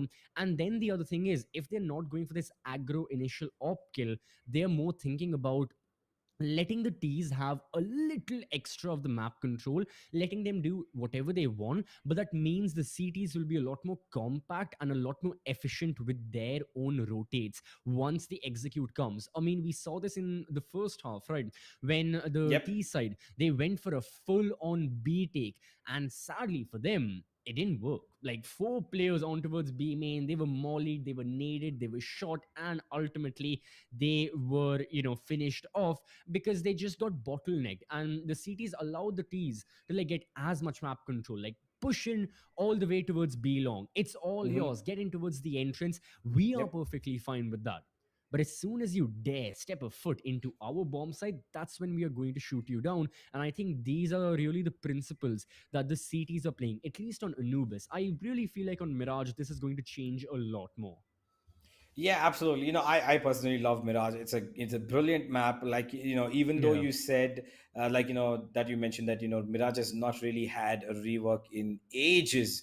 The only true. the most it's not even recent. The last rework I believe was towards that mid region when that bench Oh, was yeah, yeah, added, the, and the that bench in was, the chair. yeah, Yeah. exactly, that was years ago, right? So it's been quite a while, and of course I love that map because it kind of, to be honest, needs no rework. It's pretty balanced, right? So we will Yeah, see how it fares up on that map. But right now we true. are awaiting a little bit of a technical issue to be sorted, as we want to, of course, improve the best viewing experience for you guys, the audience. And I believe if you guys have what it takes to maybe at some point play these games and go pro, there's a lot of stuff coming from TEC, of course, right? So do go ahead and hit that subscribe button down there to keep yourself updated with all the Yeah. tournaments, with every single thing that's happening, and of course our sponsors, who are of course LG, who've got the greatest of monitors out there. It's me using one right here as well. The screen that I'm looking at right now is an LG monitor. It's a 144 hertz, brilliant, beautiful monitor, which has been with me for about 2.5 years now, 3 years now, still standing as strong as day one. So if you want some brilliant monitors, of So course, that you've got monitor LG. has shown every single rank demotion that you've had. It's been I've that not monitor has had had as the many as luxury. you. Right, Yeah, right, right. no. I mean, I don't have rank Do you demotions. I even just know do what? straight lane You know what? dribble. I'm gonna ask you. I'm gonna give you some CS:GO. Right. I'm gonna ask you some CS:GO trivia here. Okay. All Do right, you cool. Yeah. what is the full form of SMFC? Supreme Master First Class. Right. What is the full form of LE? Legendary Eagle. Right. Not bad. Not bad. Okay. Go. So Okay. again, I can do this all day long, my friend. It's silver, it's gold Mm-hmm. Nova, and Mm-hmm. gold Nova Master, like G and M. I think that was my Mm-hmm. highest. Like actually, G and M was my highest rank back when I Really? used to Not play not CS. bad. Not bad. Then you have Legendary Eagle, you have SMFC, Ooh, and you then you have missed Global a Nova. rank in between. GNM Dime? No, there's no diamond. What's that? This is a diamond. No, it's Uh, called Master. If you've forgotten. oh yeah. Oh, Yes. true, true, true. Mm-hmm, mm-hmm. Close enough. Close enough. Close Close enough. enough, really. I You're mean, I missed comparing one rank. diamond to master. No. Hey, man. Hey, I could have said raid. It's fine. Fair enough. You All you right, could have said, I'll ask you a CS:GO trivia question. Okay. Mhm, mhm. Go on, go Ooh, on, let go me on. think of. I'll ask a historical question. Historical. Which Okay. map? Which map was it where Astralis had their 67-0 streak, like no loss, 67 wins? I believe it was Nuke. Yeah, true, true, true. Okay, correct, correct. Okay, maybe the audience can join Yo, in as well. I've been We'll watching this game when you same. were in your underpants, right? I've been watching this since then. Hey, So don't give surprise to you, I me am still in my. you you're still in your underpants. Okay. I'm not gonna argue with that, man. I'm not gonna argue with that. All right, That's let's get back to Team Bravo versus Team Charlie. I believe we only have a couple more minutes before, of course, we can resume. Universe and I, we are just going to go on this tirade. But one of the points I wanted to touch upon, and I feel like we can discuss this since it is going to be the next map, is what mm-hmm. makes Mirage so precious or like so good and so balanced. I think Mirage statistically only Mm-hmm. slightly favors the CTs. Like again, worldwide statistics included, slightly favors their side. But Yeah. yeah, really, it's a lot more balanced than say Dust 2, because Dust 2 Mm-hmm. has this core flaw in it that every single, this is why a lot of esports players also, at the top of the game hate, not Mm-hmm. hate, but like dislike the map back when it used to be in the comp pool, is that T-spawn, Mm. it directly looks towards mid doors. I'm sorry, you can see the CTs rotate over there Well, anytime. The CTs have to spend one smoke grenade every single round to rotate, which is what makes it slightly annoying.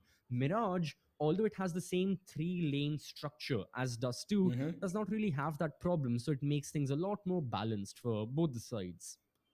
Yeah, I mean, I do agree. I do agree. But, Yeah. we'll find out what that three-lane structure of Mirage is better than True. Dust 2, as we will talk about it. Finally, ladies and gentlemen, we are heading back into the game. All the issues have finally been sorted as Charlie and Bravo are getting ready to fight it off yet again. And Bravo on, of course, their first round on their CTs being put up are looking for more. And the op this time has been taken into the hands of Hhyphae in the T side as well. So let's see how this turns out. As everybody, most of the forces of the cities are heading towards that B side, which is a heavy commitment. Ooh. And a peak did come in. Hhyphae just about missed that. Is she gonna get that kill? I Oh, she's seen a Why would. Sway. Hmm. That's a very a player of her Yeah. experience should know better. I get it. Sway had the op, but she really shouldn't have repeaked when she knew there were two terrorists at the very least. One who went for the flash, and of course Hhyphae, who had the op in her hand. But all right, okay, that's again a problematic mistake for the side of Team Bravo. Stormyyy currently has got the support of one of the reinforcements on the A bomb side, but she's going to be the first defender holding off against this. The smoke prevents her from seeing anything, but little does she know it's a full on fake from the side of the attackers. Well, at least they're not planning on completely executing there. There is one attacker on towards A. Britsy also relocates, and now it's going to be a full on execute. A Team Charlie are preparing for this bomb site, but they've used up a lot of their time. Stormyyy is in the same position, and not only that, Oh, she there she manages to get goes. 2 kills with the AK-47 and AI. You've given Bravo too much leeway. They're going to take full on advantage of this. Absolutely. Stormyyy has been in these situations where she finds double kills out of nothing. And she's been able to put her team in a good position to win rounds. And now she's done that again. 4 versus 3. As the op also makes its way towards here after lingering towards that mid region for almost the entirety of the round. And it seems like they might go for a bit of a sneaky plant here. They don't want to throw in any utility and give away the side. And there's the sound cues being given away. And there's the plant coming down as well. Everybody should be rotating in as L is ready. And she does have superpowers, as we've seen in Stranger Things. And she might be a Good pretty one. strange person herself, given What? that she could absolutely terrorize the entirety of the city side. You need to let me finish You my are sentences, doing man. So good.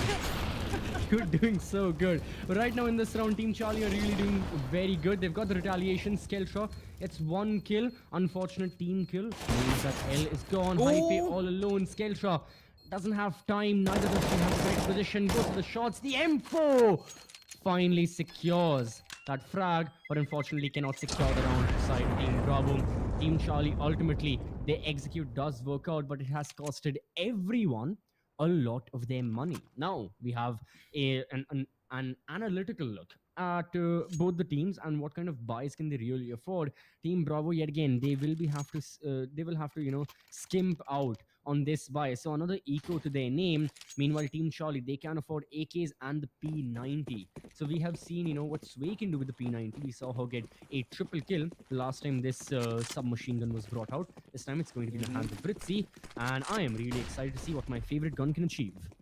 Of course, it's your favorite gun. That's why I know what rank you're at right now. Okay, but never mind. It looks like Sway will find Britsy completely, in an unguarded position as she does not check a corner. There will be a trade, of course, but doesn't mean that the CTs are out of this just yet. Sway will finally fall as there's a couple of Deegs ready to work this one out. They do have control of side. There's a smoke coming in. L will take out Meowkasa. There's another one for L as she will help her team find 13 as Rose will be the one to confirm that final kill. Oof. Alright, it was an eco round after all, a proper eco from the side of Team Bravo, that too, they went for just USPs, not even, getting MP9s or MP5s if they wanted. No, it was a proper eco. They have saved their money, they can afford ops yet again, and actually they've gone for 2 ops, which again is very interesting, considering they're trailing by 4 rounds. Why would you want to risk buying 2 operators more so? It's one thing if you find one from your opposition, it's another to buy 2 operators. What seems like Skeltra and Sway, they have something else to say. Skeltra finds the first L, who has been dominating the past couple of rounds, gets one. Sway with a headshot. And okay, you know what? I'm going to have to eat my words up. The ops are definitely working. You better eat up your words. Yeah, there comes out a flash for a triple peak, which Sway has already gotten away from. And she's going to try and work it a little bit more. Okay, Sway finds a double. And she's going to shut it all up. It seems, never mind, Britsy will deliver a headshot at the bare minimum. That is going to be the closest thing to a flawless round that Sway could have probably put up. But Britsy still alive. I think she heard that op scope in from Skeltra. And she might have an idea about where this player is situated. She's slowly closing into the mouth of that B site. And she will probably walk into the depth of her B side as well. Never mind, she finds one. Okay. Britsy finding a third. Okay, she's making this work. She's got 2 more to find and she's still got a little bit of life left in her. 28 HP. She's got a flank and I don't think she's going to expect this. They're going to run out and they're going to be able to take her down. Oh, never mind, unless... They actually don't. Checking. Wait. Oh, never mind, Britsy. She's on for the ace, but never mind. She does not expect Nice the try. big flank from B main. But wow, Britsy. What a goddamn try was that? A 1v5, almost, honestly, in her hands. Yeah, she may not have won the round, but she definitely won the hearts of a lot of people who are anticipating for that 1v5. And of course, she won her opposition in terms of finances. She wasted so many of those guns by killing so many of her opponents that those are what? That's one op dropped and a couple of M4A1s as well. That, yeah, Yep. Bravo cannot afford. Look at that, MP7s and Oh, no. FAMASes. And Skeltra. again, that FAMAS is now gone. Skeltra eliminated. Yeah, so this time, the ops do work yet again, just like the previous round, but in the hands of Team Charlie. Good stuff right here from Hhyphae. Gets the opening. Coco as well. And again, Team Bravo, they just want to contest these angles. They're try peeking. They're looking to get some info. But whenever they do, at least for this round, they are being punished heavily for it. Yeah, they most certainly are. And that's quite a problem because, you know, they're just dry peeking these angles. It's not even like they're jiggling and trying to get information. They're just peeking out wide. And it's troubling them a lot. And of course, especially towards that mid region to challenge DTs when you know they have an op in their hands with a FAMAS is not something that you want to do. Sway will find the only trade so far from the CTs as the A side is going to be taken control of, but there is a little bit of resistance. Meowkasa will deliver damage onto another after getting the first kill, as it's a 2v3, and the CTs are a world away from here, and they're coming on a long flank, which at the moment is being held, I believe, by Kiri. She's heard them. Does she get the first? Or she won't. Sway's taken up the AK, but she's only good for one as Hhyphae finds both of the flankers. 14 and 10. And Anubis seems to be coming to a close with the hands of Charlie imprinted all over it. And so far, Team Charlie, they have overturned the tables completely. And yeah, Hhyphae has been doing so much of that work. 22 kills and 11 deaths. So KD of 2 right now being maintained. Of course, she doesn't have the highest kills. However, she has the lowest deaths in the server. Higher survival rate means she's got better economy overall, means she has to rebuy her weaponry, her utility, her armor less frequently compared to her opposition and her teammates. Again, survival rate is a very underlooked aspect of, a lot of FPS shooters out there, especially Counter-Strike, because this has got the credit economy and all of that. And keeping that in mind, that yeah, Hhyphae has been doing a phenomenal team job, and again, a job with finances when it comes to keeping herself grounded. But still, a lot more killing work to be done. She's got the op in her hands yet again, takes a little bit of a hit in terms of her health points, but she's still in the battlefield, still looking for the kills. As for her teammates, they want to make their way on towards the B bomb side. They don't know where the opposition lies. There's one spot from Rose as she's slowly treading towards this B side with information, nothing more, just a couple of peeks. And there's an off angle that Skeltra's going to be able to utilize, and there's Meowkasa with the XM. The XM. Finding Rose.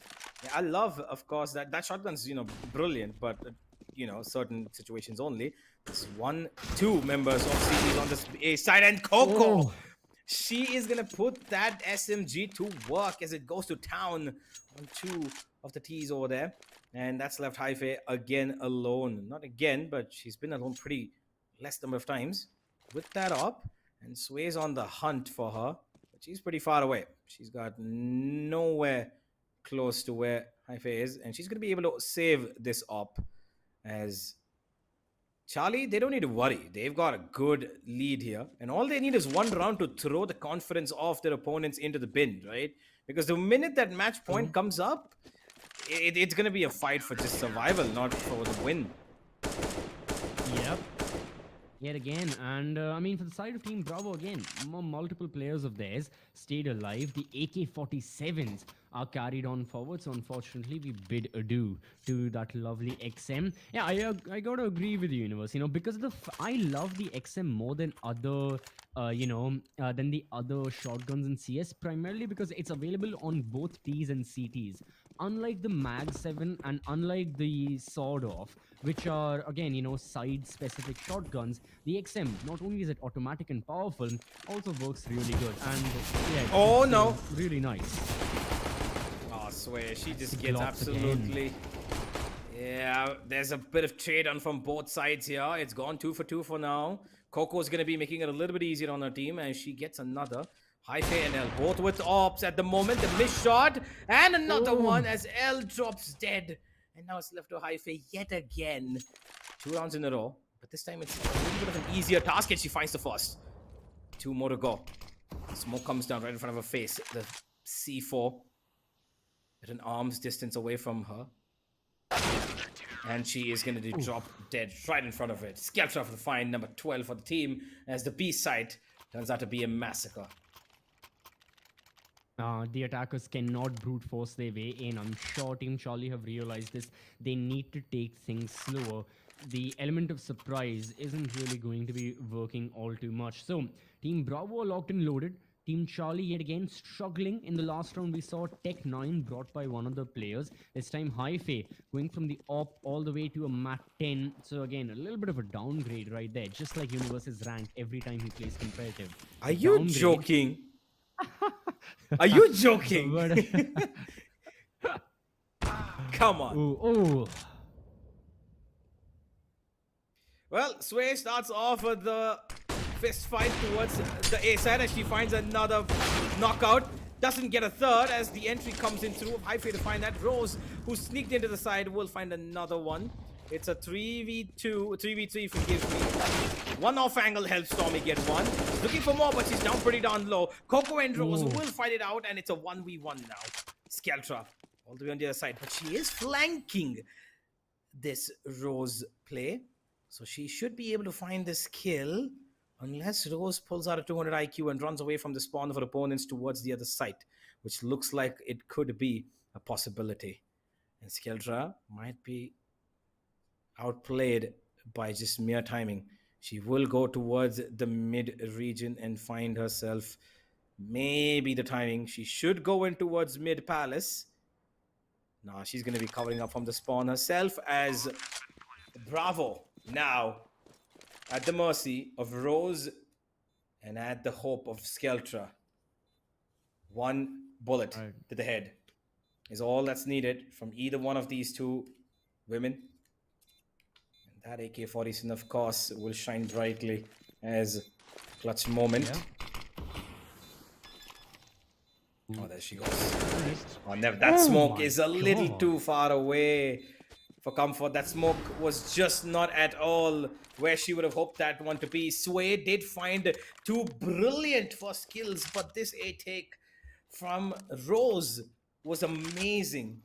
And unfortunately for Skeltra, she was just maybe 2 inches short of putting that smoke at the right spot and maybe getting actual ninja diffuse. Could have, but then again, Rose was really good. Again, makes you wonder, is it Nitro from Team Liquid or is it Nitros? Okay. Fun number 2, guys. Fun number 2. Get ready. Even if this best of 3 ends in 2 maps, I'm still going to make all 10. Like, just give me some time and let these players, play out their minds. That's it. That's all I need. Well, Nitro is, of course, the name that you would have gone for. Yes. Because nobody else is going to make a pun with Rose, right? I mean, then it would have been too on the nose, right? Or should I say on the road? Haha. Yeah, no, not that one. No, that's called tryharding. Okay, fair enough. Yeah. But you're right trying now, to bit. seems like Team Bravo are tryharding because they definitely want to get a better share out of the prize pool that we have on offer. Tactical timeout taken by their side, going to be ending very, very soon. But Universe, what do you think they need in order to secure 3 rounds in a row and push it into overtime? Well, they need this round. That's it. By hook or by crook, by dying, I don't know, surviving, even if it's beyond the grave, they find this round, it's all in their favor. So They just need it because they're down in the trenches in terms of weaponry, and the A side is going to be taken control of. There is only one member here in the beginning to stop them. Skeltra will find one. There comes the cavalry to support them yet again from the same angle. This time Coco finding one, finding two, finding three. Coco shuts it down as she delivers the final kill as well. My God, was that brilliant. It definitely was sweet for the side of Bravo and just as bitter for Charlie, as Coco is of course the ingredient for chocolate. Bitter or sweet. Right. And just as skillful and savory as Taco from Team Liquid, but just as sweet as Coco from Team Bravo. Oh my God. That's number 4. That's unnecessarily bad. Okay. that's just unnecessarily Everything bad. I do is unnecessarily bad. I'll give that to you. A complete eco now in the hands of... Not complete. There is a Macton available on L as Meowkasa is going to be trying to just spray down as many eco-ridden team members as possible. He's found 2. And that Macton is being put to use on the other side of this A side, towards mid particularly. L's actually given a little bit of damage, not more. She's down to 40 HP herself. Sway will take down the remaining 2 on mid region, as the last person standing is Hhyphae. And she's going to be heading into Sway, I believe, as well. She's on the other side of that door, and I'm not quite sure they expect this. No, they will. Stormyy's ready for it. 15 to 14. This is it, ladies and gentlemen. 1 round. Like I said, that's all they needed. They needed a 1 round, and they've built up themselves a little bit of economy. And now they've got the T's at the mercy of buying whatever the little money that they accumulated can buy. 1 Galil, 1 Mac 10, utility in not that great of numbers, a couple of smokes, a couple of flashes, nothing too great, whereas the CTs have got everything that they need in their hands except for an op. But still, you know, with the SG, they can engage in those long-range gunfights if they like. They definitely have an advantage over the Galil, over the Mat 10. Sure, the AKs can give it a little bit of a fight, but again, it's all about the crosshair placement. As for the Ts themselves, they don't want to take these long-range gunfights. Again, look at Britsy right now, moving up towards the A-bomb side, just readying up for a proper execution. But this is where you have to talk about the utility. Not enough for the side of Team Charlie. They've got 1 Molotov in the entire team, so they can only molly a specific place in the bomb side. That is if they want to execute. Flashes, smokes, okay, they're plenty. They're sneaking their way on, and Skeltra spots them.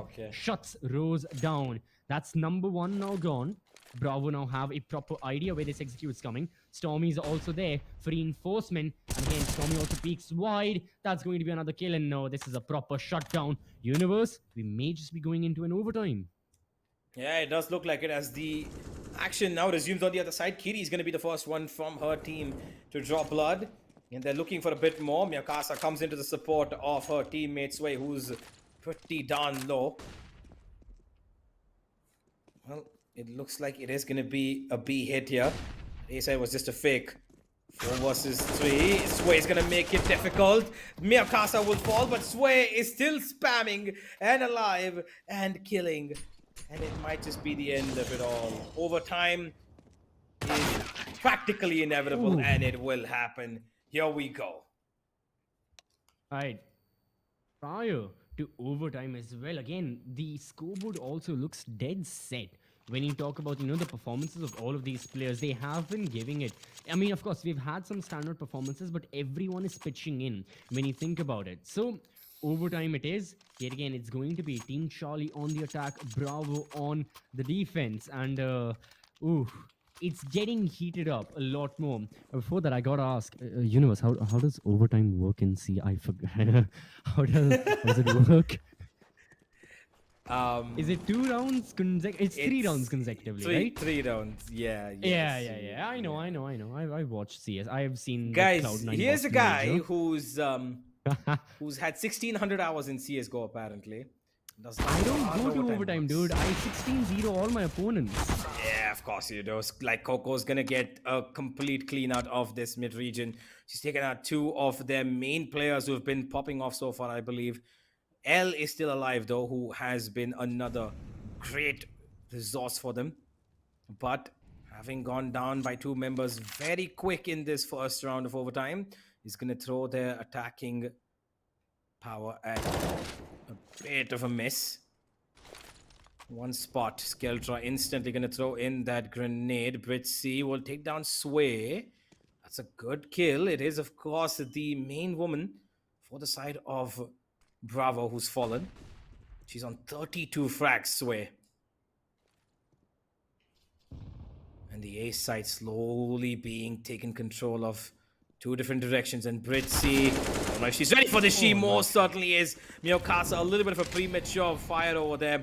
Usually it does work, but not this time. Smokes come into the C4's being planted. It is a 3v3, and the retake is going to be coming in, and it needs to be perfect. It definitely needs to be right now. A little bit of a delay for Coco right there, getting through the smoke. And again, the smoke's preventing the line of sight for all of these counter-terrorists as they brute force their way in. That's again a good push on forward. Push back. Try and push back. But Britsy finds the opener from outside. Kiri, beautiful molly right there. Burns Skeltra. It's now going to be a 1 versus 2. Coco runs and guns. The AUG works wonders after all. It is again just that laser beam. Looking to stick it, but no, it's going to be a headshot for Kiri, and it is going to be round number 16 for Charlie. So again, they have been struggling a little bit here and there, but this time where it matters the most in overtime, that's when they ensure that no, their opponents will not get the lead. They will still keep it for themselves.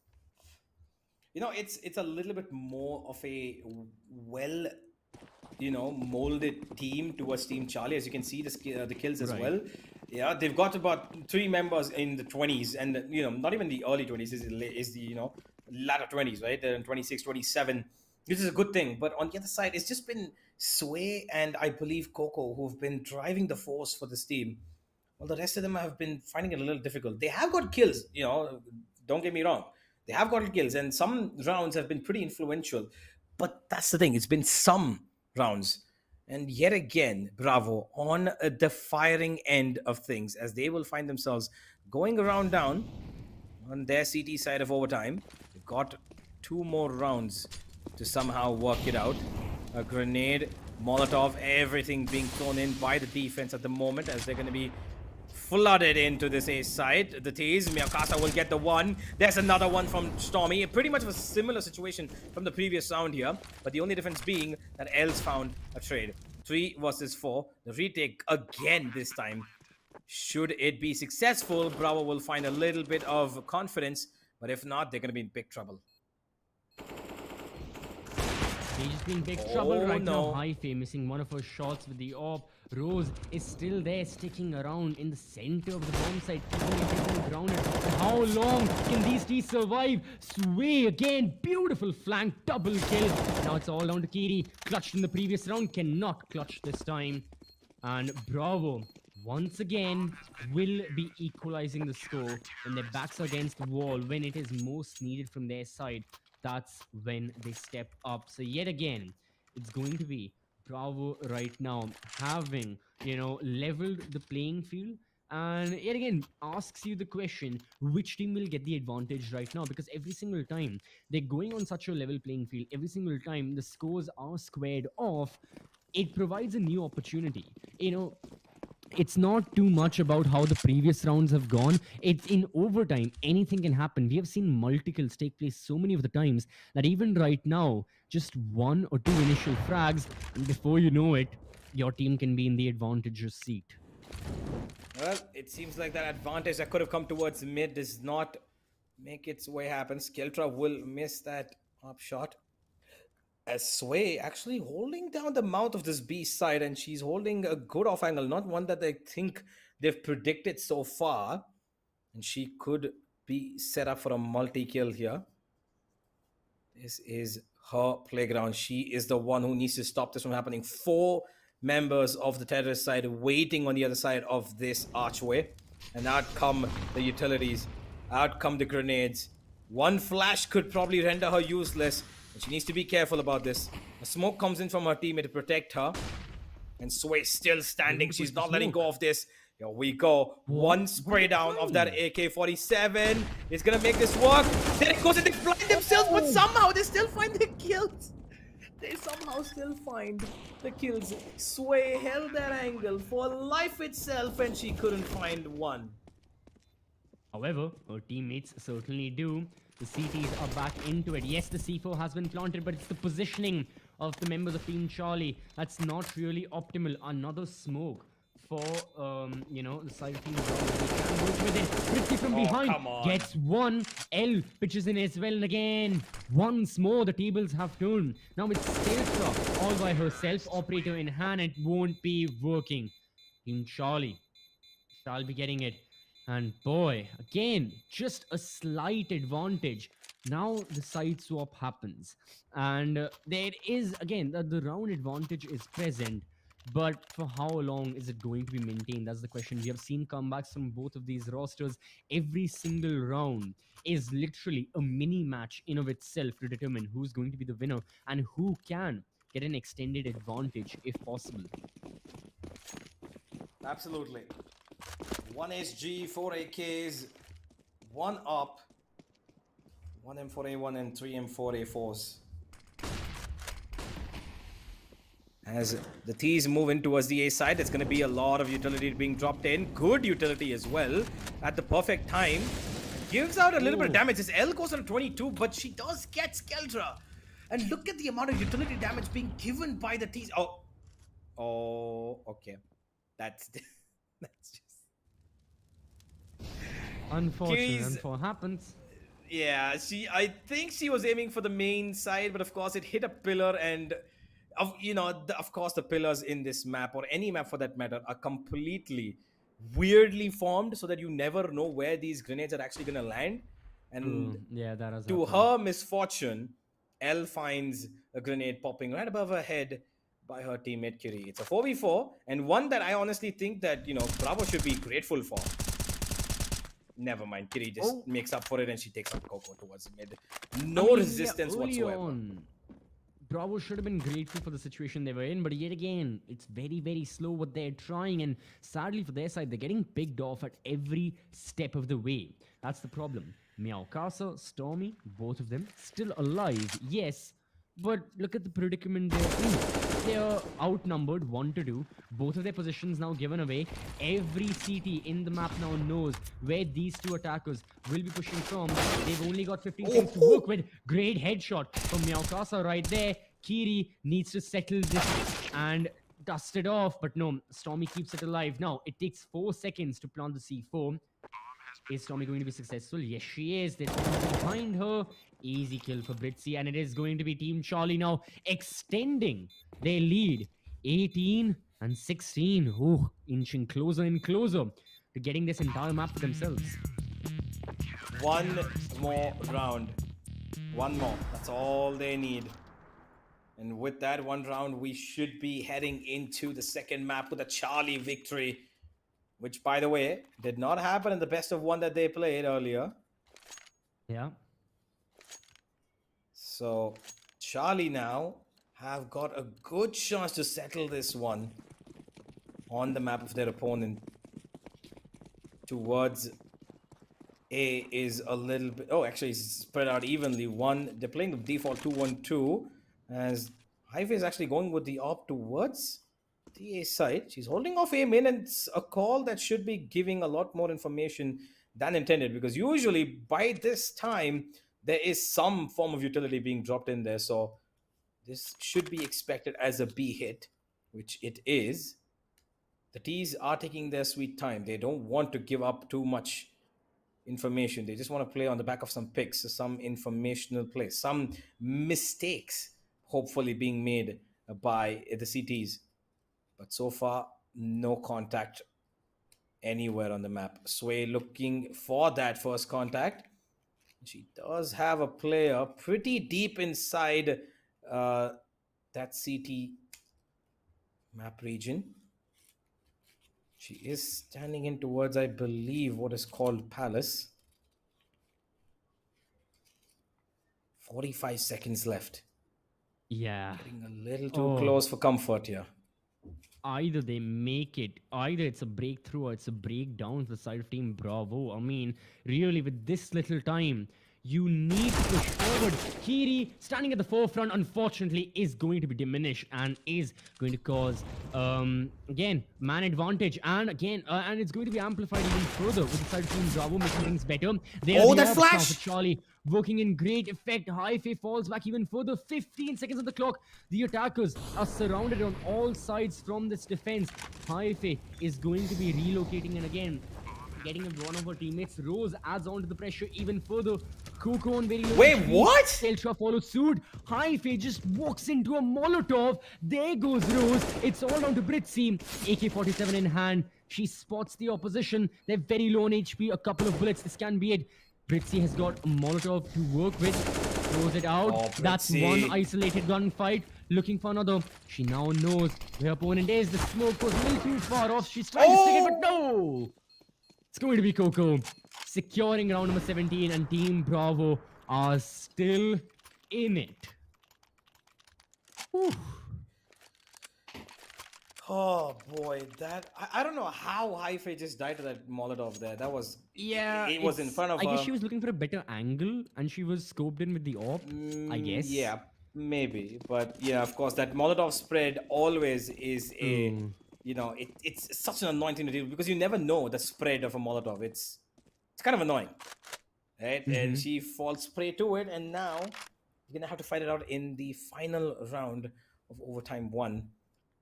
As the score 18-17, Right. looking a little bit more prettier on the side of the CTs, and Bravo are looking for yet again survival chance here, not a winning chance. Right, and of course, Universe, I know everything about CSGO, but why don't you explain to the viewers if Team Charlie win, what happens? I'm definitely asking this to so that you can explain to the viewers, because I, of course, know what will happen if Team Charlie win.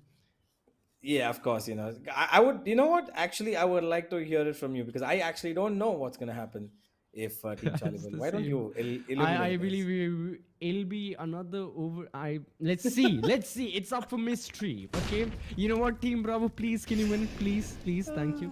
Push it to the second OT. We need to see a repeat of yesterday. But let's see how the execute pans out. It's going to be a full-fledged, proper execute. Hhyphae, the first person now in terms of the defense. People have spotted her out. However, It's Hhyphae over. and L working It's over. wonders. Skeltra is there. Coco also alive. They are working towards something. The SG is present. It's got the stat track ready in it, but the only stat it needs to track is can Bravo win? And no!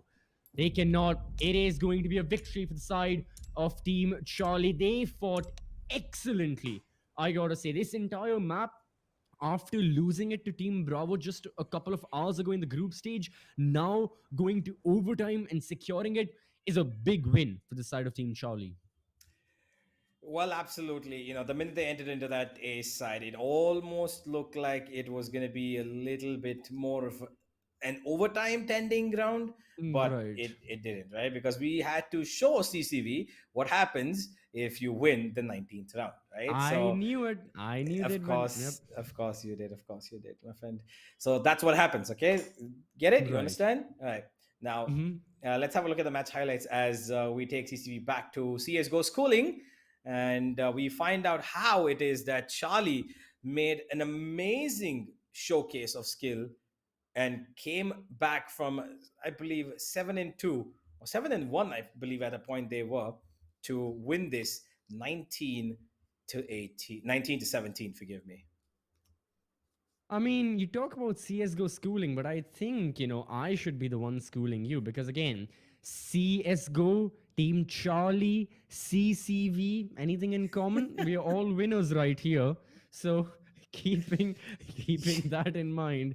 Yeah, no, having a look at the highlights, Team Bravo, they had, again, I said this exact same thing previously as well. They had an Uh-huh. insurmountable lead, 6 rounds to their name. However, it's just a bit by bit aggression from the side of Team Charlie. It wasn't a huge shift of momentum until we all realized it together that, oh no, Team Charlie are really in the fight. First, they won a single round, then they won another, and slowly they started to build it. Eventually, it reached that point of 7-7 where things started getting a little more tense for Team Bravo, and then Team Bravo lost the lead. Team Charlie were now up ahead. Team Bravo were the ones who had to fight and scrap their way to push it into overtime, which very well, okay, they managed to do so effectively. Not going to fault them for that, but even in overtime, yeah, every single round was extremely unpredictable. And in the end, Team Charlie just managed to get the better end of the deal. Absolutely. And Team Bravo, they're going to have a very tough time going into this next map, of course, which is not their pick. And I believe that with the way Charlie have put up this performance of, taking slow, taking it, meticulously, not forcing too much in terms of taking duels, playing it right about in the sweet spot of, sometimes going aggressive, sometimes playing it, right about for an angle, which right here, as we saw, play coming in from Hhyphae, how many times was she challenged towards mid with that op, and how many times was she successful right Right. here? Just try peeking, giving up stuff. Sway will be crowned as the MVP with 35 kills to her name, but it's still not enough. It's just not enough for her to perform on her own. She's going to need her team to step up with her as well. They, of course, won the group stages, but that doesn't mean it's going to translate into what's going to happen in the final. And now Mm-hmm. we will be heading into map number 2 with Sway, hopefully maintaining the same form of performance, but along with her teammates, maybe picking up a little bit of the stuff as well.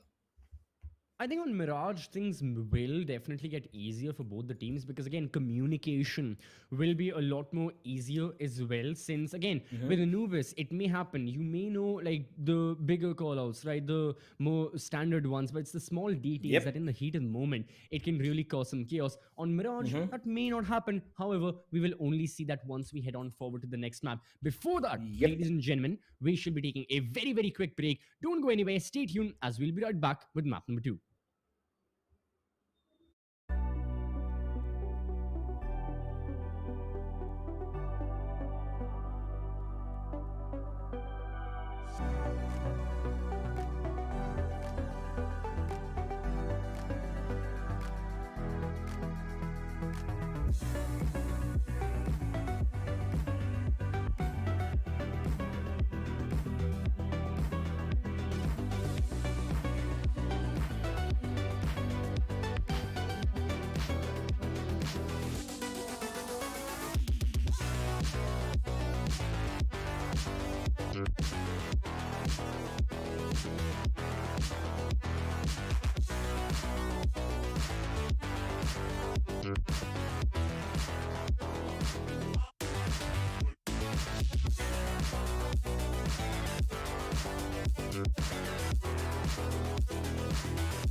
Welcome back, everyone, to LG Ultragear CSGO Showdown with our broadcast partner Loco, presented by the Esports Club. I am CCV, joined alongside Universe. We are bringing to you the grand finale of this showdown. We have 3 teams. We have 15 of the best CSGO female players that in India at the current moment, and they all have been, battling against each other time and time again. The group stages are done. In the grand finals, Team Charlie currently in this best of 3 universe have a lead of 1-0 against Bravo. So on Mirage, things are gonna get spicy.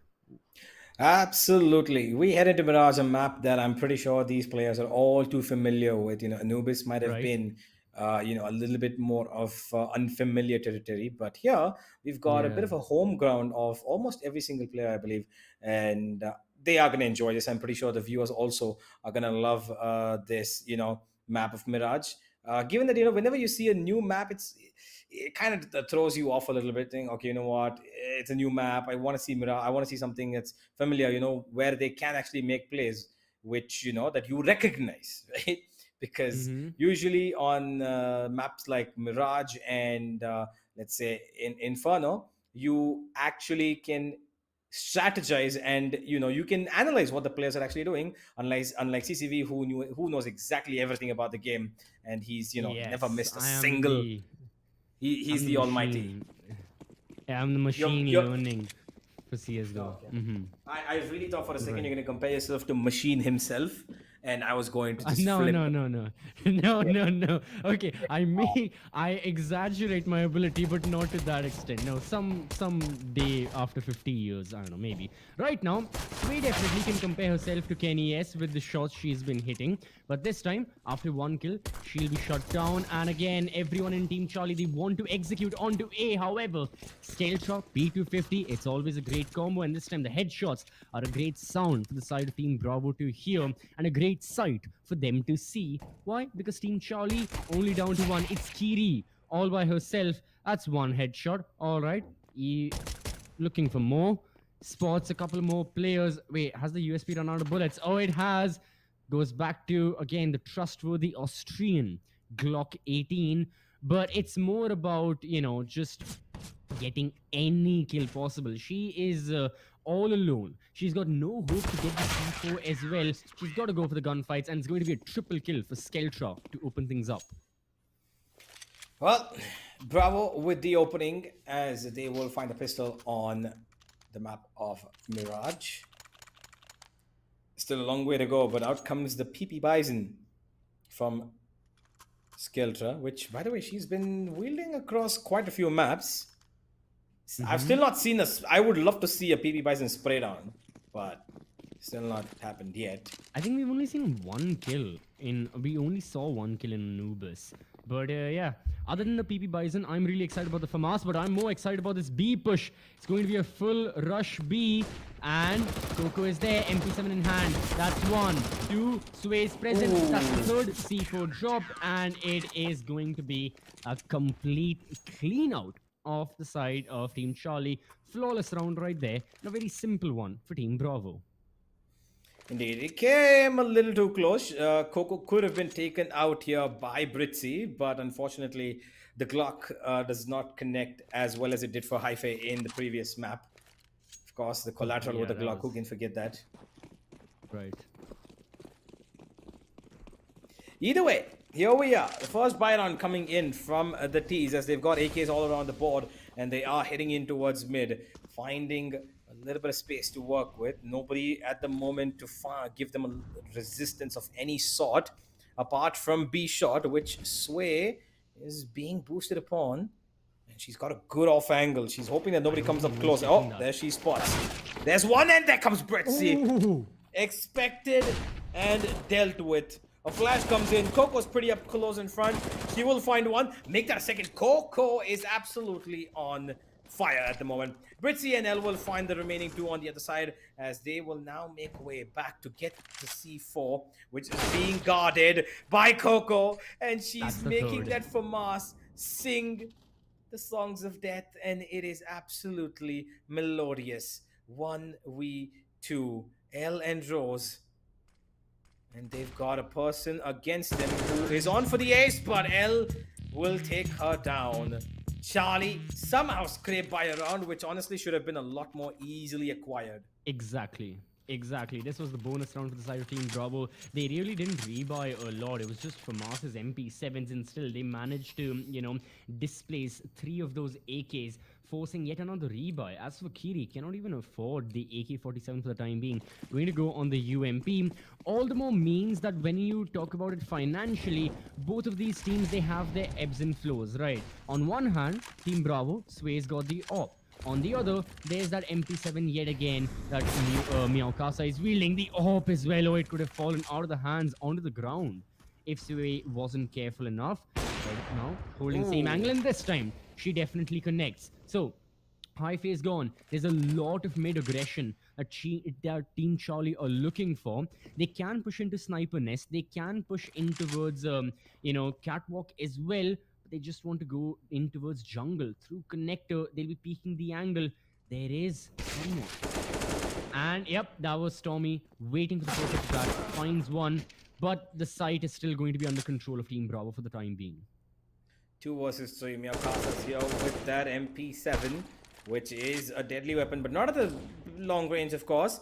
A grenade to push her off. They're still in contention, and Meowkasa, Coco will shut them down. That's quite an interesting victory music. Yeah, it fits Anubis more than it fits Mirage. On Anubis, it was like it fit the theme of the map with like jungle and that kind of environment. On Mirage, it's like, is it? There is a spot on Mirage called jungle, right? I mean, okay, I'm sorry, but like the music does not spot it's not for the map entirely. Like on Mirage, there's like Palace as well. I can't just start playing, I don't know, like Mughal century music. Fair enough. Well, here comes the jump from L as she finds 1 kill. Great shot. And initiated by her. Allows Kiri to find another as well. A little too much of an extension. Takes down Britsy. It is a 3 versus 3. But 2 players on the side of that T side are pretty darn low. And 1 Molotov could end this. Hhyphae is the only one who's actually healthy. And she guns out into the open. Only to be gunned down. Kiri will get 1 more as it is 1 person left. She almost had it. Almost being the keyword. Well, right now, Team Bravo, they certainly have a lead building.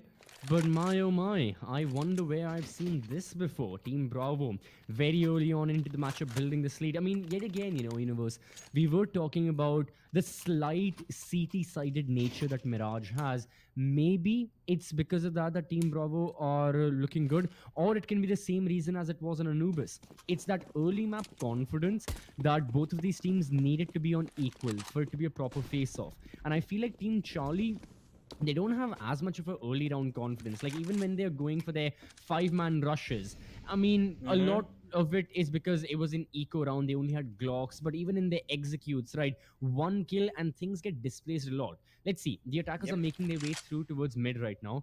Britsy will have to cross through connector where I believe a CT is holding the angle. And of course, you've got Coco right around the corner, swinging wide. This is a perfect opportunity for Team Bravo to capitalize and get the initial kill. They've got amazing angles. What will Team Charlie do, and what is their plan? Sway misses that. And that's the entry point for Hhyphae as she's getting up closer towards window. But Coco's here from B shot. And now she's going to be sandwiched. There's 1 in front of her and 1 behind her. And she will fall, even though she's got the 1. Now it's up to Meowkasa. She's got an MP7. Not the best of weapons in a 1v4, of course. But if she plays this right, she's going to be able to find at least 1 kill at the bare minimum. No! She will not. Hhyphae will take her down as well. 4-2, ladies and gentlemen. And Charlie will not let Bravo get away with this lead that easily as they did on Anubis. No, it won't be. This time there's going to be a lot of fight, and yeah, we had predicted this. Mirage is going to be a lot more of a proper battlefield, but here the variables constantly change. This time it's the CTs on a full-on eco. They're going to be rushing A, but it's going to be a base race currently. The CTs go through A, the Ts go for an empty bomb site onto a B. They find no one here, and how quickly will they realize the flank is coming? Winter is coming for the side of Team Charlie as well if they're not careful. Hhyphae is set up to hold in towards apartments. Now again, close quarter combat. It has been kryptonite of these players. The pistols can work their wonders. AK-47, 1. And wide, 2, Okay. 3. Beautiful. Hhyphae again, just way too quick with it. And that's the entirety of Team Charlie. Almost a perfect round there. L is the only one who got some damage dealt to her, but everybody else does not even need to reinvest into armor. They've got everything intact. Only thing that's building up here for the side of Charlie is not just rounds, but also utility and economy. Look at the number of players who've got, such good creds, about 6 grand. It's 3, right? 6,500 for Rose, 6,500 for L, 8,700 for Hhyphae. As Oh, it's back. Oh. Okay, Kiri gets the opener. Sway needs to hold down his bomb side. The P90, that too with the Asimov as well, right? Again, that's one skin. You never expect the P90 will have it. The AWP AK-47 is beautiful, but the P90 is here. Coco, long range M4A1S, still really, really valuable. Even after that rework, goes to show that in terms of long range, M4A1S still can work wonders. And the attackers are yet again at a stop. They will be continuing with this execute. They reposition, go down the B bomb site. There's one defender out in the open. L secures that headshot, and they can secure the bomb site for themselves. However, it's just these single kills that Bravo may be able to find, much like what Sway did on towards Connector. 3 versus 3. Weapons have been taken control of. Sway has an AK now, but there is nothing in terms of utility available to them, and L takes out Skeltra. One flash available on Stormyyy, and that's about it. That's all they have to try and maybe initiate an attack, but Britsy will take away the one person who could have played on the back of that flash, and now it's up to Stormyyy. 1v2. She's taken out one, needs another, out with the flash in her hands. Time's of the essence. She's got nothing more she can do. No kit either, and she will be going down to Britsy as Charlie even things up. They have.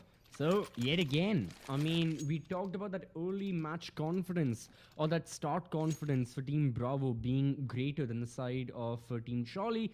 And in an instant, it's been equalized. And yet again, Team Bravo, their hand has been forced. It's going to be eco number 2 for their side. Are they planning a base rush yet again? No, they'll be going for a much more optimal split. Playing off of information, it's going to be... Are they planning a mid-rush? Oh yeah, they are planning a mid-rush through underpass.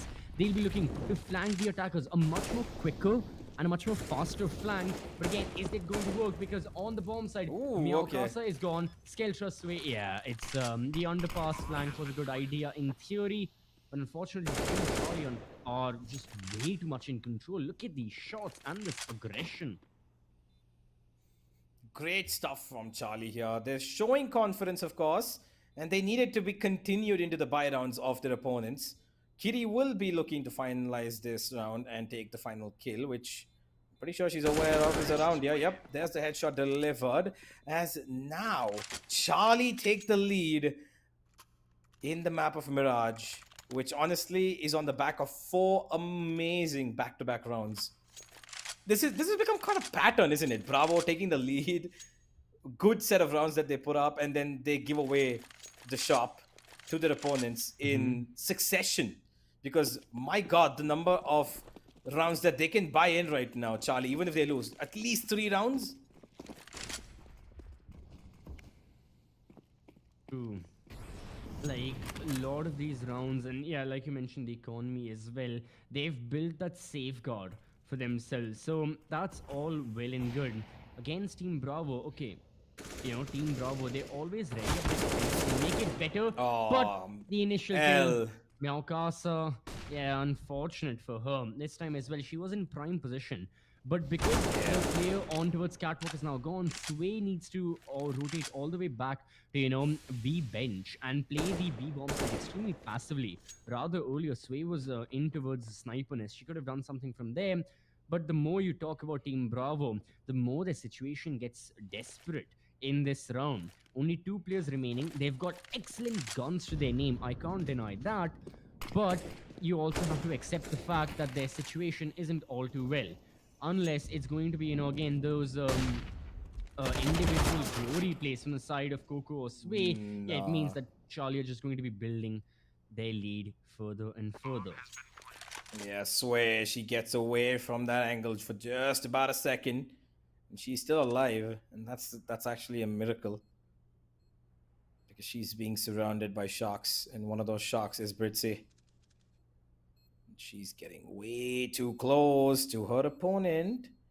Jungle is where this attack from Sway is coming. Oh, they're going for the knife. They're going for the knife. They're going for the knife. And it's going to be Britsy to knife Sway. And the knife works the disrespect. But the huntsman works to its name as it hunts its prey. And unfortunately, this prey had to be Sway. Man, that one's gonna sting for a while. And yeah, I mean, with the op as well, you can see Sway like try to like pre-fire, try to go for the no scope, but it's a lost cause. When that first slice comes through, yeah, the bleeding is a lot. Okay. Wait, what? Rose, what? Hello? That was a bit too Hhyphae aggressive. continues on that 3 headshots. What is happening in this round? Hhyphae doesn't want to stop anytime soon. Britsy takes the position. That is just Wow. deadly. This is deadly. Well, it's pandemonium this at the round? moment. I don't know. Rose just ran in. Well, it's- I don't think I've Yeah, ever what seen was any that? T run in that quick into the A side Ah. as fast as she did. Well, clearly haven't seen my games then. Yeah, I mean, I know. I've seen headless chickens like you, but I've not seen. Right. No. In GOTV when they finally get uploaded as the play of the year and all of that. Yeah, my plays. Yes, Very of course, popular. because of course there's no twists, there's no Cadian, there's no, No. there's no heroic team members who can do it. There's no phase members who can do it. It is and has to be the real CCV. Fro- That too from wingman, Delhi. not even From comp, Delhi. from Of course, from requirement. Delhi. That is not the requirement. Alright. Let's see. Coco had the UG in hand, completely My God, flashed, this- dazed, and out of the server. Yeah, Team Charlie are on another level. This execute took 20 seconds. 1 kill to their name. Managed with them. That frag grenade surely must have done a lot of damage. And yeah, once more, Team Bravo just completely locked out of the. Wait, what? Okay, Sway just Huh? killed Skeltra. I don't know if that was on purpose. I think that was accident. Yeah, I'm pretty sure that was Oh accidental. my god. I You don't know what's the funny thing? I'll tell you after this round because Meowkasa's found 2. Hhyphae's made it a little bit easier. Still a 2v3 though. As Sway, she's being heard. Will she check this angle is the question. Hhyphae will take care of Stormyyy storming out of that door though as Sway will look for the save of this op. She's being chased though. And the 2 members on site will absolutely fall prey to that C4. But you know what? You know that sound of your team kill is so Yeah. evidently loud. Like it's a team kill, right? You don't need to see it on I the. don't know. That's why I stopped right? as well. Yeah, I just heard the sound. I knew it was a I team stopped, kill. and then I looked at the top right, and then Exactly. I saw the headshot as well. I was like, That's the kind of sounds where I've seen in when I've played ranked matchmaking where if you absolutely get pissed off with a teammate like who's spamming the mic Oh, or just not right. responding, And as then soon as you the just get spawn pissed goes off and, off. you're like, you know what, I'm done. I just want to Yep. shoot this guy in the head, and that's the That's sound the- that comes. That's the exact Wait. sound I heard. It almost seemed as a Sway was I like, know. okay, I'm done, and I just went for a random shot and just aimed and shot straight through the dome of Skeltra. Unfortunately, I'm pretty sure that's not the case, but Universe, and I'll ask this question to all the people watching as well. I'm sure everyone remembers that again like legendary clip of that guy on mute raging on his team, green, and then he destroys the keyboard. The rage clip. But yeah, that's the team kill as well. Yeah. But anyways, okay. Enough about team kills. We see plenty of that whenever Universe plays and streams his games. Now Of it's time. course. Of course. uh, It's time to talk about what Rose is doing wrong. Kind of. She's running into the side, and for the second time in a row, she's given a weapon for free. As Sway is making it up for the team kill that she did in the previous round by taking out Britsy. There's a bit of B aggression coming in. Kiri's found one, but she instantly will be taken down. Stormmyy's keeping that fortress alive, as now it's left on to Hhyphae. 7-round in the bag, looking like a possibility for Bravo if at all they win this one, which is, of course, looking like it will go their way. Hhyphae's got just a grenade to work with, which she throws in towards Wans, which does not go towards Wans. Falls at the footfall of that balcony edge. Now she's got 3 different angles to worry about. Takes down the first, goes for the second, looking for a little bit of space to work with, but she's being surrounded. Headshot gets the second one, but nice Skeltra's try. there to trade it from B shot. 8 and 5. It looks like Sway's keen on the Zeus kill. I mean, she wants her revenge. That is for certain. You know, I think she wants it specifically on Britsy as well, because it was Britsy who had knifed her. So maybe she is looking for just that. But I don't know, man. Finding the right opportunity is going to be difficult. In terms of like best Zeus positions, my favorite has got to be Inferno A bomb site in that corner wherever people plant for apartments, right? And they're planting the C4. That's when you can C4 them. But other than that, there's also a good angle. The coals are a spot. You can sit under it, wait for someone to drop in front of you, and then Zeus them. But in terms of other Zeus angles, I'm trying to think. I don't know. Maybe people in the audience, you guys can tell us as well. I'll have a read later on and judge them, which ones are good. But so far, yeah, L is the first one to depart. Rose follows suit, and Bravo are looking better and better as time goes on.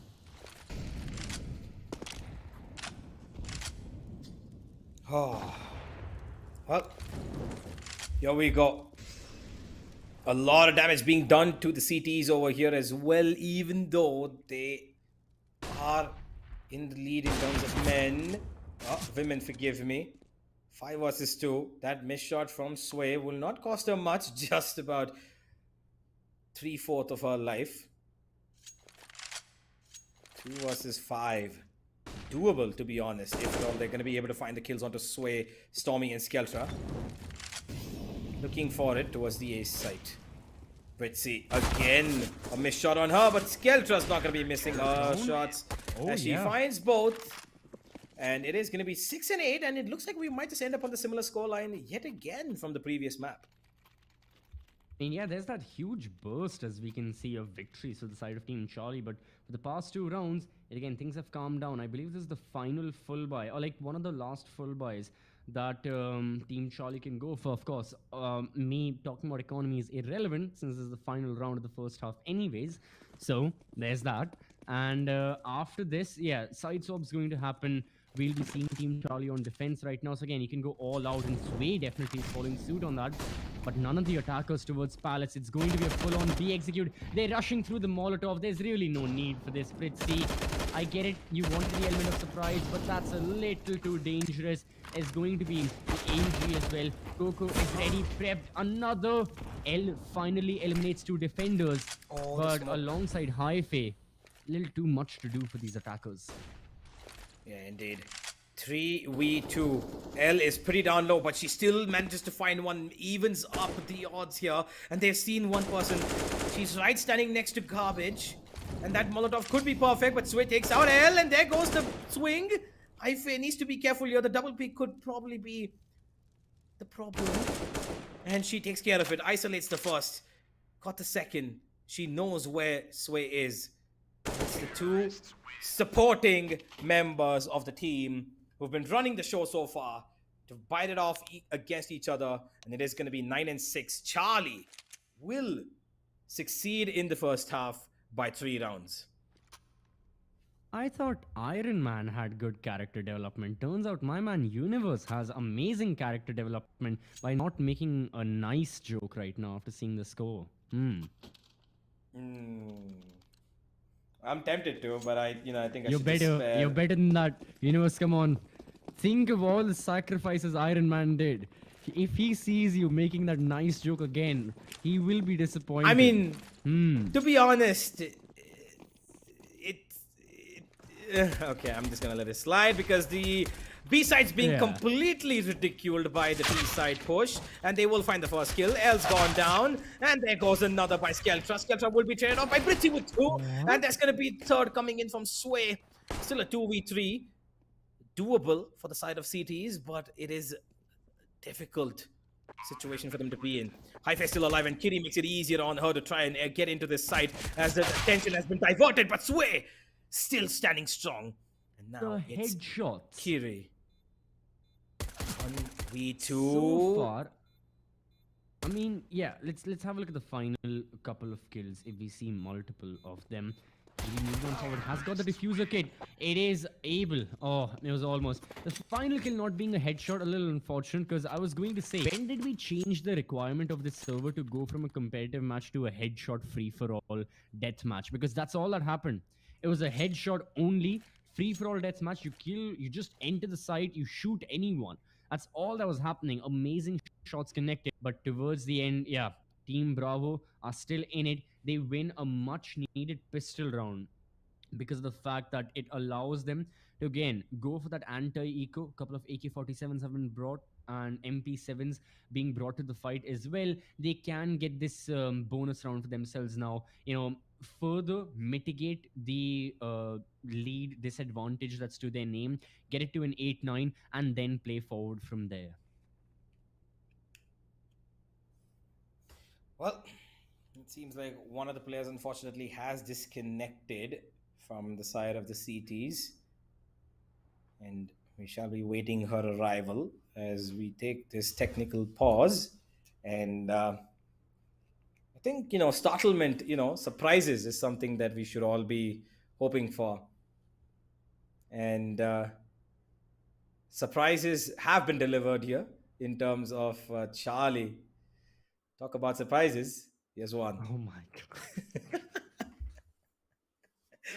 Not out of all the things to expect.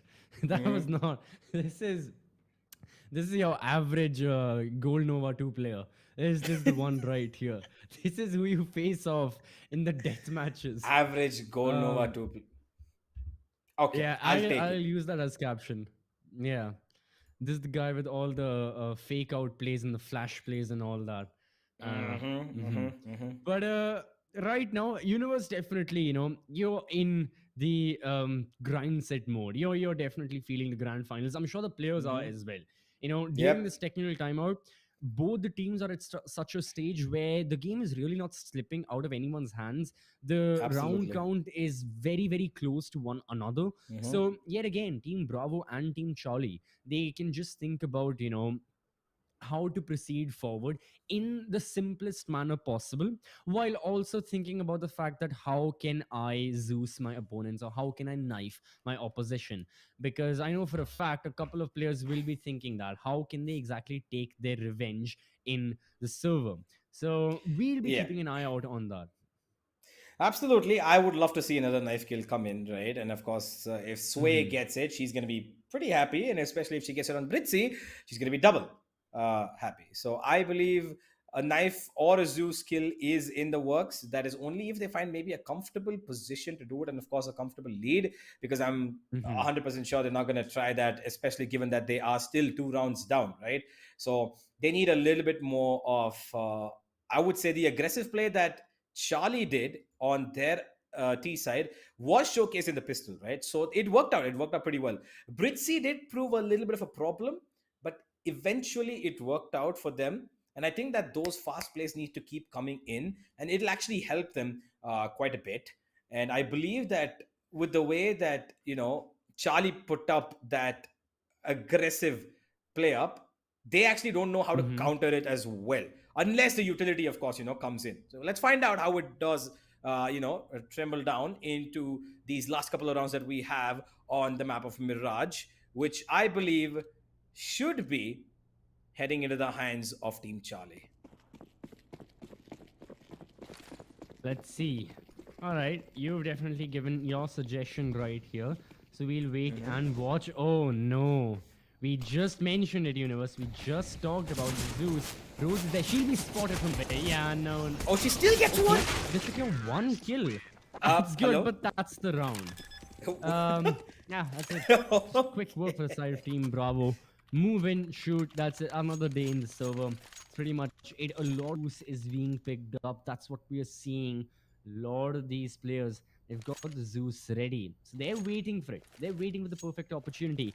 Thing is, I doubt they'll get the perfect opportunity because all of these rounds are just heavy impact plays. Like neither one of these teams are really playing a lot of, touch and go. They're not really playing for those contact plays. You get one kill, you back off, you keep on moving. That's not what's happening. It's full on execute after full on execute after full on execute. Let's have a look at Team Bravo yet again. That's the first kill for Sway. Finds one, and now look at that B execute taking place.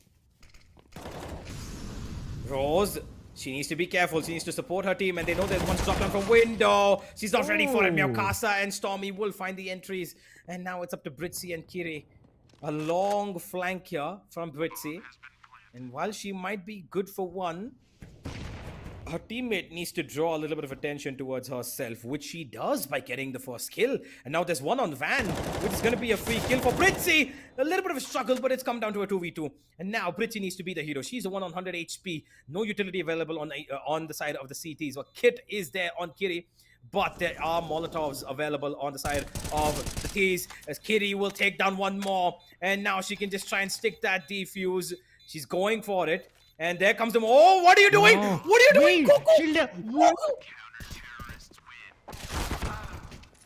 And she died. Oh, no. No. What Yeah, you did can... I just witness? What did I just is, witness? Oh my god. I think she was pressing the buttons on a keyboard wanted to again knife. and again. No, Yeah. it was the scroll. Universe, trust me, it was oh, the man. scroll. I know this has happened to me for a fact. man. See, this Oh, is that why is- everyone watching, you don't use scroll, you use buttons, but that was the...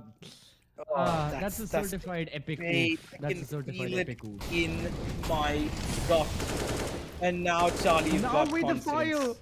Oh, What is man. happening? Oh, God. Skeltra burns. And the burns are definitely felt all throughout. Nah, this is surely. Well, it is what it is, ladies and gentlemen. The rounds have gone Like, skewed quite this an is- interesting way. This is the same feeling I have. Like, this has happened to me today itself. I went to give an exam. I was like, I could have, gotten good marks on this exam had I studied. But I didn't. That's why I failed. That's the thing. Team Bravo could have very easily won that round had Coco not messed up with that. But that anger is there. So I guess what I'm trying to say is I'm internalizing my academic issues through Counter-Strike. I well, that's one way to try and get yourself out of academia, but unfortunately, that one round is gonna be hurting the math problem that is in front of Bravo, and that is finding round number 9. It's a 3v3 at the moment, and Kiri makes it as easy as possible by taking out the most healthiest player. And Sway, who's down at 25 HP, Time. along with Stormyyy, have got the peace side in their hands. But for how long? Because L will find Sway a crisp headshot. And now it's up to Stormyyy. 1v3. And there's only so much she can do. There's no time. Yeah, it's over. Okay, now the clock runs out. Now Stormyyy has to stay alive. Okay, good. Good, she secured the kill onto L. Because again, if you are on the losing side and the time runs out and you're still alive, you do not get the round loss bonus. So I could have, been very disastrous for Stormyyy had she died after the clock ran out. But still, okay. The bigger problem here is Team Charlie just running away with it. And the bigger problem that is for Team Bravo, quite of course, because yeah, their mischiefs have unfortunately led to pretty not so good situation. They're trailing by 3 rounds. In usual circumstances, that wouldn't be the biggest cause of concern. The problem is that we are nearing the end of this match. Team Charlie can very easily make this 8-12, and look at that. Easy Oh, shot for Hhyphae. Hhyphae. That was not... I mean, again, no work. She just had perfect crosshair placement, mouse one, and that's it. Indeed. One AK available onto Stormyyy as the attack seems to be going towards the B side, which is as slowly stopped as possible at the moment. They're at a standstill. They're hoping that maybe somebody else from the side of Charlie can peek and give them a head to shoot. But nothing of that sort happening. Rose will take down Sway on the other end on this B side as Apartments tries to become a point of attraction for these team members. L keeping them busy, keeping them intact, and keeping them Oof. right where they belong, in the grave. 8 and 12, ladies and gentlemen, and Charlie are running away with this game, and Bravo have gotten absolutely nowhere after that. I can't even call it a blunder. It was something. Yeah, it was just. It was something I honestly have never seen in my entire career. I have seen it, but again, in casual matches where you are going for that knife, not when there are 1,50,000 rupees to be won. That's the only. There's a slight level of difference, just slight, but there's a difference. But yeah, man, I'm trying to think how Team Bravo can recover from this mentally. Is what I'm thinking. Because in the game, of course, you're in the server, but I feel like the damage is done. Recovering from this is going a long time for their side, and Team Charlie already have map number 1. This can be the end of it, really, if they want to, you know. Team Charlie are 4 rounds away from getting first place in this CSGO showdown. It's Team Bravo, who had won the group stage match, Team Bravo, who were at the top of the table, could now be suffering from a correct case of runners up. Well, Britsy, she's got support along with her, and she's holding down the smoke to hold this attack at bay, which has already crawled in by one member, and unfortunately for Kiri, excuse me, she's caught off guard with utility in her hand. Britsy still on site. She's keeping herself alive, and she needs to, because she knows she's the one who can hold this one off, and she's getting another. Britsy doing God's work here as Hhyphae supports her, and it is a 2v3.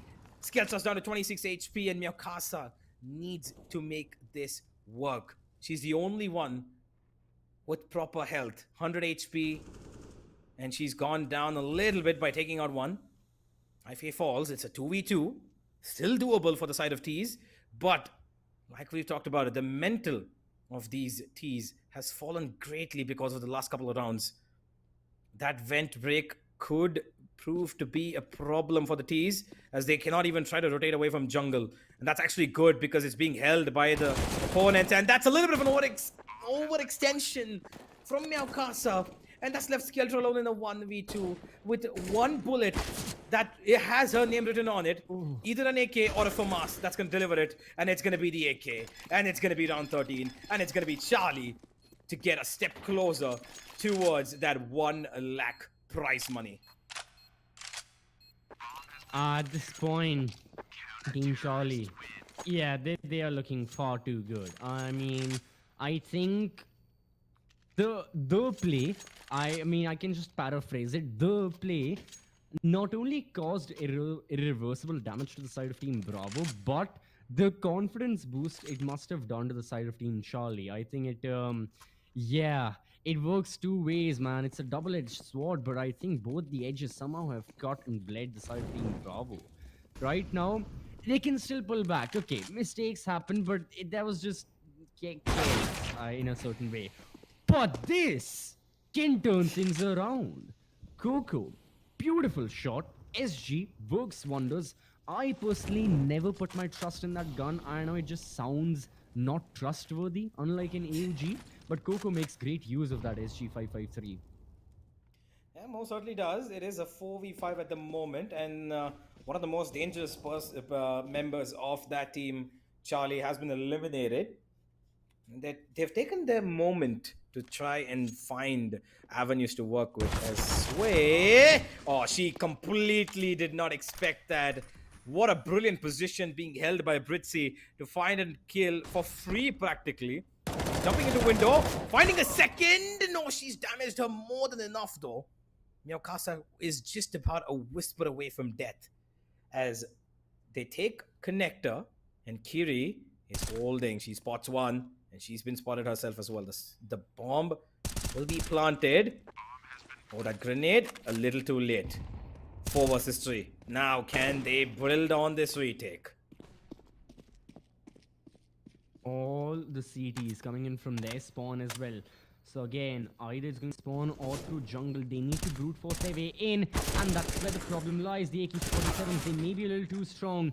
Kiri gets one, falls, and now it's all down to Rose to yet again stand amongst 3 of her opponents. No, Stormyyy secures the final headshot.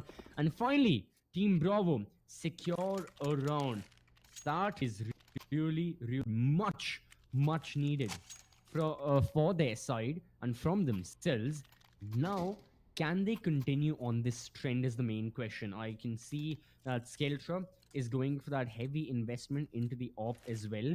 No money for Skeltra now, so she's gone all in. And I believe Bravo, almost all of their rounds from this point forward, will be that all in to a certain extent where every single time they're just looking for that initial kill. So, in hand, there's an op available as well. What can the T's do to start the process of getting kills? Well, we do have Charlie playing it a little bit more passively this time. Not too keen on peeking any extra angles. Counter utility being perfectly used by them. As Britsy is holding up mid window yet again, this time on the other side. Making sure that no funny business in terms of boosting somebody up there is happening. Skeltra, she does have an op in her hands and she is coming in towards A main. While connected is also being taken care of. And Britsy, how the hell was somebody crawling behind her? She has no clue because she didn't check for the boost in the last 5 to 10 seconds. But she still gives a 180 spray down. My God, is she good. Now it's a 4v3. The A side is where the bomb is being planted. And here they go. Britsy will give her life up. And now Kiri, she needs to be careful. Does have an MP7. Not good for the long range. As L is making her way towards that A side. And here comes the retake. Yet again, isolated gunfight working wonders on the side of Team Bravo. Skeltra triple kill to end things off. Again, really good stuff. And Cold Zera, more like Skeltra. Oh my God. I tried. Yeah. Dude, No, I have a that's not really even good a one. try. I'm just waiting for the That's- perfect opportunity. I have an amazing one. Just waiting for the right chance. Trust me, it's worth everyone's time. No, it isn't. I once you hear it, it will. Oh, just Looks like there's going to be an A But push now, coming what are the in. CTs Hold on. doing? They're pushing in towards A main and they've gotten the idea of this and they're running away instantly, the T's. There's Skeltra. Skeltra does give away a little bit of health. Okay, another one from What? Hhyphae. My word, was that quite a shooting gallery towards A main. The T's have been split up, by the way. They're all across the map. But the bomb is traveling towards B, of course. They still have no idea where L is. But they know that the B side is clear. That's all they need. A weapon retrieved. There's an op right next to her as well if she wants it. It looks like she's going to be sticking with the Galil at the moment. Oh no, they'll be saving the op in the Galil. I really don't think they should be going for the fight. They should be saving these guns. Kiri anyways is very low on HP, no armor for either one of them. Makes no sense to go for it. So yeah, they're safe. And in this meantime, I can ask a very important question to you, Universe, and to all the people as well. It's a very it's a question with, at least for me, it's a straightforward answer. It's a Galil or FAMAS. Honestly, for me, it's the Galil. What? No. I prefer the No. Galil, man. Unreliable. It's unreliable. The recoil is massive. See, when Recoil you've is just got not when I've good. got when I've been experienced with All people right. like you in my life who play with me on my ranked games, I have to be a little unreliable in terms of my weaponry choices as well. I need a little bit of unpredictability because if Mm-hmm. I always tend to be on the reliable side of things, I get stabbed in the back. Right. What? Because I rely on you, and then I think that you can get the kill, but then I actually you can't, and then How I is get that stabbed in the at back. all relevant to Galil and Famas? No, in no sense of the world. But all right, all right. Team Bravo won the round. One of the Galils was lost, so the op was retrieved, and Hhyphae currently has it. We are spectating it right here, right now. That's good. C4 dropped, and the attackers are just looking for map control. Again, nothing wrong with that. It's just where you find it. You know, Team Bravo have shown a lot of importance to this mid area, but they are vulnerable in it. Yet again, look at the angle Kiri is holding. There's someone who's going to walk into her crosshair very soon. And whoever wins this gunfight will give their team a huge advantage. But again, it's a Mexican standoff. They're holding and waiting and Oh, look watching. at that. Oh my god. That is so close. Ah, there it is. Skeltra checks it and she finds the kill. Skeltra will make sure that that angle is covered up. And there's Hhyphae on towards apartments. And now she's got to be worried about B-shot as well. A smoke popping in. They've boosted up Sway. No, never mind. They don't get the kill and she doesn't know yet. And Sway will find her. And with that, it's going to be the B side taking a lot of heat from the terrorists. There's just one person there who's holding on still. And there's the T-sided members who are cutting off the rotations as much as possible. Rose will find a trade onto Skeltra as mid window will be taken control of by Sway. L, she split up from her teammate. And now she needs to win these duels. She will not. Ooh. Stormyyy will storm into that market and she will find that kill. 2 versus 1. Rose down to 4 HP. Wait, what? There was no time? Yep. Rose won the round. Charlie won the round with what? Welcome to Team Bravo's What just happened? mishap. How is this happening? the second time, and Oh my now it's God. even more lethal because now Team Charlie are a single round away from securing series point, 2 away from 1 second. completely Hold up. overturning expectations. Why did nobody go for the plant? Oh, that's a good question. That's a good question. They were 4v2 up. They could have gone for the plant pretty easily, but...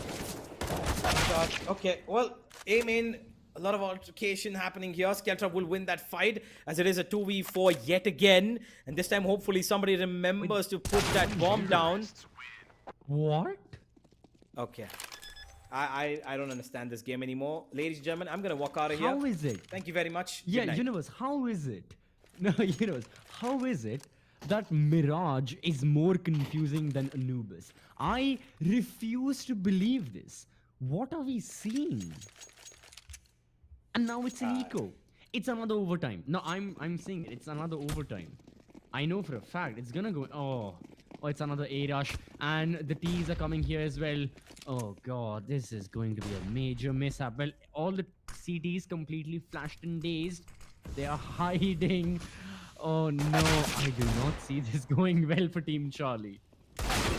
Oh, okay, never mind. It does go well for Team Bravo. And it's a clean round as Bravo finally, the songs of their round wins finally jingling in our ears as, yep, it is going to be another round win for them. 13 to 11, forgive me, 13 to 14, with Charlie still in the lead and they have a full buy. Utility, very poor at the moment. Only 2 smokes, 3 smokes and 2 flashes. That's it. It's a minimalistic buy that they're going for. They're going for a 3 and 2 split. 3 people on the A bomb site now. Positioning is good. The attackers have already moved in towards Tetris, looking to find a kill. Ooh, Stormyyy still, you know, putting in wonders in terms of work for her side. But meanwhile, Meowkasa finds one. before going down. Kiri narrowly avoiding another terrorist right there as she moves on forward. And yeah, now Team Bravo have got to back off. They wanted the initial kill, but they just could not. They just couldn't progress forward from getting that opener. They got one kill, okay, traded out. They just didn't move forward, or they just weren't able to. So relocation it is. They'll be trying for a B execute. They will get an empty bomb site. L is there alone with an M4A4. No utility for her to work with. So just going to be seeing exactly how things work out and Oh, what kind of angle she holds. Beautiful. First headshot again puts more pressure on the side of Team Bravo. They need to plant the C4. Molotov pushes it off the angle. The plant does go down. And it's up to Sway now to work that up to its best business. And find the most value. The ROI on this weapon, of course, is pretty high. And she's hoping that somebody walks into her crosshair from behind. But Coco will take care of one. So will Sway. And now it's a 1v1. It's up to L to try and stick this defuse. And Sway gets a little close. And Sway, she misses the first shot. A lot of fake defuses here. That flash actually blinds herself. And she's still playing on the fake. And no, the bullets run out. Sway clutches it by honestly a technicality. I think that round should have been an easy round for L. Yeah. But unfortunately, the M4A4 also runs out of bullets. Who's talking about the M4A1 now not having enough bullets, huh? Man, Sway so good with the op. Call her Sway Doodle. Get it? Because Skadoodle. Oh my Come on, someone. That's a decent one. Come on. No, that's nowhere near. Oh, it's Britsy Nico is, for Charlie now. So Bravo can push it to series point. Well, it does seem like a huge comeback is on the cards over here. A lot of flashes coming in. And there comes the double pick. There comes the triple pick. There comes the one from behind as well. One person left on that A site who will be dealt with as L. The final woman standing will be coming on a big flank. And Bravo, honestly, should be really proud of themselves to pull it this far after the two horrific rounds that they had lost in ways that they cannot imagine. Oh, that's that. Okay, so now it can actually be 16-14 going to Bravo. And yeah, again, I can't believe I'm saying this after what we saw after after the two rounds. Let's just keep it at that. But okay, for Team Charlie, full buy, op for Rose, and again M4s, M4 A1Ss, everything. It's going to be a double op actually, Hhyphae and Rose. So I mean, yeah, I get it. It's the final round. You have to go all in. Team Charlie would definitely be looking to end this 2-0. And you know, wouldn't want to push this BO3 to the decider map, give Bravo an additional advantage. That's exactly what they're looking for. Rose finds the opener. Where are the attackers? Yet again, all split up. They've got to reposition. They need to find a proper method of execution, but it's going to be time consuming, and also you need to talk about the entry. Skeltra does just that. Hhyphae and one of the ops is now gone. So it's equal numbers. Sniper's nest is blocked off. So again, Team Bravo know that they can easily keep hold of mid and the A bomb site if needed. They just need to clear one more defender perhaps, and that is Kiri. There comes the smoke, and there comes the Molotov as well. And here's Kiri playing it like a ninja. She can play this really well. All she needs to do is hold on till her teammates cause the damage. Kiri comes in from behind, and there's no grenade misses, but they know she's sitting in cubby. There comes the backstab yet again, and beautiful stuff from the CTs over here as they play on the back of each other's sound cues, each other's bullets being fired, and they play it to perfection. Skeltra, 37 HP. There's only so much she can hope for. It's a miracle if she pulls off this clutch, which is not gonna happen. Britsy takes her down over time yet again. My god. 2 maps in a best of 3 grand finale, 2 overtimes. I mean, yeah, this is really as much as both these teams are playing for the glory and the event of being able to knife or Zeus one another. This is shaping up to be an amazing grand finals. I mean, again, imagine if it goes to decide a map. If Bravo secure the lead here, not secure the lead, sorry, equalize the disadvantage that is against their name, but still, Team Charlie have an equal chance of equalizing this. So let's wait and watch. Once more, double operator setup against a no operator setup. Team Charlie playing extremely defensively. Bravo are going to go for their B push. L stands tall, gets a double, but here is a retaliation from the side of the T's. However, the reinforcements are in. 3 defenders now in towards market, holding their angles. Can they prevent the C4 from going down? Oh, yes, Kiri, they can. she's found a Yes, they double. can. And she's found a Kobe along with that as well. A 3-pointer that's left Coco alone to kill 3 herself. 2 of them are pretty down low. But it doesn't even matter. Rose takes out Coco with a headshot with the op as 16 pops up for Charlie. And songs of the previous map are echoing in their ears. And they're hoping for it to be a full circle.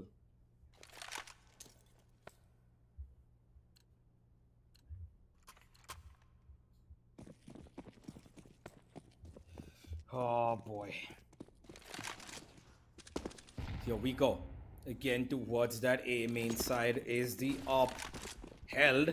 But Sway is taking her off towards the B side and they're going in for a pretty quick execute here. Flash is being dumped from their own teammates that are blinding them, but it doesn't matter because Hhyphae is going to find Skeltra on the back of it. A headshot from L, forgive me, as she looks for a second, and Sway is going to find 2 of her own. 3 versus 3, and she's still keeping herself alive and finds, no, she does not. I thought that was a kill, and Rose is going to find it back. No, that's a jump that you did not need to do, Sway. Again, a 1v3, this time with Meowkasa in it. And Meowkasa's got 3 different angles to worry about. The window, the door, and a shot. She takes care of 1. There's a Molotov coming and there's a player coming as well. 17 for Charlie as they seem to look towards the victory podium. And they are aiming for number 1. Yeah. I mean, again, towards the end of this round as well, from Meowkasa. Again, 1 versus 3 unfortunately wasn't successful in the end. But I'm still gonna say it. Pasha biceps, more like Meowkasa biceps. Huh? Come on. That's an amazing one. Universe, come on. Oh, man. That's an amazing one. No, that's... Yeah, no, man. Nah. What? Every Come single on. one that I try, all of them... No, failing a couple of really- them... A couple of them were good, but not this one, nah. Here come the default smoke This was the executes ace as up we my talk sleeve, about man. trying some that's nah. The ace seems to be a need for one of these teams, especially Bravo, from one of their players who needs to step up. Britsy spots 2, I believe. Skeltra's taken out her teammate, and now Britsy, here's one jumping down from heaven. She needs to get only 1. She's not gonna be successful in it though. Skeltra with a 3rd, and she is looking for the ace. And like I mentioned, one of these teams needs that ace, and it's gonna be Skeltra to deliver it. And she's getting up close. She will get personal, and she will find. No, she will. No! Ah. Skeltra. Oh man, she An came amazing so try. evidently close to finding an ace. Yo, I called it, man. I said it. One of these teams needs it, and it's especially Bravo. And Skeltra steps up to the plate. She was 1 bullet away.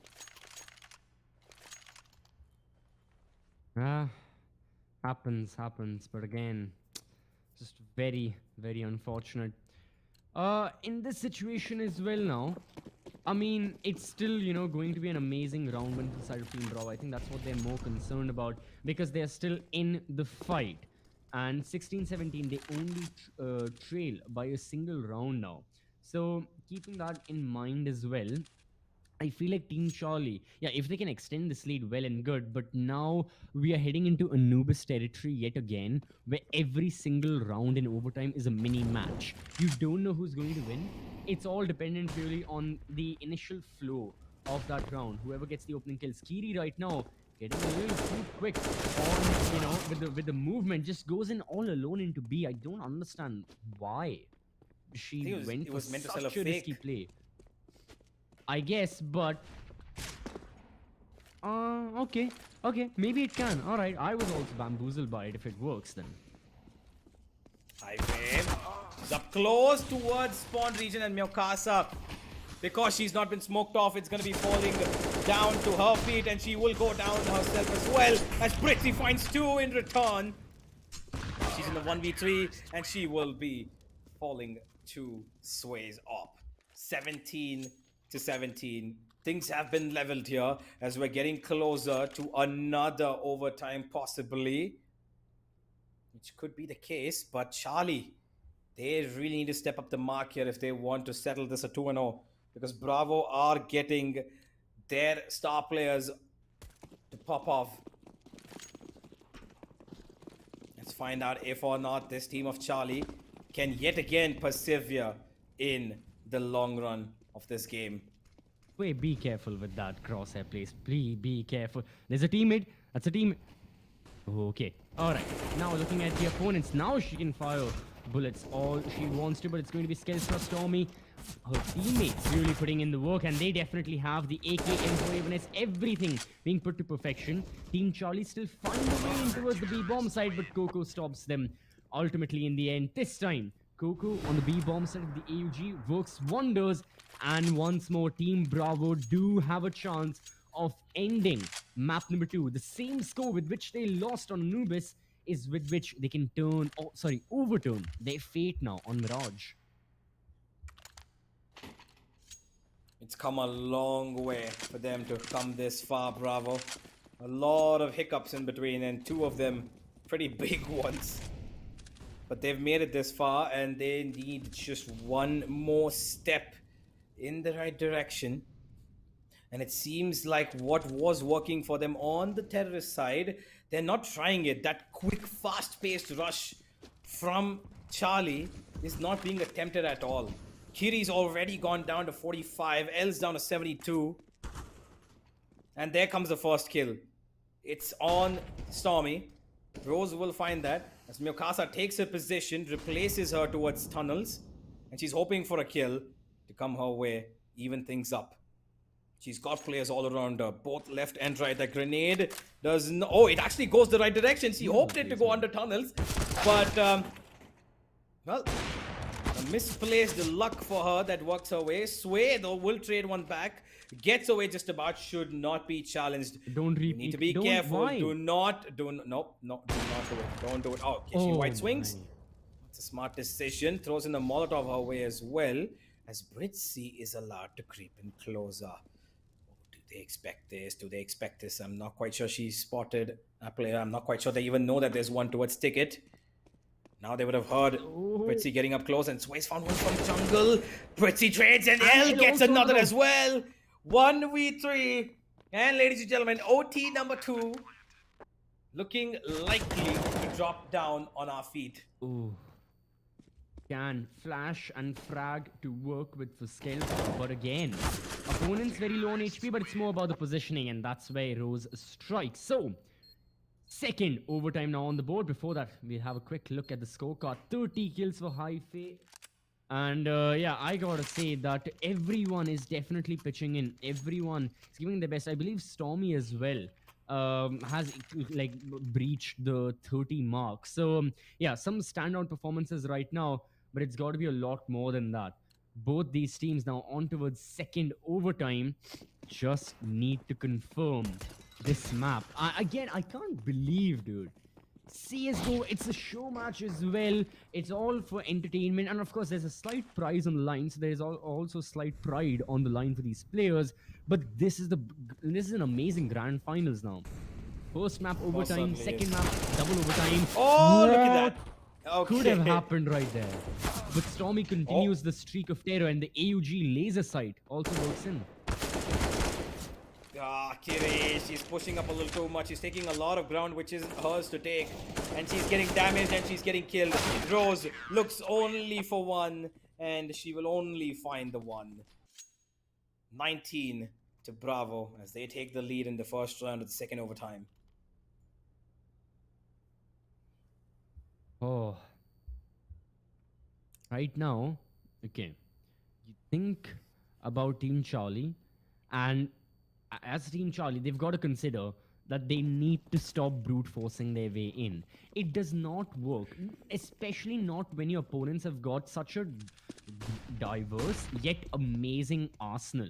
AUG, M4A1S, OP, M4A4, they've got practically every gun for every engagement. You want something close quarter, M4A4 is there. You want suppressed silent shots, M4A1S. You want laser beams, there's the AUG on Coco that we're seeing right now. And of course, the OP is omnipresent all throughout the map. So, yet again, the attack is taking heavy damage.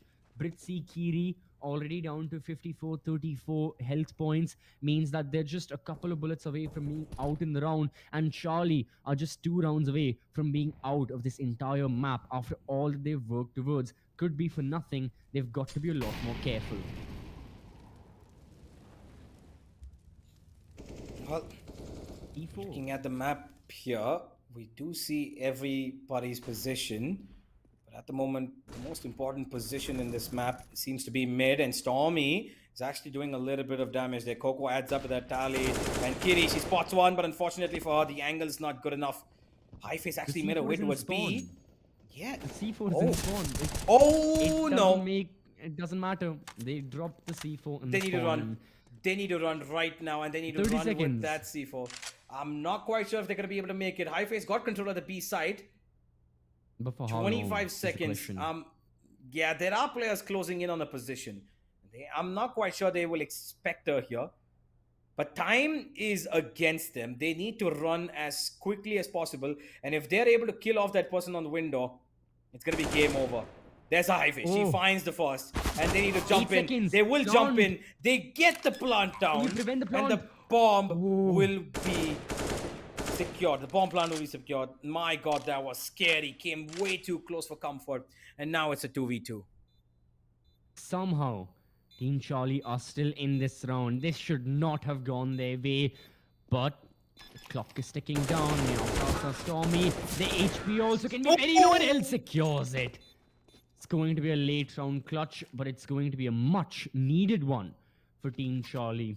And yeah, again, really good from Hhyphae. You know, a lot of players in this situation may have overextended. Like a lot of players who would have had that extreme aggressive mentality may have played inside of market to prevent the rotate from happening. While again, the aggression could have paid off. What that would have meant is, had Hhyphae died, the CTs could have completely flooded the bomb site.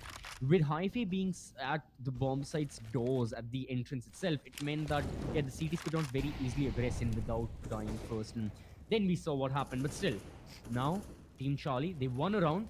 This time, the C4 is dropped right at the edge of top mid, so they can pick it up. One of their players is gone. Britsy departs yet again quite early on without, without that firepower being there. So someone else will have to take that entry fragging responsibility. What? Oh, great shot from Hhyphae to open things up yet again as she makes it a little bit more easier on her team.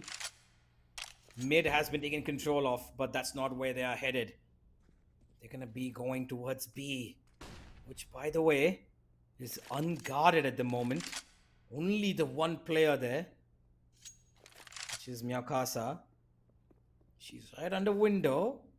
She's going in towards Van, and she might jump up for a bit of a peek there. And a peek Sidu might end her life. Never mind that though, she still gets the kill. They're fighting around with her. Meowkasa finds 2, and she's done enough. All she needs now is for her team to wake up and do the job that they're supposed to with Rose. She finds the rotation, and she's like, no, not today. You are not going to be preying on my teammate. And now it's Stormyyy left in a 1v2. Again, difficult situation. Stormyyy makes her way through market. gets in towards the bomb side, but again, it's finding these players. It's the player positioning. That's what matters the most. L back turned against Bench now spots the counter terrorist, and Stormmyy's got a lot of work to do. This M4A1S, the silencer, it's not going to be helping her. The low bullet count only works against her, and the time is as low as the bullets in that magazine. Sticking it. Wait, Rose. Oh my god. That. Yeah. No, seeing the history with CTs defusing the bomb, I almost panicked. But thankfully, Rose did not, and that's what matters the most because Team Bravo now have the advantage. Well, here we go. Team Bravo, they are one round away from getting a little bit of comfort and 2 rounds away from settling this. On the attack are Charlie, forgive me, Bravo, who will be hoping for a little bit of freedom towards mid, and Skeltra will open that freedom. She finds the first kill onto Rose. An unnecessary peek there. And Charlie need to be a little bit more careful about the way they play. Sway is heading in towards apartment, and she's spotted. The grenade drops in, which will not harm anybody as much. But wait, the Molotov. Well, Kiri's just stuck there. Okay, she couldn't even get away from there, and they're running straight in. There's Britsy. Nah, please don't. She's hoping. No, she's not going for the knife. She's going for the discipline play. She wants the trigger control, which I think might just be a little too late. I think she should have just ran with it. They might not expect her to come in this soon. Yeah, all the now CTs are waiting for her play as well.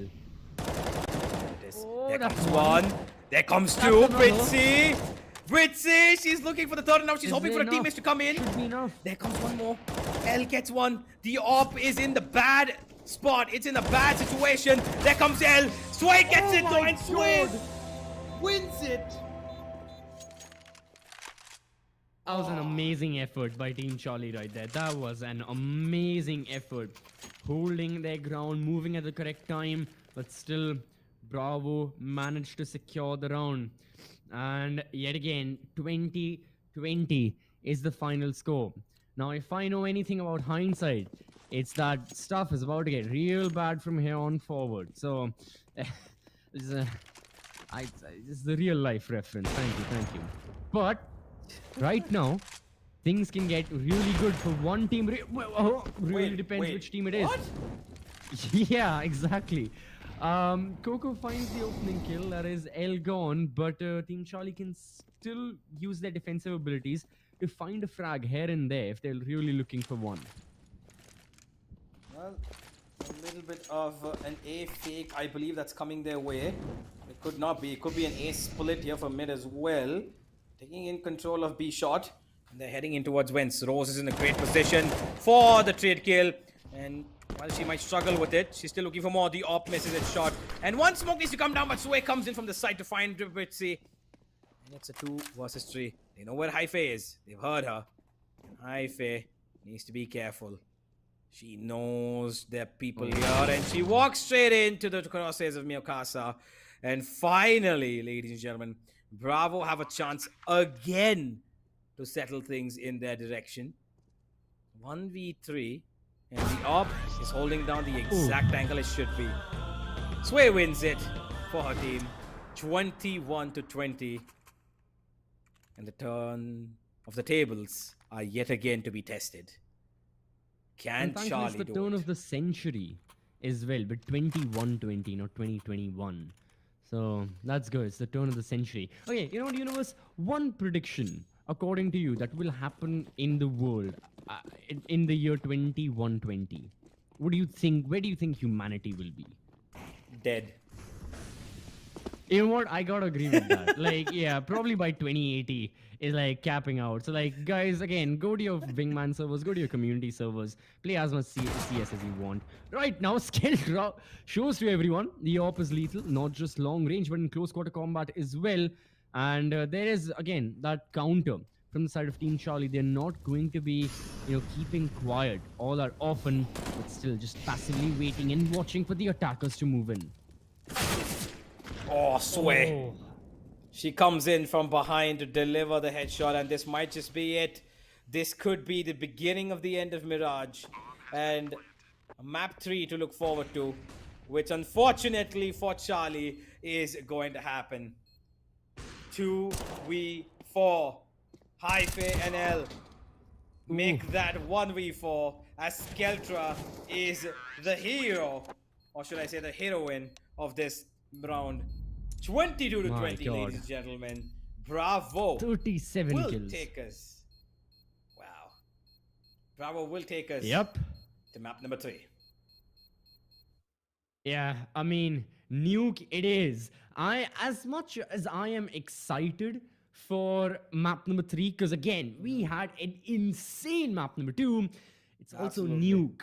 So again, call outs are gonna be and for the players as well, I can imagine the same thing. However, one thing is the most clear, and it's my favorite dialogue.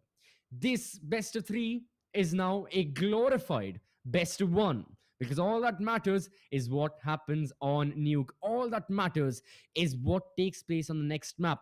Mirage and Nubis, that's for the past. However, we still will be talking about Mirage because there was a lot to uncover right here. Let's start off with the highlights as well. Let's have a recap of this entire map with the best moments, with the best skills that also demonstrate the performances that all 10 of these players had. Absolutely. They had quite a long, lengthy road on this map of Mirage. And while it started off pretty well for Bravo, Charlie, forgive me, for Bravo, Charlie instantly took note and they were able to find themselves come back in the early stages itself. And then they put up number 8 on the board and finished the half up 9 and 6. They took control, went further on, 13 and 8 up, I believe they were at a point, 13 and 9, Yeah. and they were able to secure 2 rounds for free as well, right? And then came the comeback from the side of Bravo. Time and round again. They made it up. They made it 14-14. They made it 15-14. And they had the chance to settle this. But these girls know that we all love a good overtime. And that's Mhm. exactly what we were given, only for Oh. us to find Bravo taking it and finding ourselves stepping into nuke. Yeah, nuke it is going to be. And already today, we have seen nuke. I believe it was Team Alpha up against Team Bravo. The first match of the day. And unfortunately for Team Alpha, they were not able to convert it to a victory. But apart from that, yeah, the grand finals in of themselves have had plenty of spikes, have had plenty of action. Already, round after round, just holding and watching with these players, seeing where the opposition would go. Sometimes the gears were really kicked up a notch with the 5-man eco rushes that the CTs were planning towards A main. That was always a constant. Sometimes there was a base rush as well. But majority of the times, yeah, brute force was really one of the major tactics both of these teams were going for. Just, trying to brute force their way through A main and A palace, or towards B apps and B apps and B short. Not always did that work. And I feel like both of these teams now heading into nuke, especially a very large map with tons of space outside and inside, they got to realize that brute forcing will not work. It's all about map control, it's all about shutting down the lanes and then pushing forward. Absolutely. It it was quite an amazing, showcase of skill from the side of Charlie in the first couple of rounds, but eventually it came around. These few moments of brilliances from Britsy and the rest of Charlie did prove to be quite, influential, but not enough to get them over the line in overtime. It looked like they could have honestly done it in the first overtime itself, but man, oh man, it's come down quite some way, and we will be finishing it on nuke. Ooh, it's going to be very, very interesting. But yeah, for the time being, I gotta say that it has been a very entertaining mirage, shall we say. And if there's only one thing that everyone in the audience should learn, is that even if you make mistakes, you can get back up, dust yourself off, and get back into it. Kind of like Team Bravo. Couple of mistakes happened here and there, a couple of rounds which really should not have gone the way of the opposition, did end up going the way of the opposition, which ultimately pushed us into overtime. I feel like had Bravo won the 2 rounds, we wouldn't even be seeing OT. It would have closed in regulation. But now it's going to be a lot more cautious, because honestly, on Nuke Universe, I don't exactly know what to expect. On Mirage, you have your standard plays, right? On Mirage, you go for the mid control. That's what Team Charlie really preferred in the second half. They were constantly going for the mid aggression. On Nuke, do you directly attack the inside? Do you take that outside control, go through underpass, go through the secret stairs, and then go for something? Or do you go through the silos and the overhead containers and try a play? Well, Nuke is a very unique map. It's got varied forms of attack and defense as well. Exactly. But Nuke is of course one of my favorite maps to watch as a spectator, and of course to enjoy the way that these players actually played, because of the that's the map with the most verticality, I believe, because two bomb sites Yeah, right a lot. right above and Yeah, below each other. So it's exactly. really good. I really like the map. Of course, it's wide, it's open, it has a lot of potential for aim duels. In terms of who's got the advantage. The ops, of No, course, play a brilliant role. yeah. Yeah, no, I was just going to say, no wonder you like Nuke. It's built on a radioactive container, which is your gameplay described. So,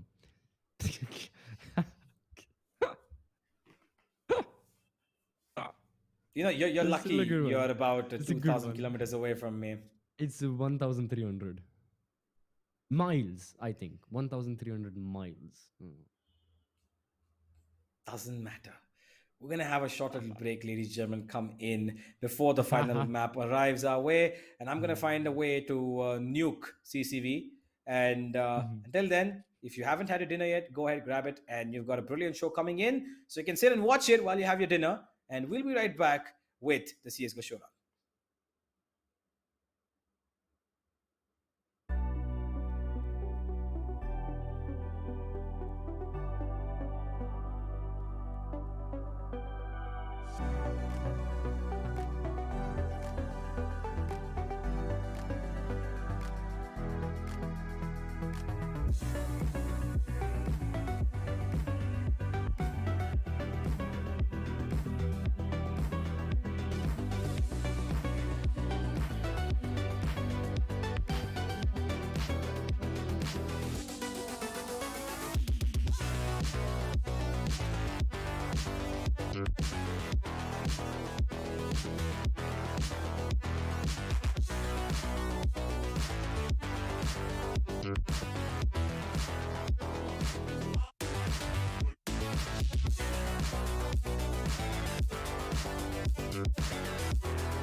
Welcome back, everyone, to LG Ultragear CSGO Showdown, presented by the Esports Club with our broadcast partner Loco. I am CCV, joined alongside Universe. We are bringing to you the grand finals. That too, the decider map.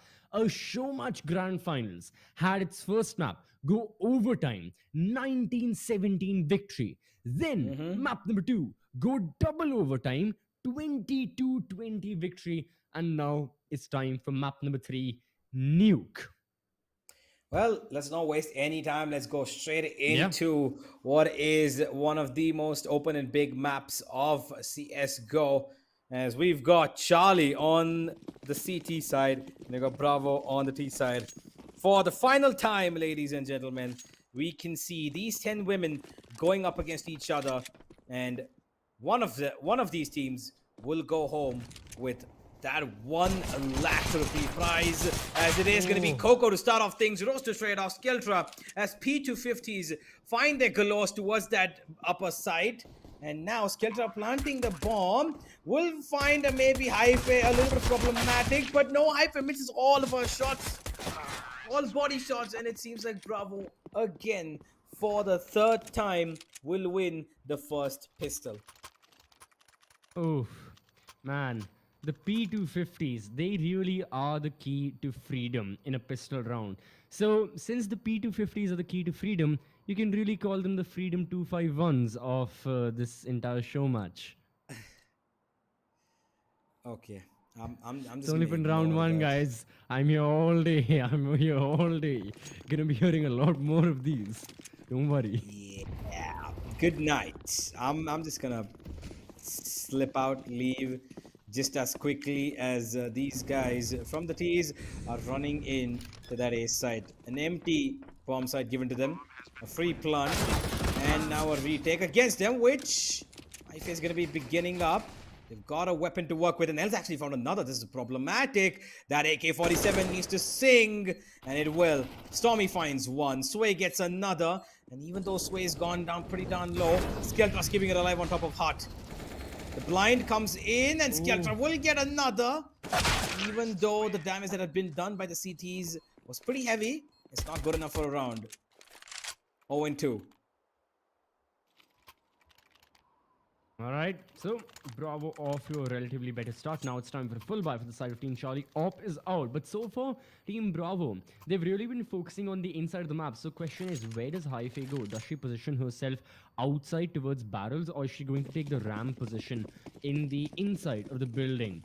Currently, yeah, going to go for, the outskirts of the map. Still, she'll be able to find plenty of opponents, holding a relatively passive angle, even behind the boxes. And spot someone. Oh, it's damage. Skeltra 20 HP. However, Hhyphae does not survive that altercation. It's not Skeltra, rather Sway who takes her down, but the result is the same. It's an op dropped, and Team Charlie yet again on the back foot.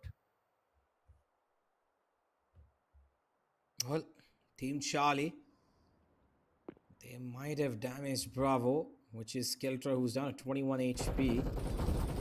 They will find the kill onto her, but Sway will instantly trade back in the form of Kiri as Britsy goes in towards the vents, and she will make her way towards that B side. But problems keep rising for the side of Charlie.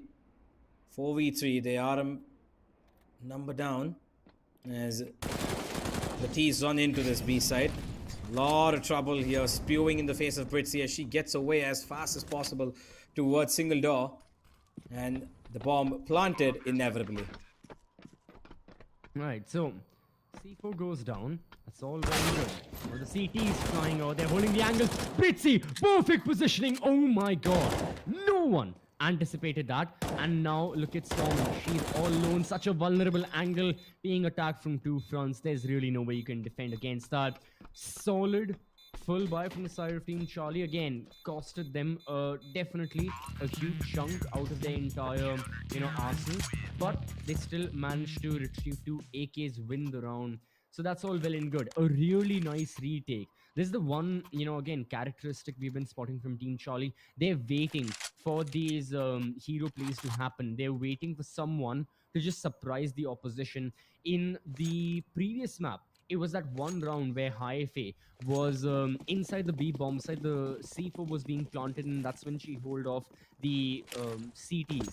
This time as well, it was Britsy following that with that flank and opening the doors, taking down two opponents. So again, it's these kind of plays that they're looking for when it's the most desperate of situations. So far, it's been extremely successful, but now they got to improve even further. Well, Hhyphae still up on heaven, trying to cause a little bit of damage. The Molotov coming our way. She will be forced off at that angle, but not at all a problem because she can instantly climb back up. Britsy with that scout is going to be in trouble. Hhyphae will trade her back though. It's still a 3v2. Hhyphae needs to make it a little bit more easier, both for herself and her team. Kiri's scouting her up and they find the crossfire to work. Hhyphae finds a brilliant shot onto Meowkasa. And now it's a 2v2. And the problem arises for the T's. Never mind, as I said, Coco will get the kill onto Hhyphae and Skeltra to the smoke. Find Kiri. Number 3 for Bravo. As Charlie struggled initially again. But I'm not going to at all judge this because, well, It's going third overtime. time in a row. Yeah, It's going overtime. That's like It's already everyone knows it. Like when CCV and Universe agree about a score, that's how you know it's going to be universally agreed. Haha, see what I did there? See? Because universally agreed, because you get it? yeah, absolutely. I get it. You You really want me to say good one, don't you? No, it just happened on the fly. My creative intelligence is like so high, it just happens. Well, here we go. Skeltra's opened up the bidding here for the bomb sites as she's gotten another one of her tricks up her sleeve to work. Hhyphae. She's got support, but unfortunately she's the only one who has a weapon that is actually palpable in long distances, and it works. But she's down to 16 HP. And there's only so much they can do because it definitely is going to the lower side. Unless... Well, there's one player closing in on her, and the timing is against us. Skeltra with another. Stormyyy answer. And ladies and gentlemen, this should be the end of the round. 4 for Bravo. Yep. Yet again, Bravo having a solid lead to their side. And Charlie, struggling with many things. I think the major is, again, on Mirage. It was very easy to deal with the brute force aggression the attackers and the terrorists usually showed. You just held your angles. On Nuke, so far, it feels like Team Charlie are struggling a lot dealing with this brute force because Team Bravo are really not, spending a lot of time around the map, slowly gaining map control. They're looking for fast or like relatively faster executes. Yet again, let's have a look at this. In 10 seconds in towards the action phase right now. The attackers are ready, going in groups of 2. They want to push towards ramps. They want ramps control as soon as possible. This time, they're holding off and they're biding by the time. But again, Skeltra finds the opener. Britsy as well might have been very soon to follow. They've moved in towards Hut and A bomb site is up for grabs. This is how quick Team Bravo are playing. Oh, okay. There we go. Stormyyy gets another one, and it looks like Bravo are just on fire. They've turned up the heat coming into this map, and this time they don't want to give up their lead at all. They don't even want to let Charlie come anywhere close to them. And Coco will find Rose, who actually... Okay, I didn't understand why she did not fire up that shot there. She waited quite a while.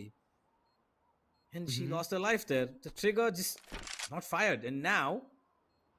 That's left Kiri in a 1v4, which is going to be the end of her as well. 5-1. Charlie in a very, very strugglesome position as they will try to find themselves a little bit of an opening with a semi-buy. Not even a semi-buy. It's an eco. It is an eco. They've got a CZ. They've got a couple of deagles.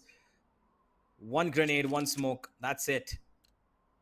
It's almost as if the first 2 maps have drained away their energy, and now as they come to Nuke, they're just waiting to be blown up by this map itself. Yeah, I mean, talking about energy as well, right? Really... Oh, oops. Really surprises me. Like, this is the 5th map in a row for the side of Team Bravo. Their first map, a group stage match, they played against Alpha. Their second, they played against Charlie, and now the grand finals as well. They've been giving it their all. Right now, Team Bravo still look at the top of their game, but I feel like this round wasn't the best to talk about that, since the eco buy, or like the force buy that Team Charlie had gone for, so far is working for them. From the CZs and the Deagles, they've upgraded to 2 AK-47s, Britsy with 1, Rose with the second. Holding the angles, Sway finds 1, that's the second. Scooping SSG works brilliantly, but Sway also has to be careful about where she positions herself. So yet again, Team Charlie can win this round, but it's only it goes so much about the time. Unlike Mirage, this time time is not a real probable cause that the defenders can use against the terrorists. This time the attackers, they've got plenty of time to work with. Even right now, 40 seconds, you get the C4, you plant, and then you play. Well, Coco will take down Kiri as she looks for another, but unfortunately for her, the last woman standing was in a bit of an unorthodox position, and L wins on number 2 for Charlie. 2 to 5. Still not that much of a difference. Not that much that they've gotten away with here, Bravo. They've got the AWP this time on Sway, and they're hoping for her to cause a little bit more damage towards the outside. As we head into round number 8. And Nuke has been a little bit more kinder towards the T's so far. It definitely has been. Team Bravo looking a whole lot better. Skeltra this time as well finds the opener, and Sway only follows on with more good news for their side. So once more, it's not even been 20 seconds in the action phase. Team Bravo are already inside the bomb side. Yes, they've taken a slight hit, but they're looking to plant the C4. As a matter of fact, yeah, within 30 to 35 seconds, the round is now into a post-plant scenario. This is the speed at which they're playing, and they're making it work. Team Charlie need to find a counter to this, because if they just keep on playing by the rules of Bravo, they will be shot, much like what has happened to the 4 teammates of Kiri right now, and much what is going to be her future and currently the present.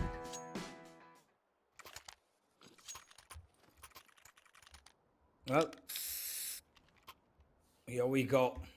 Bravo instantly hitting back, and yet again throwing the side of Charlie into a mix of their economy.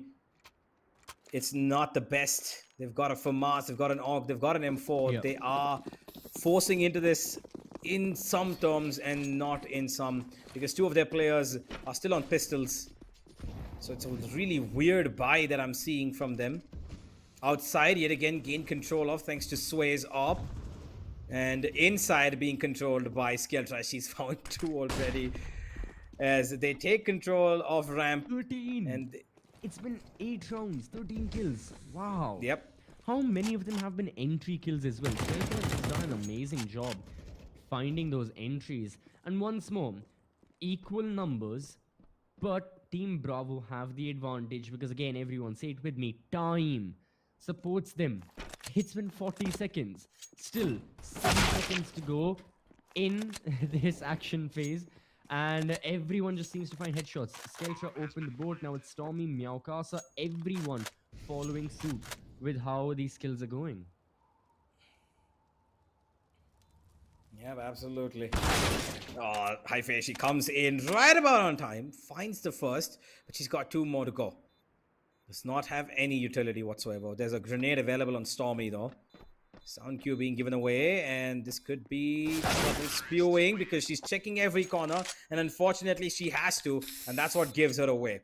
Number 7 for Bravo, as we are on a scoreline that's similar to map number 1, but this time I believe that they are more well equipped to take this all the way through and not let it slip out at this stage of the game.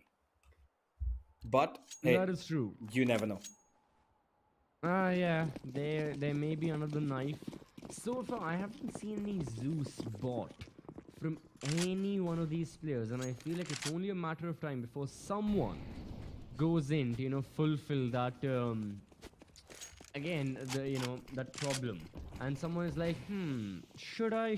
Yeah, I think I should get a Zeus, and that's when a lot of the chaos may start to unravel. This time, Team Bravo, a real change in the course of action. They're taking the outside route, going down the secret stairs, and then looking to enter the building. So, through underground they go, holding all these angles. The CTs as well may sit in a little bit of dismay, waiting and watching where these attackers are. And yeah, Oh, Britsy brilliant. just completely unaware of the position to hold, and this SG from Coco is going to be doing tons of damage with the bullets. Rose will find Meowkasa, and even though this is a retake situation, the problem being is that Skeltra roaming around on the Oh. outside, and she will find nothing except for her head being blown up by Hhyphae. Coco's holding a great angle, and she will scope in to lose her life as well. The SG is not working, and Stormyyy will die to the op of Rose, and that is going to be number 3 for Charlie. I mean, yeah, Team Bravo tried so much different in this round and it seemed to be working. The outside approach was looking successful, but then I don't know what happened to their gunfights. They just completely fell apart, sadly, and they couldn't recover from that. So, yeah, now it's the economy of Team Bravo that's going to be struggling. We can spot some Tech 9, one Tech 9, Mac 10, and some Glock. So again, I want to see again what this Tech 9 can really do. The Pocket AK-47, as it used to be called back in its prime days. I mean, even nowadays, you know, with the CZ, the 5.7 reworks and all, it's really down to the player choice whether they want to see a CZ or they want a Tech 9. Skeltra definitely has made her choice. The Tech 9 is a gun of preference and already made way. Yet another opening kill, but this time it's met with counter retaliation from the side of Team Charlie. And they've opened up that reset. Oh, Britsy, she's seen 1, she's seen 2, she's seen 3, and she's not able to find any of these kills. Instead, she's gone down to 37 HP, and she's going to be caught completely off guard with a flash in her hand. Sway is going to be able to take it down, and now it is a 1v4 as Meowkasa finds Kiri as well. A round that should have been very easily translated into 4 for Charlie is instead looking to be number 8 for Bravo, unless Hhyphae. She is damn low, but so are her opponents, and they have an op at work as well. So a 1 shot to victory, and Skeltra has picked it up massively in the last map, and she's continuing it in this map as well. Yeah, she is. And yeah, so far, I mean, I gotta say, with how everything has been going, the form, yeah, I mean, for some of them, it's really been, you know, it's had its ebbs and flows. For some of them, it's been a lot more consistent. But now, again, at the time of desperation, this is where they need it the most, right? When it's the final map, the grand final. So, again, you had mentioned Sway.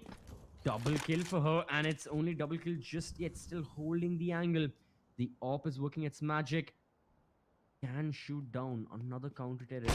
The opportunity is there, and yes, Sway does exactly just that. So, 3 kills to her name. Charlie, yes, it's an eco, but still, they need a little bit of damage to deal to the side of Team Bravo. Sadly, it's only a single kill for L onto Skeltra. Other than that, Hhyphae all by herself. USC. Nah, it's gonna be that.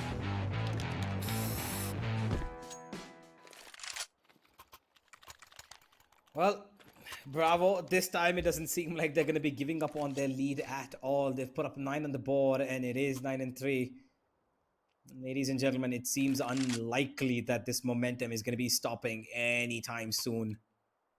Charlie, none of their players are able to step up. None of their players are able to put that mark. No individuality being showcased here. Everybody's working as a team, but they're also losing these rounds as a team itself. And Nuke might have just been too far along for them, because Sway again adds another kill to her tally. Skeltra finds the second, and Hhyphae, the only one who's actually kind of been the, you know, resistance matter for the CTs so far, gets 1 and has lost her life almost every round.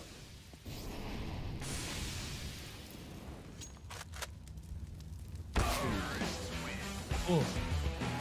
Again, that's the round in India every single time. so much chaos, but relatively, it's been a similar result. First half has gone the way of Team Bravo in a huge manner. I mean, Team Charlie, they can still, salvage it to a certain extent, get a 10-5, but there'll be a lot of catching up to do. And I'm not discounting Team Charlie. We have seen Anubis, we have seen just what kind of a comeback can happen. It's just that it's going to be a lot more difficult in these How situations. many And Bravo, they're times? not looking to stop. Sway, yeah, exactly. Just either it's Skeltra or it's Sway. They just leave everyone in dismay. That's the thing with the entry kills they get. Yeah, exactly. They're finding so much value, especially that off has been so good. Finally, it's been shut down by Hhyphae. And while Hhyphae does have support right beside her, that grenade is so good. Oh boy, it turns that player into almost dust. And Coco finding the double she did. Hhyphae was left alone in a situation where she had to look left, right, up, and down. And now it's 11-3. One more round and this will settle 12-3. And it looks like it will. Main question is 12-3 curse. That is the main question. The universe is in grave thought about, is the 12-3 curse real? Just like Yes, certain yes, other it curses is. in other games. No, it's not. Absolutely not. It's just figment of imagination. But my god, Coco. Okay. Now this is going to be some John Wick level play right here. If she's able to pull it off, already goes into the B bomb side. Is she looking down to C4? She's traversed the entire map. A lot of utility usage, but what is her end goal? Oh, there she spots one, and that's her goal. She finds two. Coco! You know what? Fair enough. My god! That was amazing. Hhyphae and Rose again finding trade kills, but it's not going to be enough, it seems, unless they are able to stop that bomb from going down. Hhyphae, oh, she's up on top and she's been spotted and she will be killed. Rose is coming from the outside and she will find the one kill that she needed to. Sway's gone down. That's a 1v1 against Meowkasa. A FAMAS up against an AK. It's 1v1. And this one is for the half. It is for Bravo as they will be putting up number 12, ladies and gentlemen. Oh boy. All right. So 21 kills as well for Sway after 15 rounds. Whew. It is definitely yeah, I gotta say this is going to be extremely dangerous inside of Team Bravo to like get back from. At this point it's just and it's going to be, I don't know, I don't have words. It's very difficult. It's such a huge disparity. We have seen comebacks previously, but not at this extent, and that is what is the main problem. Are we going to see a comeback? That is the main question. Already Coco starts things off in a better manner, holding the angle. Meowkasa is there to support her teammate, and it's just going to be a shredding of Team Charlie. 13-3. You betcha it will be. Well, whilst the rhymes of CCV are, almost melodiously sweet in my ear, Bravo are looking to take this one and absolutely go home with it without any sort of trouble. That all was as meaningfully sarcastic as it could have ever sounded. Whilst I was being a little bit nice to you, no, it's the kids these days, man. They got no respect. Oh my god, dude, you are 6 years older than me. 7, I think. Exactly. The kids these days does not work. Sit in this down situation, and listen, but the boy. guns of Team Because the Bravo surely SMGs, work. exactly, the Oh my SMGs god. are giving in quite a loud sound, and unfortunately, Charlie have to sit, listen, and take it all in. 14-3. And I think, ladies and gentlemen, that the comeback has been secured. It is going to be Charlie, who honestly could have shut this down 2-0. Have to now watch one full half of that prize money, 50,000, stripped away from what could have been theirs. True, and it's also about the pride as well. You know, a best of three that in map one went overtime, map two went double overtime. Now ends with map three potentially being 16 to 4, 16 to 5, somewhere along those lines. Or if Team Bravo really want to step it up a notch, 16 to 3, they can just end it right here. It's yeah. Um I I don't think it'll be that low of a score. I think Team Charlie can put up a fight, but really, they are disheartened by what has happened so far. And wait, a FAMAS beats Yeah. two AK-47s in a line. Never Alright, mind, I changed my Coco. answer It from just Galil to Famas. yeah, see. Thank you, Coco, for that amazing play. Well, it's a 2v4, and I believe that the AKs that are left on the ground should be able to pull up something, and it will. They will find one each. Skeltra, though, is taking out Rose, and now it's a 1v2. Meowkasa, oh my god, okay, Britsy, she's woken up and she's heavily taking this, but Meowkasa will secure match point. Ladies and gentlemen, match point, series point, tournament point here for Team Bravo, and it looks like it was just all way too easy for Team Bravo on the map of Nuke. Honestly, how did this map end up in this way and the other two go to both I overtimes? know, right?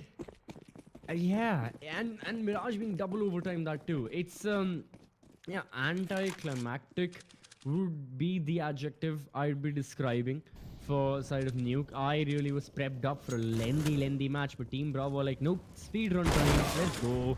And Skeltra as well wants to do just that.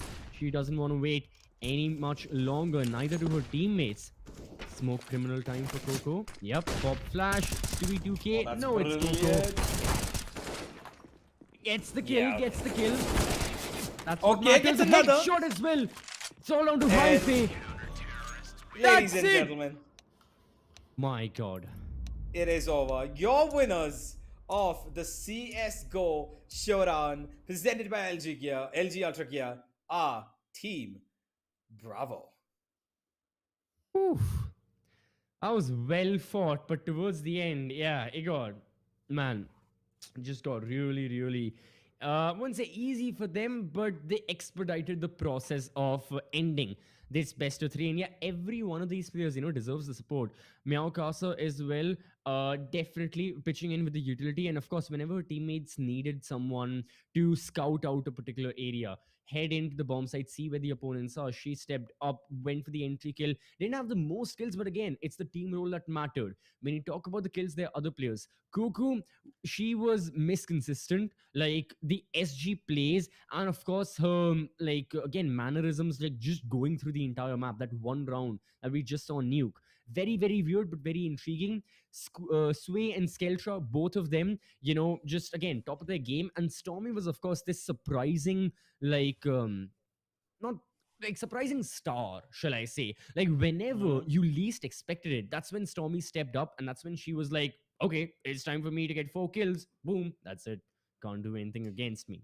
So Yeah, it was yeah, quite a that's bit. the summary. Everybody individually stepped up quite a bit, and I think Coco Exactly, had exactly. a huge amount of confidence going into a couple of rounds towards the middle stages of the game. I think when there was 7-2, I Right. believe, where she picked Somewhere up around that. quite a bit of the pace, right? And of course, Skeltra and Sway in the terrorist side. It was either Sway getting the first kill or Skeltra getting the first kill. It just kept switching between those two. It was like a competition between Mm-hmm. themselves itself, right? So Mm-hmm. when you have a competition going on between your own teammates that who's going to get the first kill, the opponents are just kind of, their mentality is going to be lowered quite a bit. But hey, it is what it is, ladies and gentlemen. Our first place winners are going to be Team Bravo, and they will be taking home, these women will be taking home 1 lakh rupees of Yep. the prize money, whereas Team Charlie, who tried really hard, first map and second map, honestly picked up amazingly, did amazing comebacks, but unfortunately for them, Mirage could have been their end. We would be right, all of us would probably be eating, sleeping, whatever, if and only if that one round, I believe, which if they would have won, number 15, which went kind of away Mm-hmm. from them, even though they were gifted 2 rounds. ends Yeah. up being a pain across the entire series, and they will be taking home 50,000 rupees. Even Team Alpha, credit to them. Like, sadly, they couldn't manage to get into the grand finals, but the performances put up by all of them.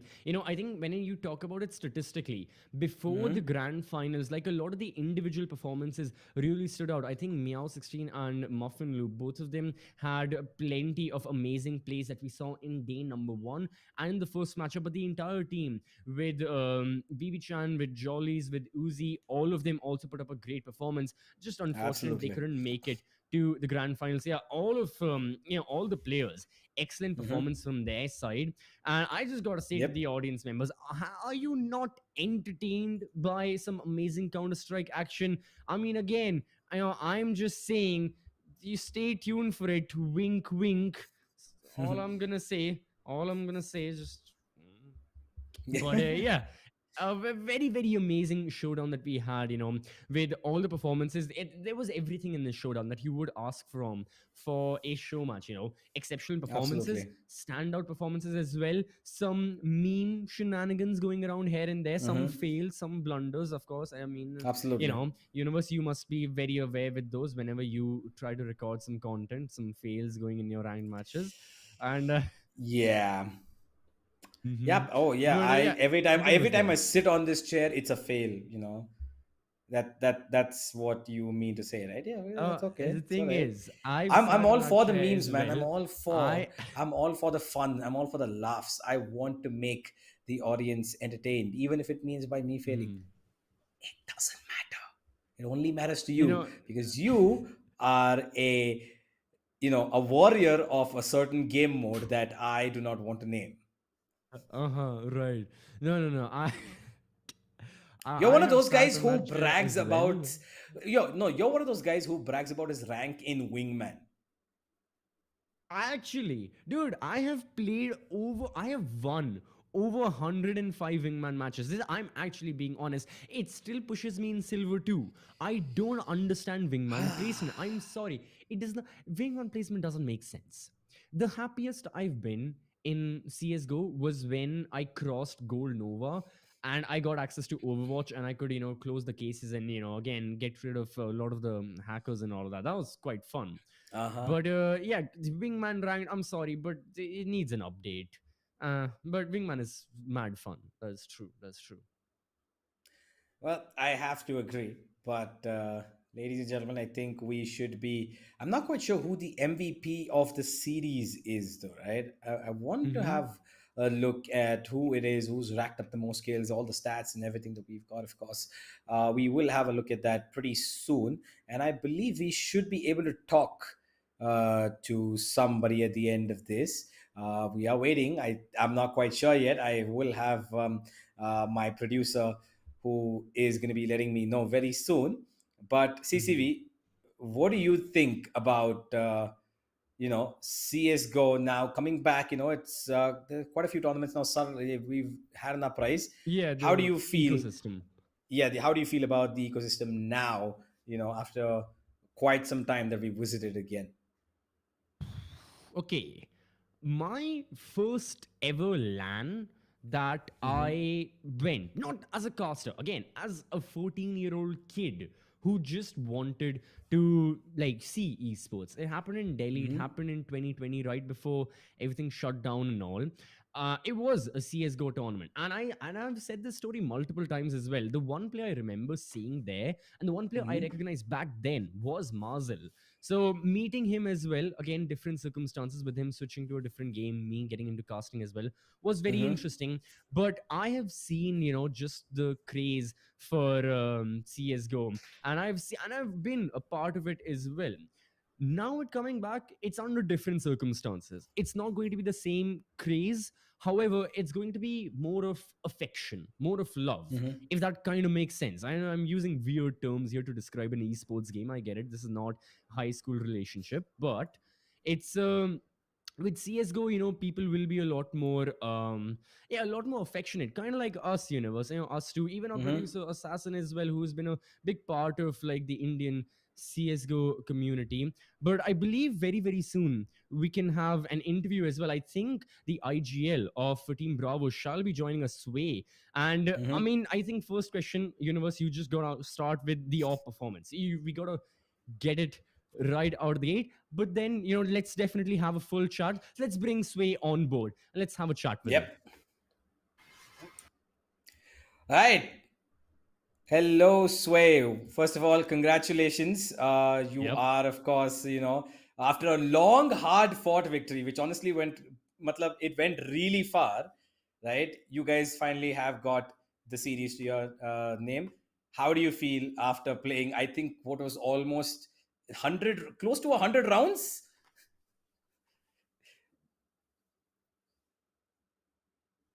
Well, we are Mhm. expecting, we did expect quite a bit of, performance from you, but you did play, just one game right before you played this one, right? So before the best of three, you played the best of one, which we can hear you. We can hear you.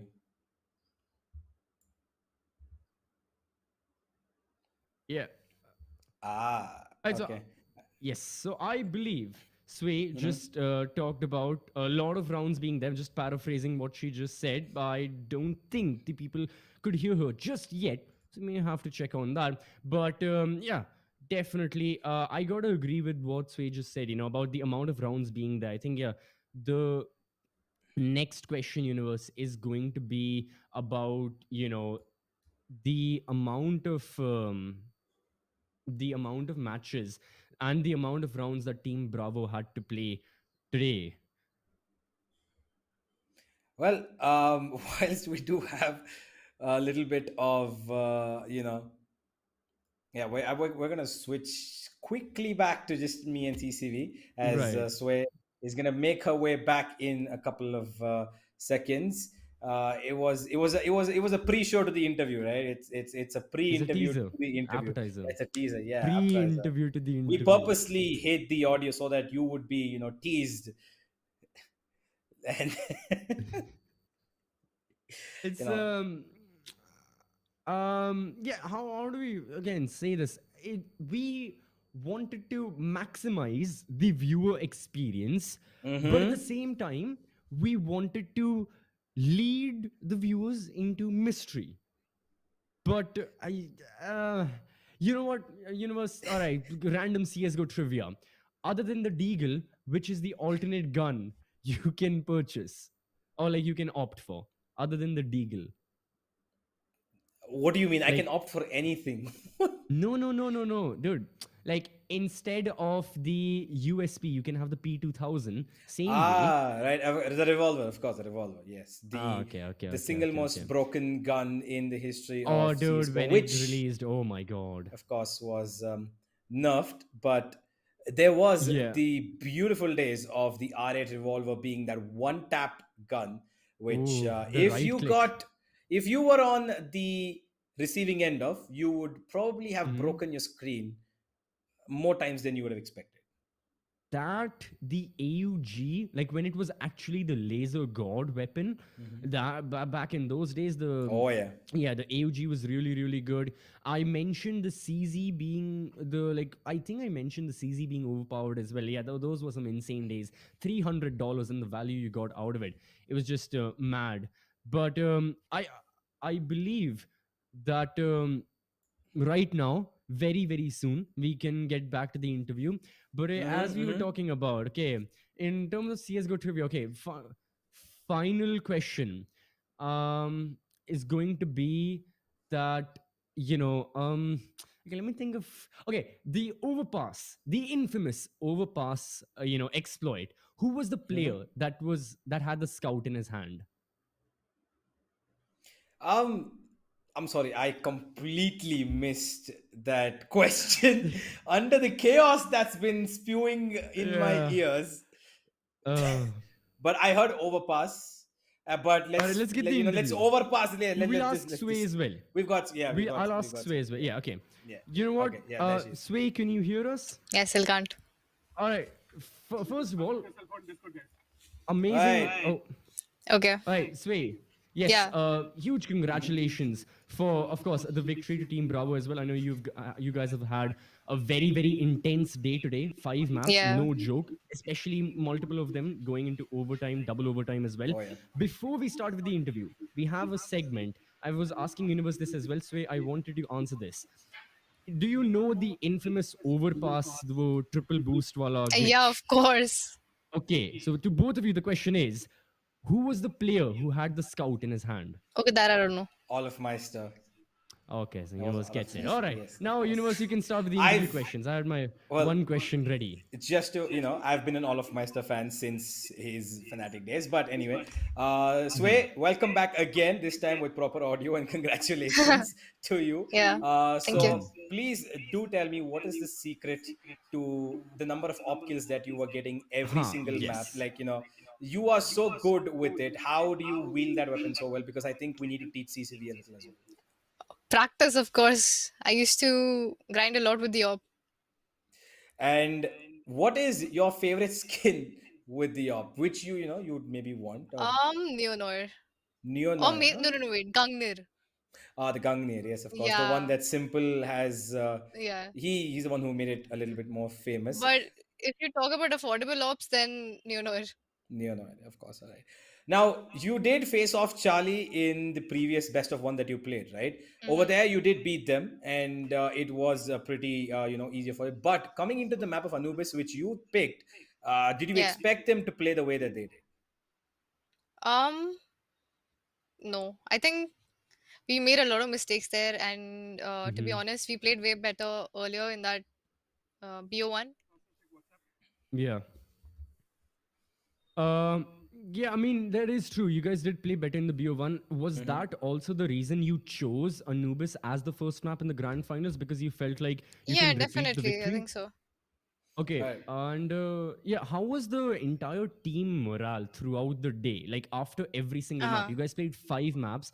After every map, what was the general feeling with everyone in the roster? Like, were they tired, or like the team confidence as well mentally? How was everyone prepared for this long day of matches? See, I mean, like, obviously there were ups and downs. We're not a team. So, like, Mm-hmm. with random people, sometimes, like, there has to be, like, one or two people in the team that, like, boost the morale and everything. And I think Aisha and I were that for the team. And to be honest, everyone was pretty chill. Mm-hmm. Mm-hmm. And, yeah, Well, considering that I think I almost every map, even in this map, I think you had 25. Maybe I'm missing I out the don't number. remember either.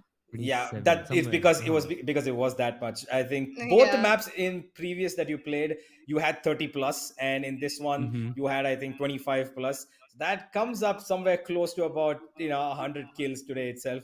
So for that, and then for everything that you have achieved across the 2 days that you've played, you are of course the MVP of the Really? tournament. Yes, as I've I'm just just acting surprised. found I out. knew it. So congratulations, congratulations for that. Thank So, you. what are you going to do with your share of the prize pool? Um, New I now, don't know, factory man. new. Just stack it up, keep The it, Gungnir? Yeah, you're going to buy the Gungnir? and maybe some Valo skins. So, okay, that's interesting. Um, all right, but no, with you being the tournament MVP, Sway, I have to ask this very important question. Yeah. Does the S in Kenny S stand for Sway? Because with your opping and dig skills, I think it does. I think Kenny S means like Kenny Sway. I'm I like think Sway he learned man. from you. Oh yeah, yeah, that makes sense. That makes sense. Yeah, probably. Yeah, he's been Hmm. using that pun for about, I think he's about 6 times That's my in the third. overall. Nay, with He gets to with use the it now. with the Kenny S Sway pun, that's my third time. I used Wait, Sway Doodle for Skadoodle once, Uh-huh. and those are the only two ones I made. I need to Yeah, say then it was something. Yeah, go You on, know, go on. I've yes. seen you casting so many times CCV, and I just need to say this. You look like Oh no. Muffinloop. No cap. Okay, I get that. I have Like you're received that the many same times. person, man. That's I've received that. that is actually wow. Hmm. I've casted with him so many times and I haven't noticed that as of yet. But now I think, yeah, Sharp that eye. the real, yeah, that's gonna Yeah, be quite. Muffinloop's like the fake one. This guy's Uh, definitely the real one. Yes. Next time CCV, you should be playing, huh? In the Wingman Mode tournament that if it is Yeah, hosted. if we have a TC wingman, I'm signing up and casting at the same All time. right, Sway, who did you think was your most difficult opponent? No one. I treat everyone equally, to be honest. Like, it doesn't matter who's against me. All Just right, play your own game. okay. Uh, we saw you buy the Zeus a lot of times, Sway, I was but you were spamming not. everything. Huh. I But had you were money, not man. able to use it. Yeah, I was What? rich. I didn't even know I had a Zeus. Did you, was that as the intention of revenge for Britsy who knifed you in Mirage, or I was like sad. It hurt, but then I forgot about it. So thank you for reminding me. are you planning to knife her in? No, no, no, no. All love Future for matches. Kiki. Well, That's good. that's good. Yeah, and for your opponents as well, of course. Again, Team Charlie, they gave an amazing fight, grand finals, like map Uh one huh. overtime, map two double overtime. Even Team Alpha, they were not able to make it to the grand finals, but there were some interesting performances. Yeah, they played I think pretty well. statistically as well, like we had mentioned this universe, like Muffin and Meow were at the top of their table after the initial set Hmm. of matches. So really good performances. But yeah, who do you think was Misuei? Who do you think was the star player or like the standout player? Someone who really rised and someone who you did not expect to have such an amazing performance in the showdown. In the opponents, Anyone. It Anybody. can be your team as well. definitely Yeah. Coco. Definitely Coco. I Yeah, like. True. Yeah. she I did don't do even pretty need to well. explain, man. Yeah, the confidence of Yeah, her she. plays towards that end of nuke. She's putting Yeah. flashes Mhm. through smoke. She's just running out and everything. Amazing stuff. But overall, I think your entire team did really well. So Yeah. Yeah. one last time, congratulations, and hopefully you guys have a lot more CS coming your way, and you can uplift the community once again. But until then, it is goodbye and good night. Thank you so much for Yep. participating, Good and night. have a Bye. good night, and we'll see you soon. And for ladies and Yep. gentlemen, everybody watching, thank you so much for joining us at the LG Ultra Gear CSGO Showdown. This is Sway, I'm Universe, and we've got CC right here as we will bid goodbye to Sway, and we will see you all in just a second. Bye bye. Right. Thank you, Sway, for that. But yeah, moving on right now, I gotta say Mm-hmm. that this. I mean, okay, yeah, no matter how the final map was, the grand Mm-hmm. final definitely still lived up to and exceeded the expectations. I'm saying Absolutely. this honestly as my personal opinion. Like, again, a showdown matchup, I was expecting a lot more of, again, the meme shenanigans happening. Not much of that. All of Yep. them, they took it pretty seriously, and the performances as well, they really spoke for themselves, with of course a couple of exceptions here and there. So Absolutely. with that being said, I think showdown was amazing. Like, I was Indeed. not able to catch all of the matches in day number one, but seeing the scores of a lot of them as well, going to like double overtime and stuff, I feel like the competition definitely is brewing amongst all of them. And Mm-hmm. future tournaments will, of course, if and when we start, open registrations Yep. with the regular people signing up, I think it's again going to be a lot more beneficial and a lot more interesting to see and watch on stream. Absolutely. And with that, day soon to come, by the way, as we approach the end of this year, it's been quite a roller coaster. And with that roller coaster, ladies and gentlemen, we are going to be ending it as we have arrived to the last stop, and that Yeah. is for today as well. Hopefully, we will see you guys all real soon right here at the Esports Club as we will be signing off from the LGO Together presents the CSGO Showdown. It's me and CCV signing off. See you next time.